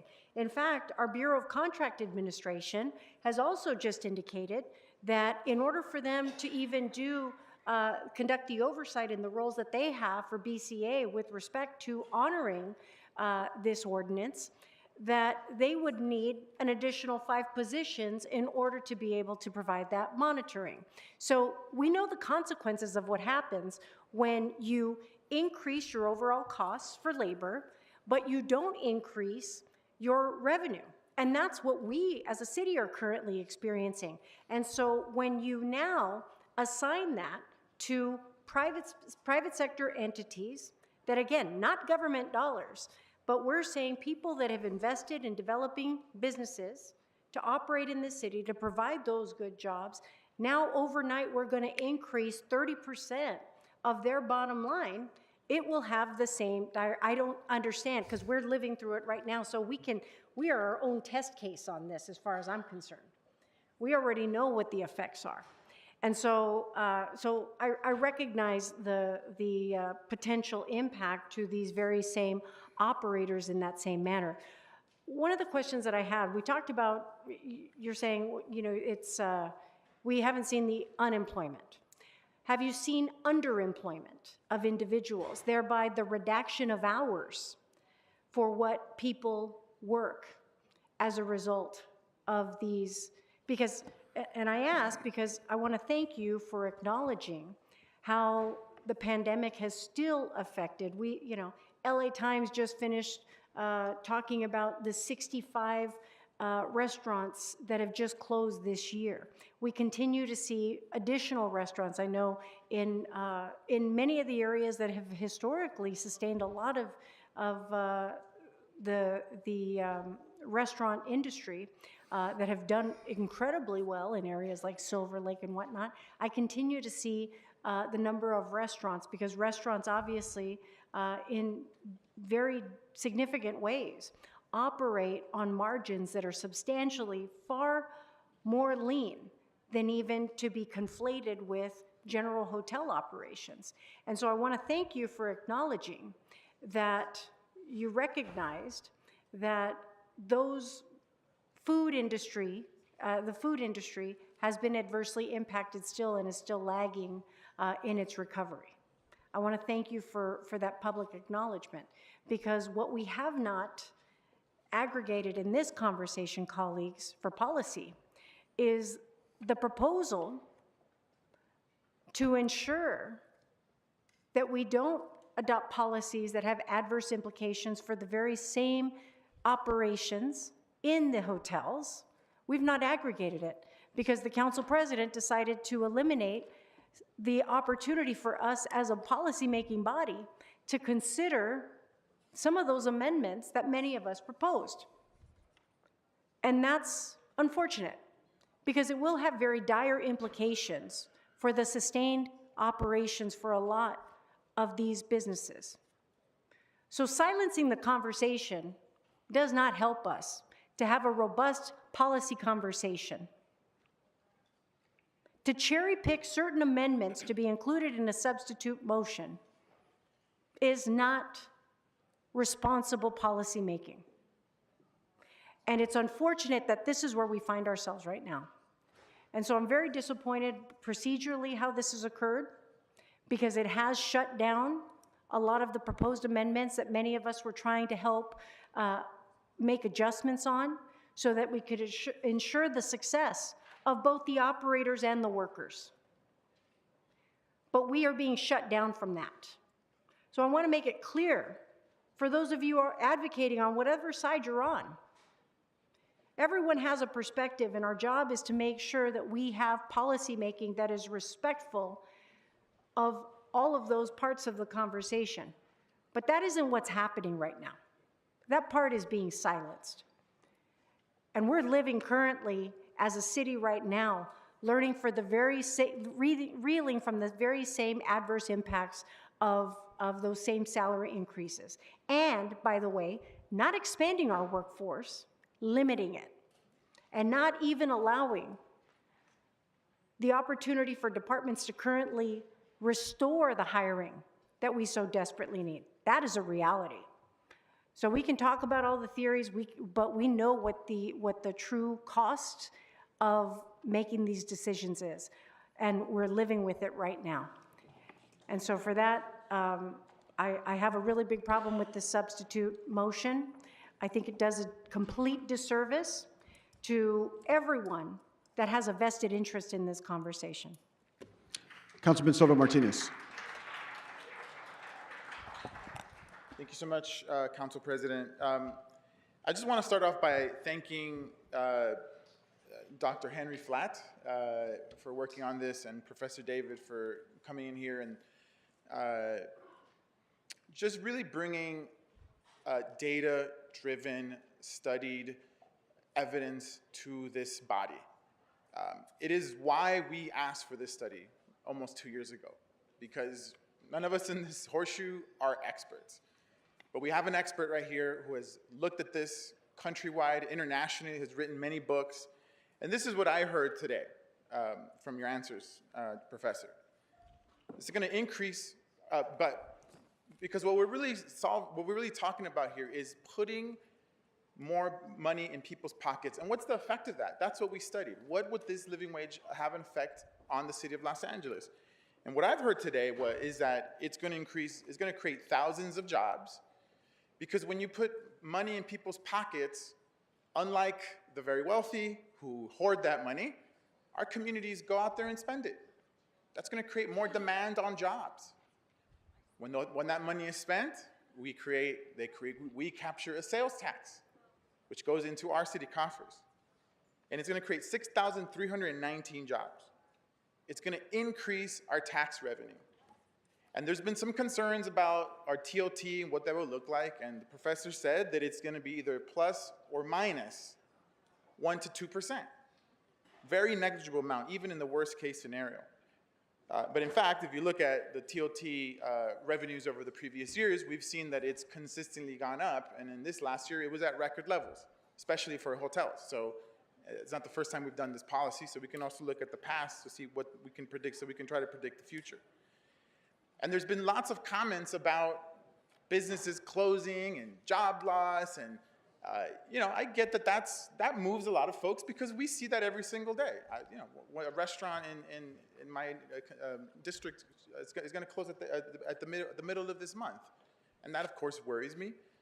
But when you look at the evidence about these policies, you see no direct evidence that this will create jobs loss. And so I think what we have in front of us, it's a pretty amazing policy. And what is not described in your study is how is that going to, the workers' testimony, real life testimony about how their lives are going to change. Now, luckily, the workers who have come here consistently and have fought for this policy have given us that, have given us that evidence. They're talking to us about how they can't pay rent, how they can't save enough to take their kids to college, how they are suffering under the very policies that we've created in this city for many years. And so what I'm seeing here today is a slam dunk for everybody. This policy is exactly what we need in the city of Los Angeles. And again, I want to thank everyone who has brought this forward. I thank the council president for really ushering us to this moment. And I think I speak for the majority of people in Los Angeles that they want to see this, and if possible, Council President, I would like to take a vote on this item. All right.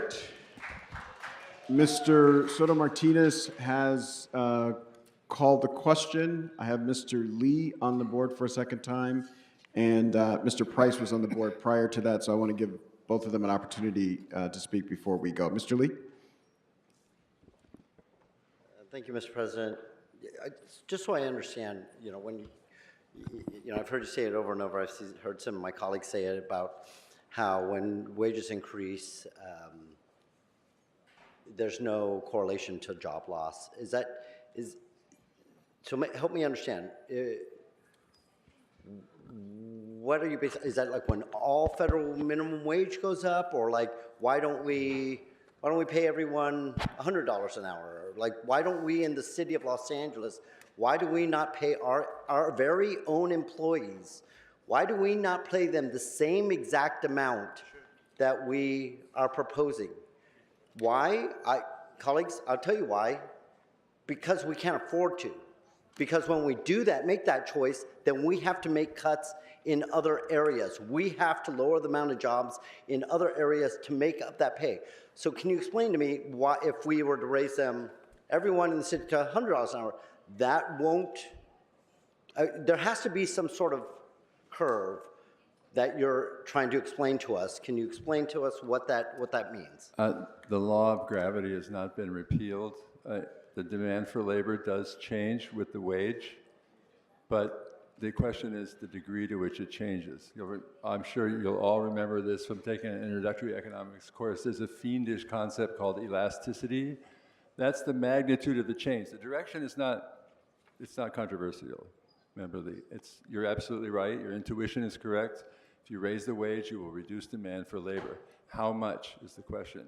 I can tell you that by looking at the evidence that we've seen for California, both the last minimum wage legislation 5 years ago and the most recent state minimum wage, there is no data that would validate a significant relationship. You just can't identify the role of a minimum wage implementation, so it's very small. One mitigating reason for that is when you increase wages for workers, there are many benefits for employers.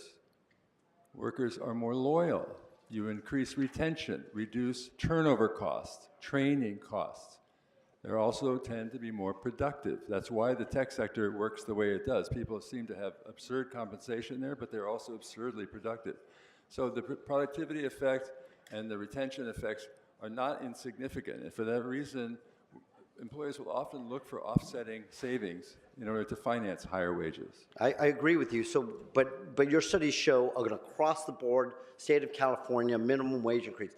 Does your study show when one particular industry, like the hotel workers that are be making more money, they're not then staying in the hotels. We're raising the prices for the rest of the country to come and spend those higher prices. That family, you know, when we talk about the limited, he made a statement earlier that this, you know, when we're talking about the larger corporations, the limited service hotel workers, the minority business owned hotels here that are limited in services, they don't have valet parking, they don't have banquet services, that those families that provide those affordable rooms that when people want to come over to, you know, from another state to come see Universal Studios, they stay there because it's affordable. They're basically, you said that's just a policy thing where whether we affect them or not.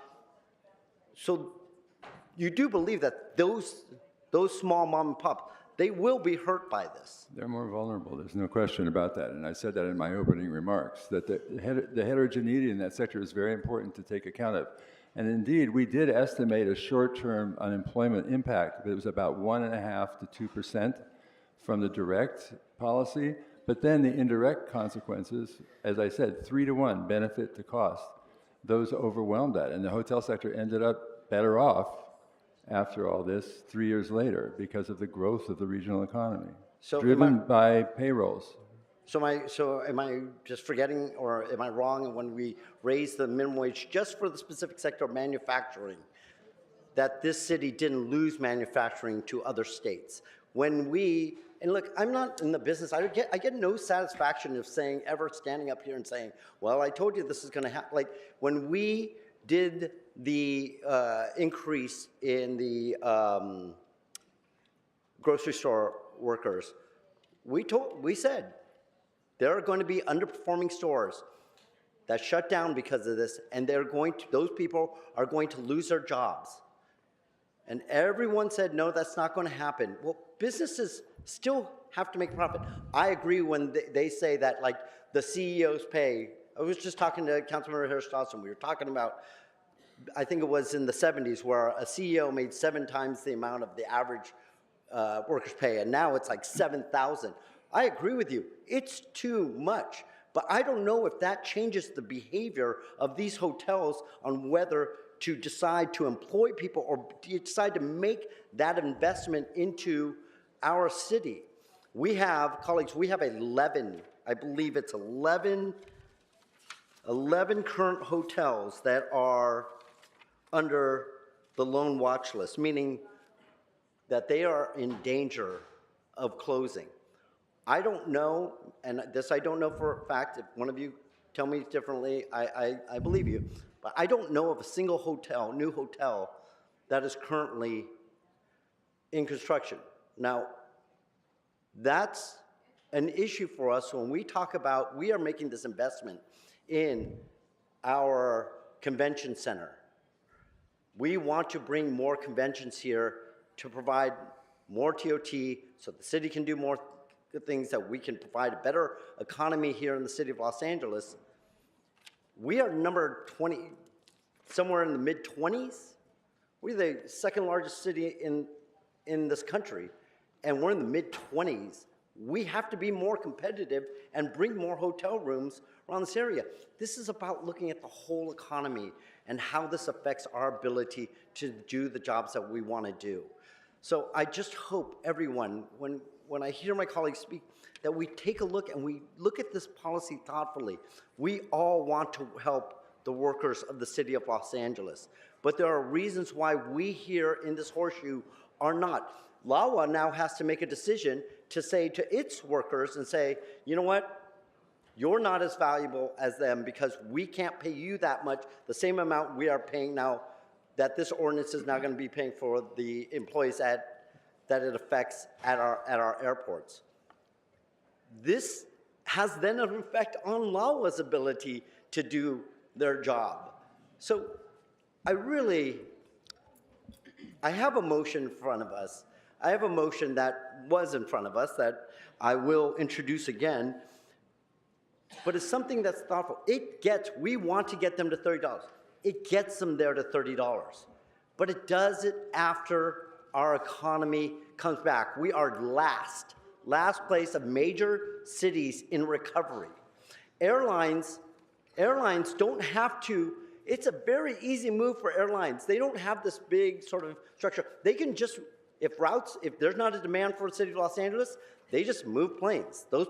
Their inventory is meant to move easily. They just move their planes out. We are losing routes here at LAX. We have less people coming here. We have less tourism. I just hope that as a city, we can just take a step back and say, look, we want to get these workers as much as we can, but we have to do it in a thoughtful process so that it makes sense, so that we can make sure that we keep and save their jobs. And that's something I hope when looking at the motion that I'm going to reintroduce, that you think this is something that the hotel worker, it gets them to $30, it just starts right after that recovery happens. The latest it gets them to is 2030. Do we want this expiring July 1st, 2028, right in the middle of the Olympics? No, we have to be thoughtful about when this process is happening. We have to think about those things, and I hope you consider my motion that gets them to $30, but it gets them in a thoughtful way so that everyone has recovered, our economy has bounced back, our tourism has bounced back, and that those hotels can provide the wages that we so desperately want our workers to have. Thank you so much, Mr. Lee. Mr. City Attorney, the question has been called by Mr. Price. I do have one speaker on this queue that hasn't spoken. You're not here. I would love you to advise in this regard.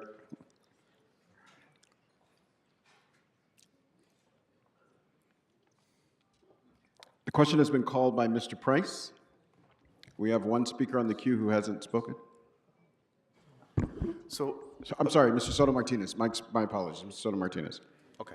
So if the question has been called, it is not debatable, so we would vote on that now. I believe, has everybody had the opportunity to speak twice? It doesn't appear to be so. No. So it would require a vote of 10. All right. So the question has been called. Let's open the roll on taking a vote now. Is a yes. Continuing the conversation is a no. Is that right? All right, let's open the roll, close the roll, tabulate the vote.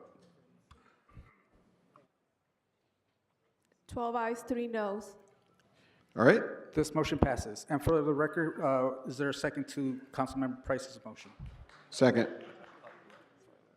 All right, what's before us, Mr. Clerk? Mr. President, I believe Councilmember Lee has introduced the motion. He said he's going to introduce a motion. Do we have to take substitute first? Yes, so the council may now consider substitute motion. Please note there are 2 votes required for this substitute motion. The first vote is to vote on the question whether to substitute. All right, let's open the roll on substitution, close the roll, tabulate the vote. 12 ayes, 3 noes. All right, what's before us now?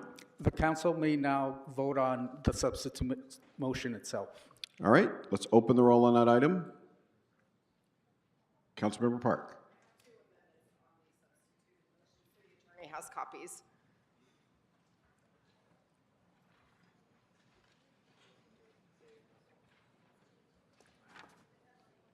So the amendments are as follows.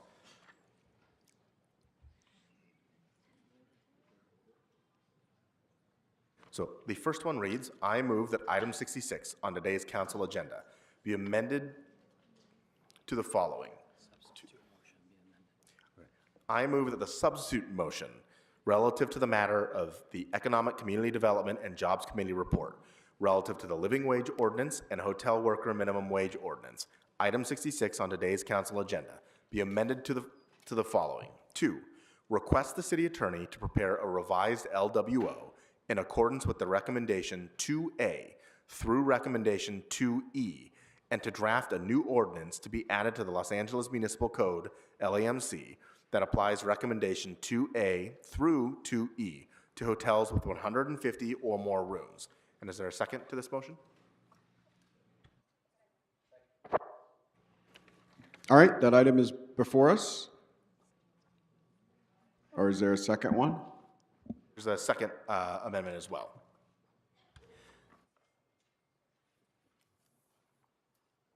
So the second amendment reads, I move that the substitute motion relative to item number 66 on today's council agenda be amended to the following. 2, request the city attorney to prepare a revised LWO and HWMO that, D, adds a hardship exemption clause to the LWO for concessionaires at LAX under a lease in effect at the time of the passage of the ordinance, applicable only to the proposed amendments and the HWMO, similar to the Hotel Worker Protection Ordinance, Los Angeles Municipal Code, Section 182.04, subsections B and C. The ordinance rate at the time of the application will remain in effect for employers who qualify for the hardship exemption. And is there a second to this amendment? So I believe Councilmember Rodriguez. I think you got us, yeah, over here.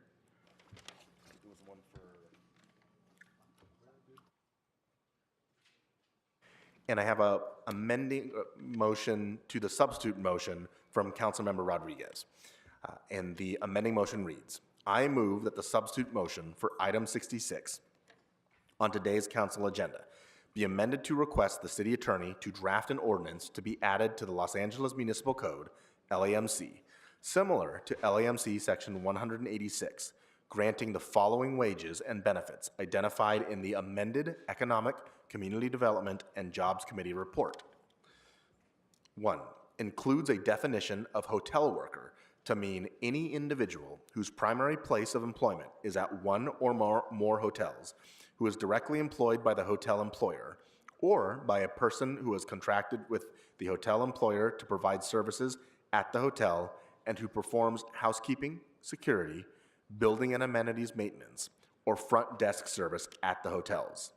2, raises the hourly minimum wage to $25 an hour effective February 1st, 2025, or upon the effective date of the ordinance, whichever comes later, to $26.25 an hour on July 1st, 2025, to $27.50 an hour on July 1st, 2026, to $28.75 an hour on July 1st, 2027, and to $30 an hour on July 1st, 2028. 3. On July 1st, 2029, and annually thereafter, the hourly wage rate will increase based on the Consumer Price Index for urban wage earners and clerical workers, CPI-W, for the Los Angeles metropolitan area, which is published by the Bureau of Labor Statistics. The designated administrative agency, DAA, shall announce the adjusted rates on February 1st and publish a bulletin announcing the adjusted rates, which shall take effect on July 1st of each year. 4. Provides a health payment of $8.35 an hour beginning on July 1st, 2025. The healthcare benefit payment for hotel workers shall be applied in the same manner as applied to airport workers under the living wage ordinance. 5. On July 1st, 2026, and annually thereafter, the healthcare benefit payment provided shall be adjusted by the percentage equal to the percentage increase, if any, in the California Department of Managed Healthcare's Large Group Aggregate Rates Report, as measured from January to December of the preceding year. The DAA shall announce the adjusted rates on April 1st and publish a bulletin announcing the adjusted rates, which shall take effect on July 1st of each year. 6. Adds a hardship exemption clause similar to the Hotel Worker Protection Ordinance, Los Angeles Municipal Code, Section 182.04, subsections B and C. 7. The Office of Wage Standards, OWS, shall be the DAA responsible for the administration and enforcement of this ordinance. The administrative ordinance scheme, penalties, fines, and available remedies, including a private right of action, shall be consistent with the minimum wage ordinance, MWO.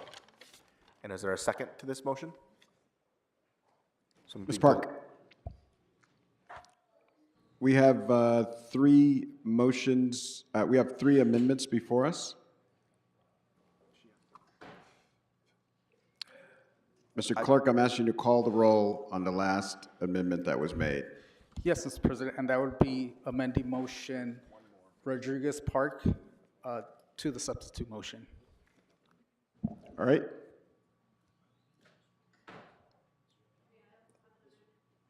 Amending motion, the clerk has, the city attorney has the All right. language. So we're in the middle of a question. We're going to open the roll on this question, and then we'll come back to it. Thank you, Councilmember Padilla. Councilmember Rahman. Can you read again the motion that the amendment that we're voting on?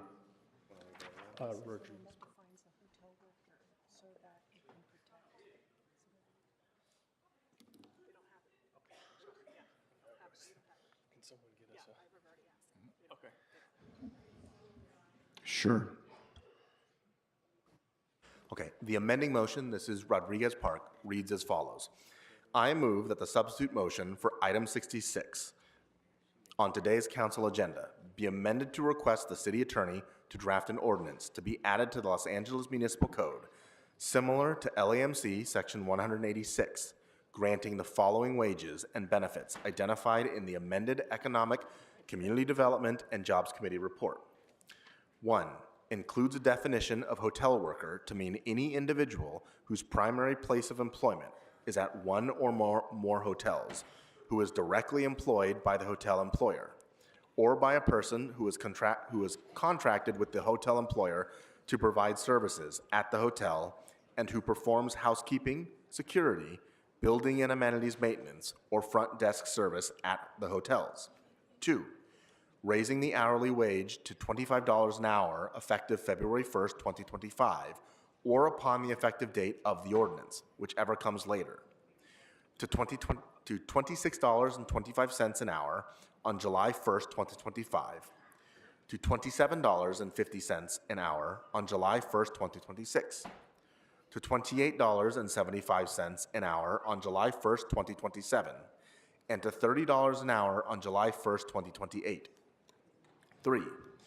On July 1st, 2029, and annually thereafter, the hourly wage rate will increase based on the Consumer Price Index for urban wage earners and clerical workers, CPI-W, for the Los Angeles metropolitan area, which is published by the Bureau of Labor Statistics. The designated administrative agency, DAA, shall announce the adjusted rates on February 1st and publish a bulletin announcing the adjusted rates, which shall take effect on July 1st of each year. 4. Provides a health payment of $8.35 an hour beginning on July 1st, 2025. The health care benefit payment for hotel workers shall be applied in the same manner as applied to airport workers under the living wage ordinance. 5.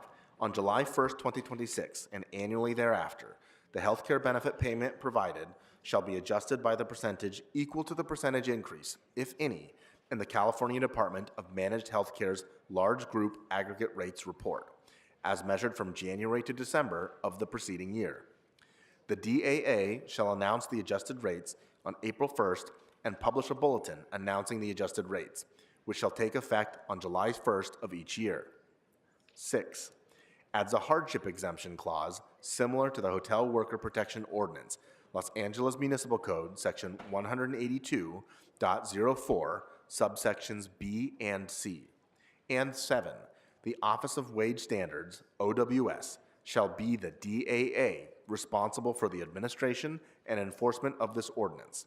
The administrative enforcement scheme, penalties, fines, and available remedies, including a private right of action, shall be consistent with the minimum wage ordinance, the MWO. Mr. Blumenfield has an announcement. Budget was scheduled for 2:30 p.m. Obviously, Budget Committee is not going to happen at 2:30 p.m.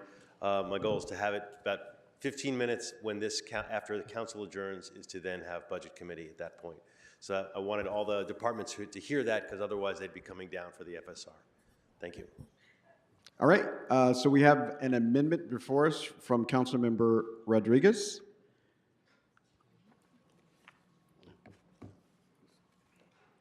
Ms. Rodriguez is asking for a yes vote on this amendment.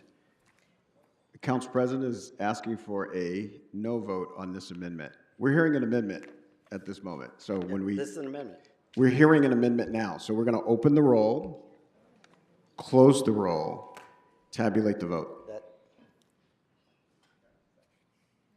6 ayes, 9 noes.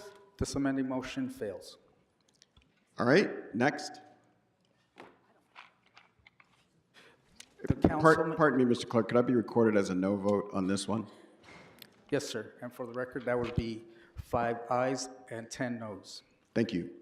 Next. The council may now consider amending motion Park Rodriguez, and I All right. can read that into the record. All right. I move that the substitute motion relative to the Economic Community Development and Jobs Committee report relative to the Living Wage Ordinance and Hotel Worker Minimum Wage Ordinance and related matters, item number 66 on today's council agenda, council file number 14-1371-S13, be amended to the following. Request the city attorney to prepare a revised LWO and HWMO that D, adds a hardship exemption clause to the LWO for concessionaires at LAX under lease in effect at the time of the passage of the ordinance, applicable only to the proposed amendments and the HWMO, similar to the Hotel Worker Protection Ordinance, Los Angeles Municipal Code, Section 182.04B and C. The ordinance rate at the time of the application will remain in effect for employers who qualify for the hardship exemption. And for the record, this would be amending motion number 2. All right, this is amending motion number 2. Councilmember Park is requesting a yes vote. Councilmember Harris Dawson is requesting a no vote. Let's open the roll, close the roll. My amendment, please. Well, I like the same. Mr. City Attorney?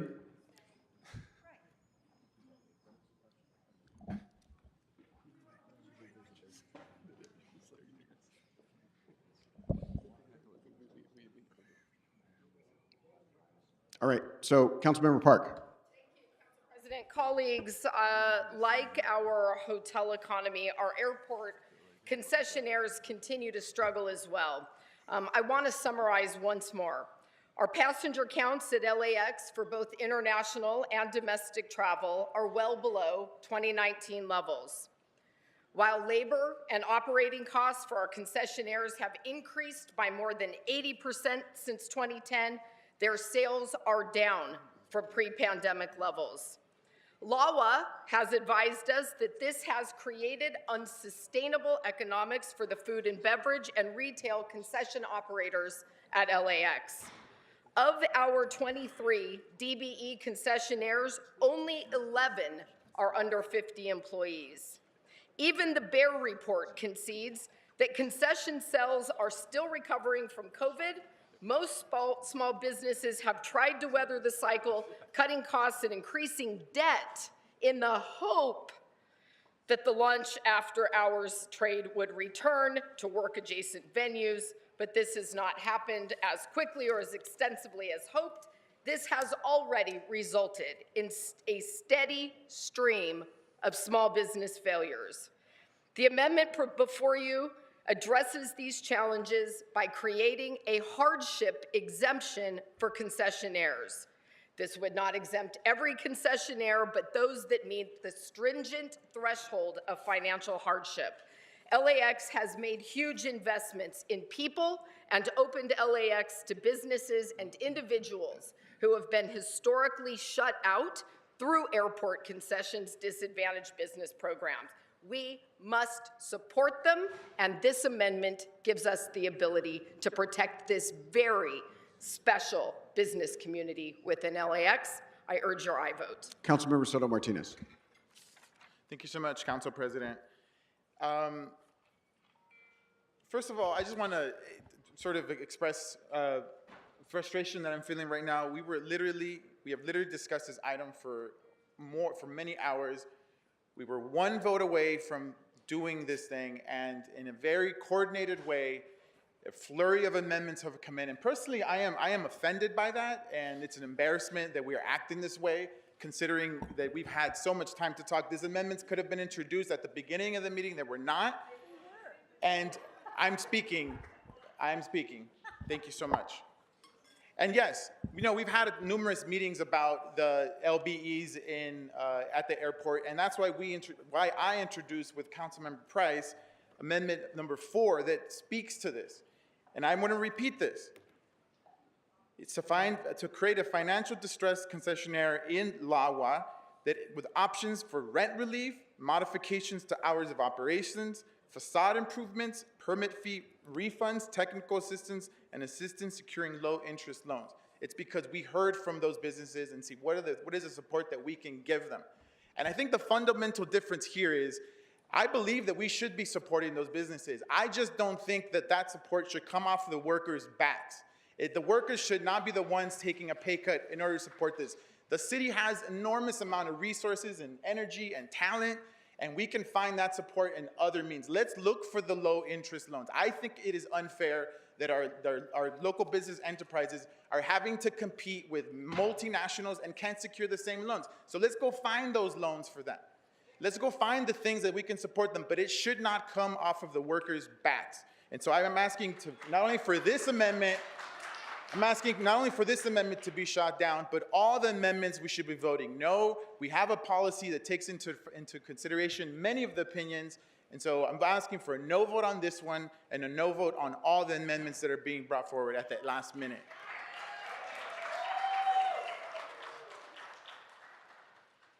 All right, Councilmember Rodriguez.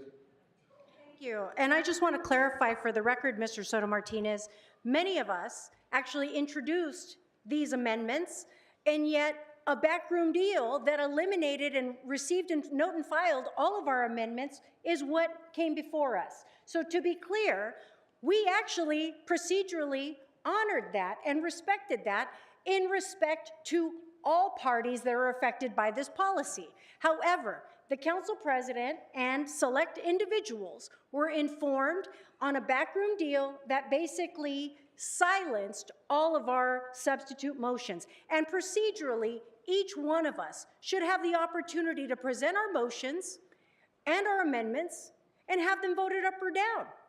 But that was denied. So yes, procedurally, and my colleagues, unfortunately, are currently being denied additional amendments. And by the way, I was also denied an opportunity to speak on my amending motion because the council president chose not to acknowledge me. So procedurally, yes, this is a mess, but by design.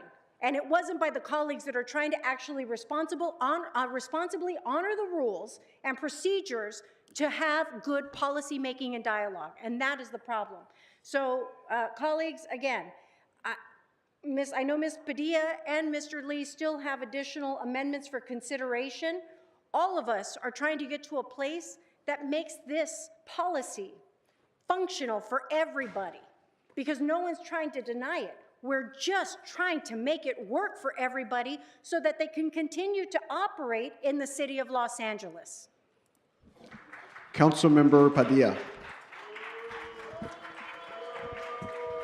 Okay, so I know this has been a long meeting. I know that people are incredibly interested in what is being discussed here. When I ask that you please keep the noise to a minimum while the members are trying to speak.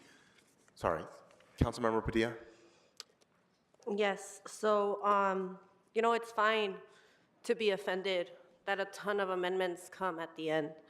But I have said it multiple times, what is even more offensive is the lack of collaboration with all of our teams ahead of today to figure out what would be a true compromise.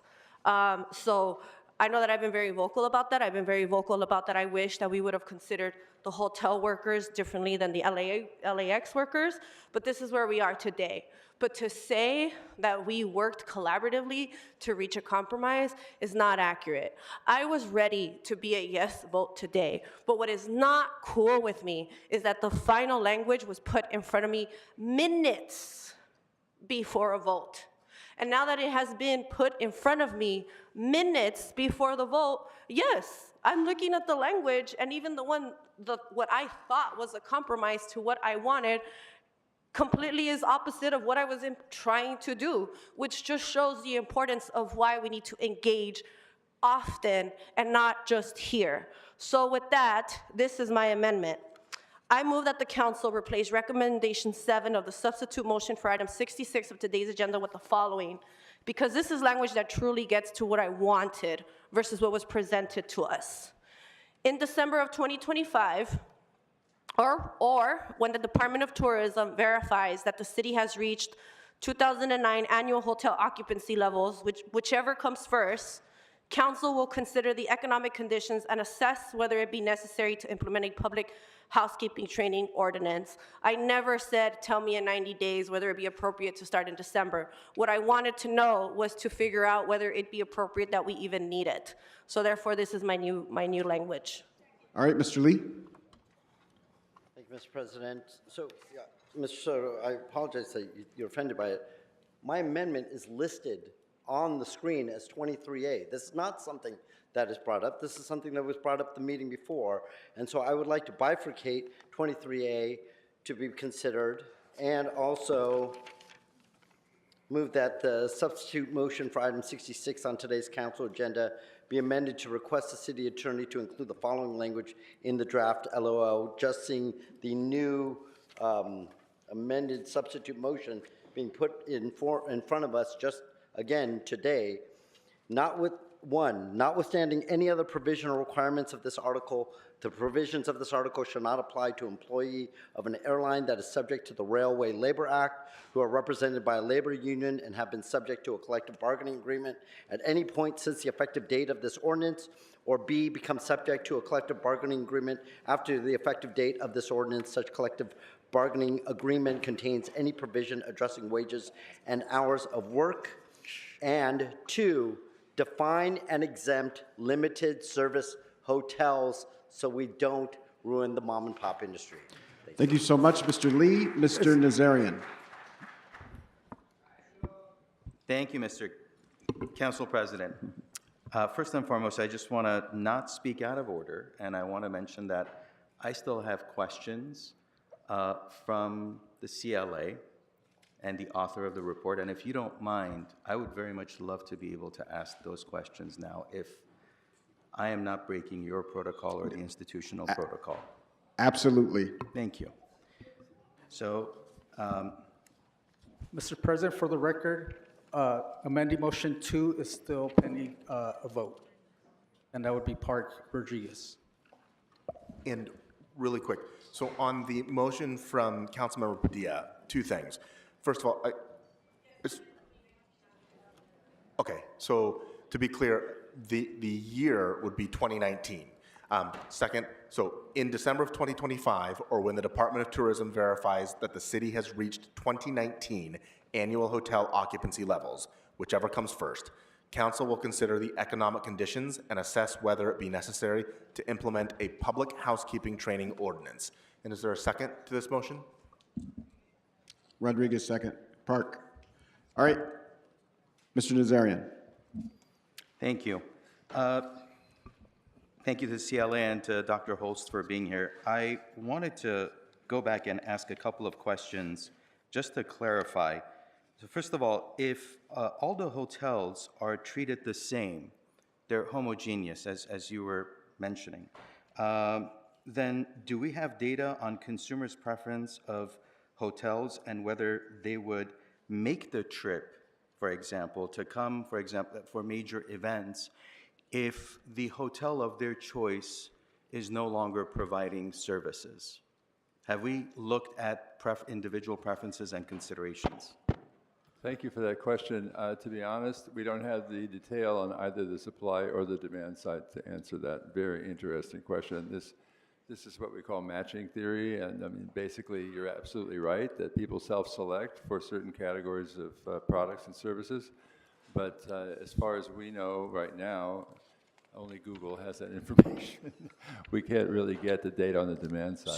So how important is such preferences play into these decisions? To be honest with you, I believe the destination is the ultimate determinant of people's preferences to visit, rather than the hospitality that's featured there. And a place like LA, which has extraordinary diversity in hospitality services, basically people will be coming because it's Los Angeles. Okay, so then let's go back for a minute. Then if there are 88 cities in the county, 4 of which, if I'm correct, have wage ordinances in place. Has your study considered what will happen if this wage increase does pass? We don't, and we don't have the information needed to really conclusively show how there might be migration within the sector, but these are industries with huge fixed assets. They're very unlikely to move across borders because of price differences or cost differences of this magnitude. Generally speaking, labor cost differences are not great enough between the jurisdictions to drive investment, or certainly not relocation. Maybe new investment might be attracted to lower wage areas, but of course, those employers are going to run the risk of losing employees to the higher wage jurisdictions. So I think LA could probably benefit from a spill-in of new talent and more productive workers if they offer wages that are higher than their neighboring jurisdictions. I don't think a race to the bottom is anything that we've seen in higher income hospitality. My question isn't about the race to the bottom. I obviously don't want to see that happen. Right. I support this, but at the same time, I want to make sure that the steps we're taking forward are not going to lead us to regression. I want to make sure that when the city has made the mistake in the past of passing something and then having to rescind it. Right. I don't want to rescind this. Yes. If we go ahead and move forward on this, I want to make sure that it's in solid enough of a ground so that we are not rescinding it. So that's where my concern comes from. Yeah, I think you can take comfort in the fact that 19 municipalities and 7 counties have done this in California without reporting any significant secondary effects like the ones you described. And at the same time, I actually really support the idea of a look back in 3 years just to see how this policy is performing. When the evidence that was gathered by my 2 colleagues here indicated that the decision that was made 5 years ago did not have significant adverse effects on the labor market, but there could still be a more detailed study of how the industry adjusted to that. And that's usually a good idea. That's what we call adaptive policy, basically. But one of the impacts, as you mentioned just a minute ago, is that new investments of hotels might go to other places. That's easier because there's no fixed commitments to write down. But The benefits of proximity are really important in the hospitality sector, as you're well aware, I think. So it would take, I think, probably more significant cost differentials for them to locate significantly further away. But we have seen this in large sporting events. That is often more driven by policy. For example, in the Olympic category, developing countries tend to move, they tend to build in several different cities in order to distribute the economic benefits of the event. And you might see some incentives from competing jurisdictions. That won't be driven by wages, though, because they're just not big enough to provide a sustained competitive advantage. Taxes, yes. Land, concessional land, that's really attractive. But I don't think wage differences will drive any unexpected adjustments like that.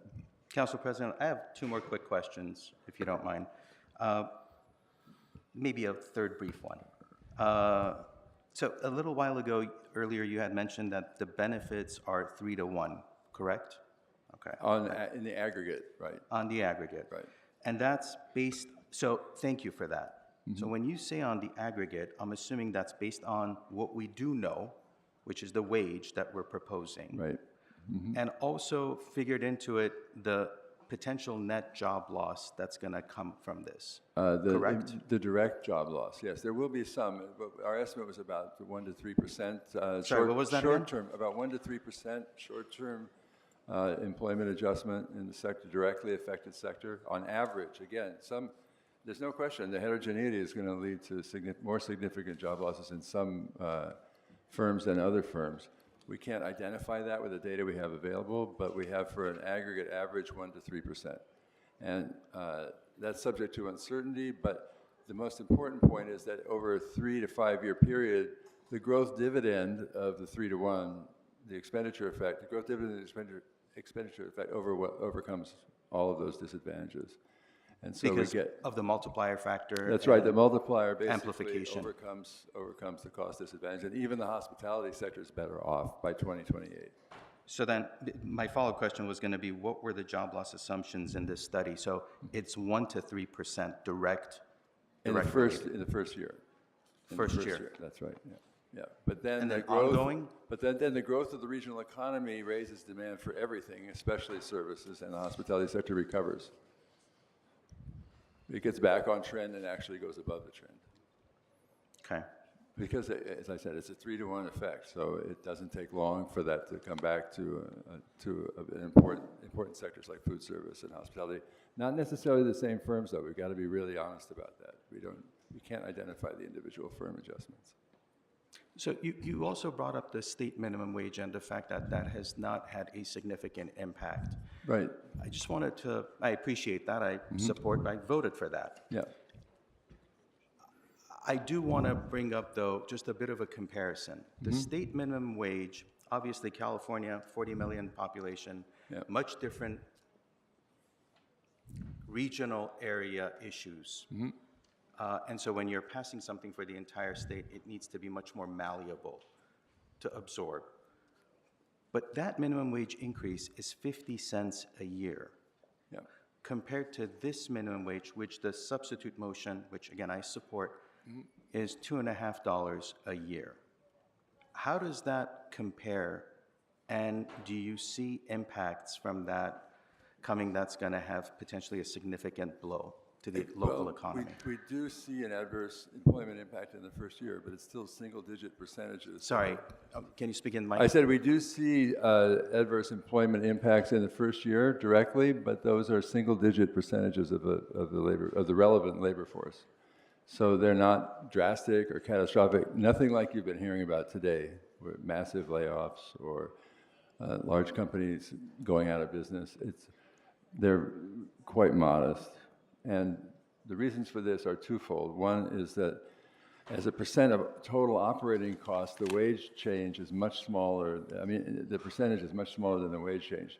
The wage change benefits workers directly, 1-to-1, 50%, 30%, whatever it is. But as a percent of total operating costs, it's usually a fraction of that. So the cost effect on the industry is not 30%. It's more like 6 to 10%. And that's something that they can generally accommodate. So layoffs would not be significant, and that's consistent, as I said, with the observed data. We just don't see massive layoffs in response to the minimum wages. Yet you're right that the state wage is a smaller increment than the Los Angeles wage, but excuse me, it's applied to a much larger category of workers.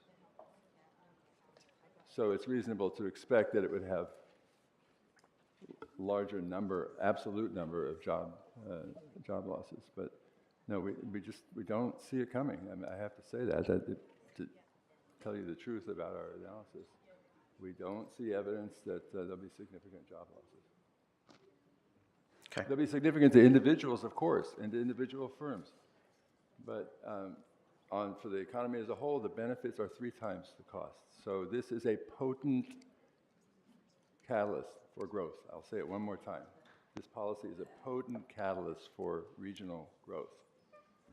And if we're talking about trade-offs, it'll be between those industry costs and the benefits for the entire economy, including many workers across the economy who will benefit from the expenditures of the lower income workers who get higher wages. Thank you, Council President. Thank you so much, Mr. Nazarian. The desk is clear of requests to speak. I am calling the question on the amendments before us. At this time, Mr. Clerk, what is before us?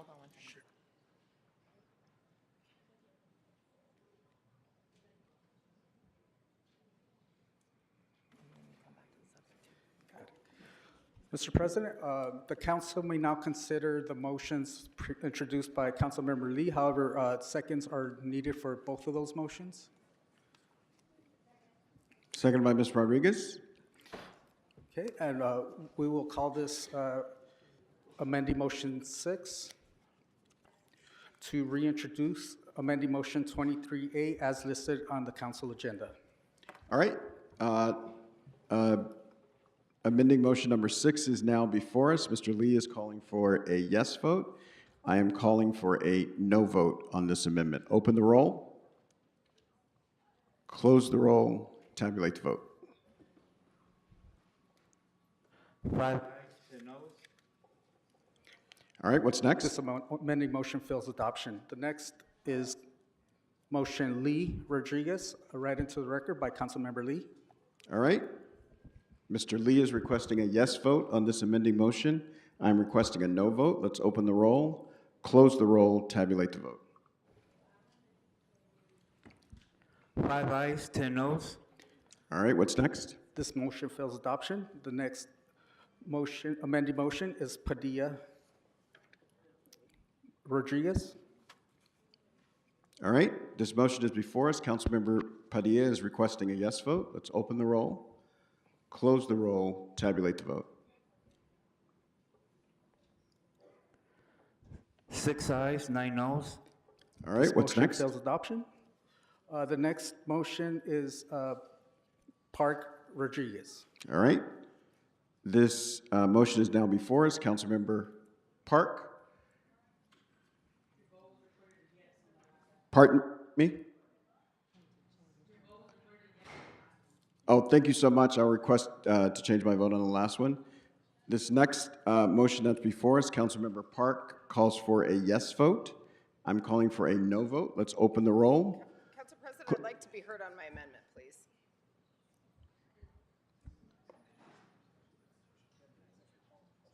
I called the question. All right, can we hold it? I've called the question. There needs to be a vote on calling the question. If you want to continue conversation, you vote no. If you want to continue to vote, you vote yes. Let's open the roll, close the roll, tabulate the vote. 11 ayes, 4 noes. All right, what's next? The council may now vote on amending motion Park Rodriguez, which All is right. the first one introduced. This amendment is now before us. Councilmember Park is calling for a yes vote. I'm calling for a no vote. Let's open the roll. We just took a vote to call the question, so a vote is before us. We're going to open the roll, close the roll, tabulate the vote. 5 ayes, 10 noes. All right, what's next? Mr. President, if we take a few moments just to reiterate the amending motions that were adopted for the substitute motion.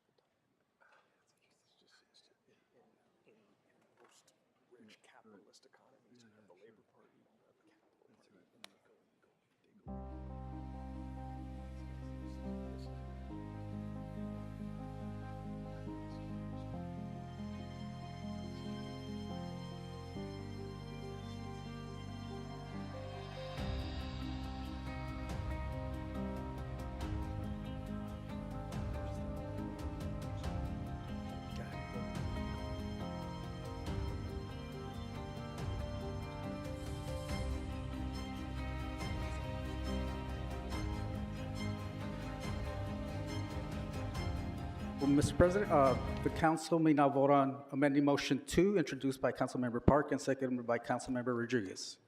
All right, let's open the roll on this item, close the roll, tabulate. Pardon me? This is amending item 2. We should read it because it's been some time now.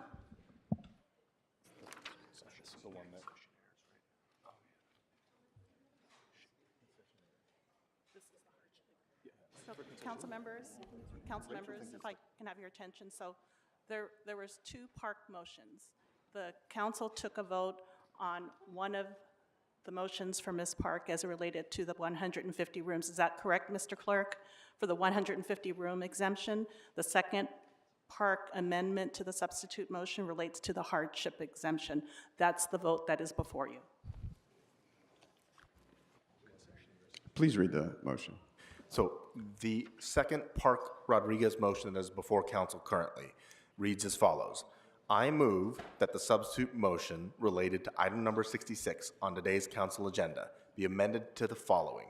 2, request the city attorney to prepare a revised LWO and HWMO that D, adds a hardship exemption clause to the LWO for concessionaires at LAX under a lease in effect at the time of the passage of the ordinance, applicable only to the proposed amendments and the HWMO, similar to the Hotel Worker Protection Ordinance, Los Angeles Municipal Code Section 182.04, subsections B and C.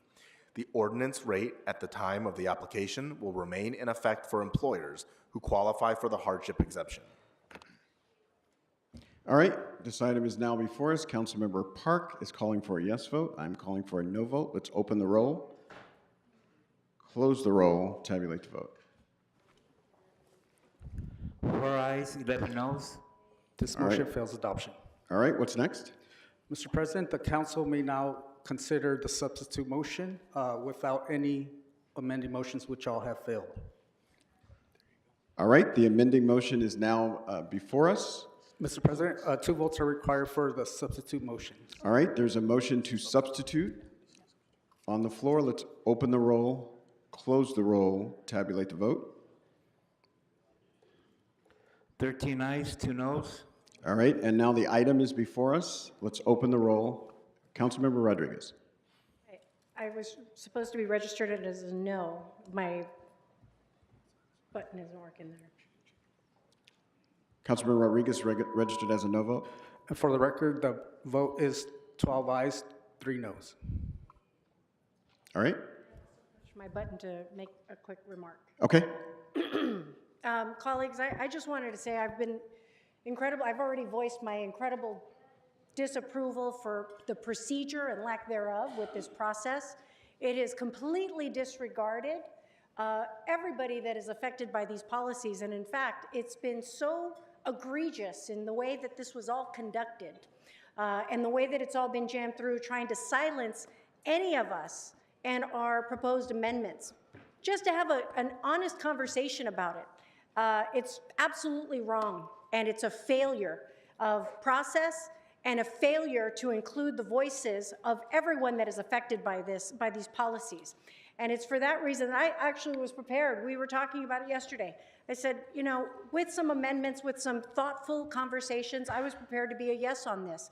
But this, the way that it's been handled is so foul and so disrespectful that I just unfortunately now can't even be any part of it. So I'm just incredibly disappointed by procedurally how this was handled, the lack of respect for the colleagues that have all proposed a variety of amendments just to be included. We were attempted to be silenced from the very beginning. And that's unfortunate because that's not what good leadership looks like. And I will be casting, unfortunately, a no vote. Councilmember Park. Councilmember Park. Thank you, Council President. I just want to reiterate my concerns and my disappointment and You pull your mic up. and detail off of what Councilwoman Rodriguez said. You know, there were a lot of people that worked very hard who spent countless hours meeting with interested parties and stakeholders to try to understand the reality, since we weren't provided with that information in the report that we paid for. It's unfortunate that so much work went into this, and we were deprived of the basic opportunity to speak on our amendments and presented with a package that most of us had never even seen or had time to discuss or discuss with stakeholders. And to present it as a compromise suggests perhaps that some skilled negotiator mediated between the parties through a series of concessions and gains and resulted in agreed upon outcome. That is not what happened here. The substitute motion isn't agreed upon by any of the stakeholders in the room. I'm a no, and for the city of Los Angeles and our tourism industry as a whole, we should be all a no. We have an opportunity to do this right and to be thoughtful about it and to protect both our businesses and our workers. I wanted to be a yes today, and there was a pathway to do it, but it is not this substitute motion. Thank you, Councilmember Padilla. No, again, I voted yes because to me this is about the workers, and it was always about the workers for me. But I also wanted to be able to proudly say that we compromised and that we paid attention to all stakeholders, because we really did it. So I just want to make sure that I say that I hope this never happens again.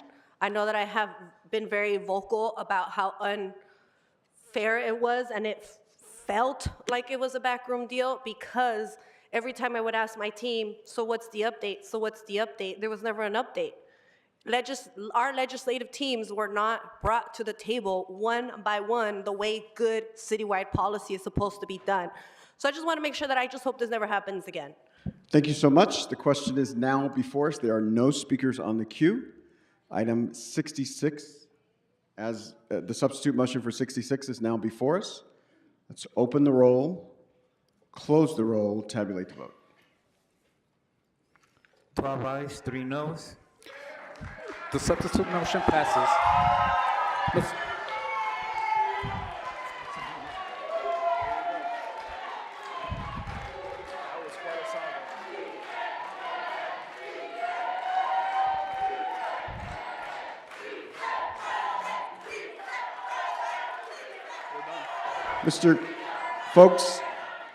Folks, if you can quiet down, we have business still before us. Mr. Clerk, what's before us? Mr. President, and for the record, substitute motion, the recommendation 11 receives and files amending motions 66L, Nazarian McOsker, and 66M, Nazarian Lee Blumenfield. Folks, you gotta let us continue our business. Thank you, Mr. Clerk. Mr. President, there is a request to continue item 82 Without objection. to Friday, December 13, 2024. All right, what's next? Council has motions for posting and referral. They are posted and referred. The desk is clear, sir. All right, announcements, members. Mr. Lee. President, we are going to be... Folks, as you're exiting, we still have business. We'll encourage everybody who's exiting. We still have business. If you could exit quietly, thank you. We'll just be moving Public Works Committee until 15 minutes after council ends. All right, so about 3:35. Councilmember Price? Thank you, Mr. President. I have an announcement, a very special announcement that I'd like to make at this time. I'd like for us all to greet Genevieve Filmar-Ocean. Yes, easy for me to say. She's the new president of the South Central Family Health Center in South LA in District 9. Let's give her a hand, please. Under her guidance, the South Central Family Health Center has significantly improved operational effectiveness, expanded its programs and services, and has experienced a positive cultural transformation. Under her leadership, the Health Foundation has become an employer of choice and is a proud community workforce engine, with over 50% of its employees hired directly from CD9 and surrounding South LA communities. Genevieve is on the front lines of advocacy locally, statewide, and at the federal level for her patients who are primarily low-income, underinsured, and often marginalized due to economic status, lack of housing, orientation, and immigration status. At the heart of her leadership is she's devoted to ensuring that her patients receive the highest quality of individualized care. Genevieve, we appreciate your steadfast commitment to the constituents that you serve in South LA. We thank you for being a genuine shero in our community. There you are. And I just, on behalf of the entire city of LA and our city council, we just want to say thank you for your work, for your commitment and service to our community and to its citizens. And we know that you will continue to be a strong source of inspiration in our community. We thank you. Thank you so much, Mr. Price, and congratulations to the South Central Family Clinic. You all have been a part of a fabric of the community and making sure our folks are well and can get well. So thank you so much for your work. Councilmember McCosker. Thank you very much, Mr. President. I'm happy to announce that we have a great event coming up tomorrow in the 1-5. Top Dog Entertainment, TDE, is going to bring the 11th annual TDE Christmas concert and toy drive, very importantly, toy drive to Nickerson Gardens. And this one's going to be unforgettable. The event, as always, will feature performances from TDE artists, including the legendary J-Rock. But just last night, it was announced that we will have additional performances by Kendrick Lamar, SZA, and Schoolboy Q. And I'm especially excited that Kendrick Lamar will be using Nickerson Gardens as a warm-up for his Super Bowl performance later next year. The local openers, we have a lot of local talent that they open at 1 p.m. and the main show starts at 2:30. This is a free event to everyone. Just bring one unwrapped gift for the entry. Giving doesn't stop there. TDE's Christmas is a 2-day celebration. On the next day, the day after tomorrow, gifts will be displayed at Nickerson Garden Gym for residents to pick up and to make their holidays more special. This is going to be the best TDE Christmas event, holiday event ever. Thank you. Thank you so much, Mr. McCosker. This is a great event, one of the great events of the year in our city. Kendrick Lamar goes up every year, and there'll be other surprises. If you've never seen Doechii, she'll be there tomorrow, and it's very, very exciting. Other announcements. Councilmember Rodriguez. Thank you. Colleagues, today I rise to celebrate an individual in my district who performed an incredible act of heroism. And because of his courage and quick thinking, he saved a life.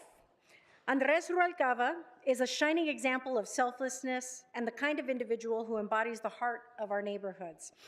When his friend and colleague on the Sylmar Neighborhood Council, George Ortega, suffered a heart attack, Andres did not hesitate.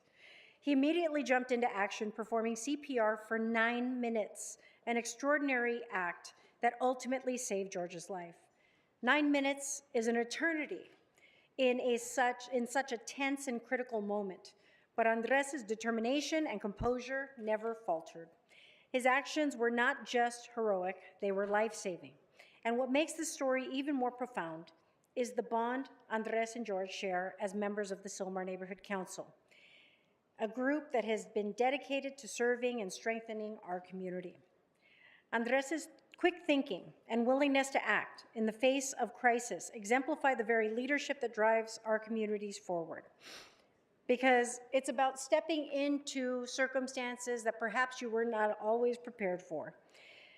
Andres, your actions remind us all about the immense power of community, the immense importance of knowing CPR, because the truth is that many of us are going to be the first responders in times of crisis, because the response of first responders may not always be as quick as the emergency might call for. And so it was your quick thinking and your training that obviously made it possible for you to save George's life. And it's why we are so grateful that we have you both here today. Thank you so much for your quick thinking and action. I'm so proud to be celebrating you and what you did, and have you all here to recognize what an incredible moment that you were a part of. But thank you so much for your act of heroism. It was incredibly important, and you know, now we have George here to talk about it. So thank you very much, and God bless you both. Thank you. Thank you.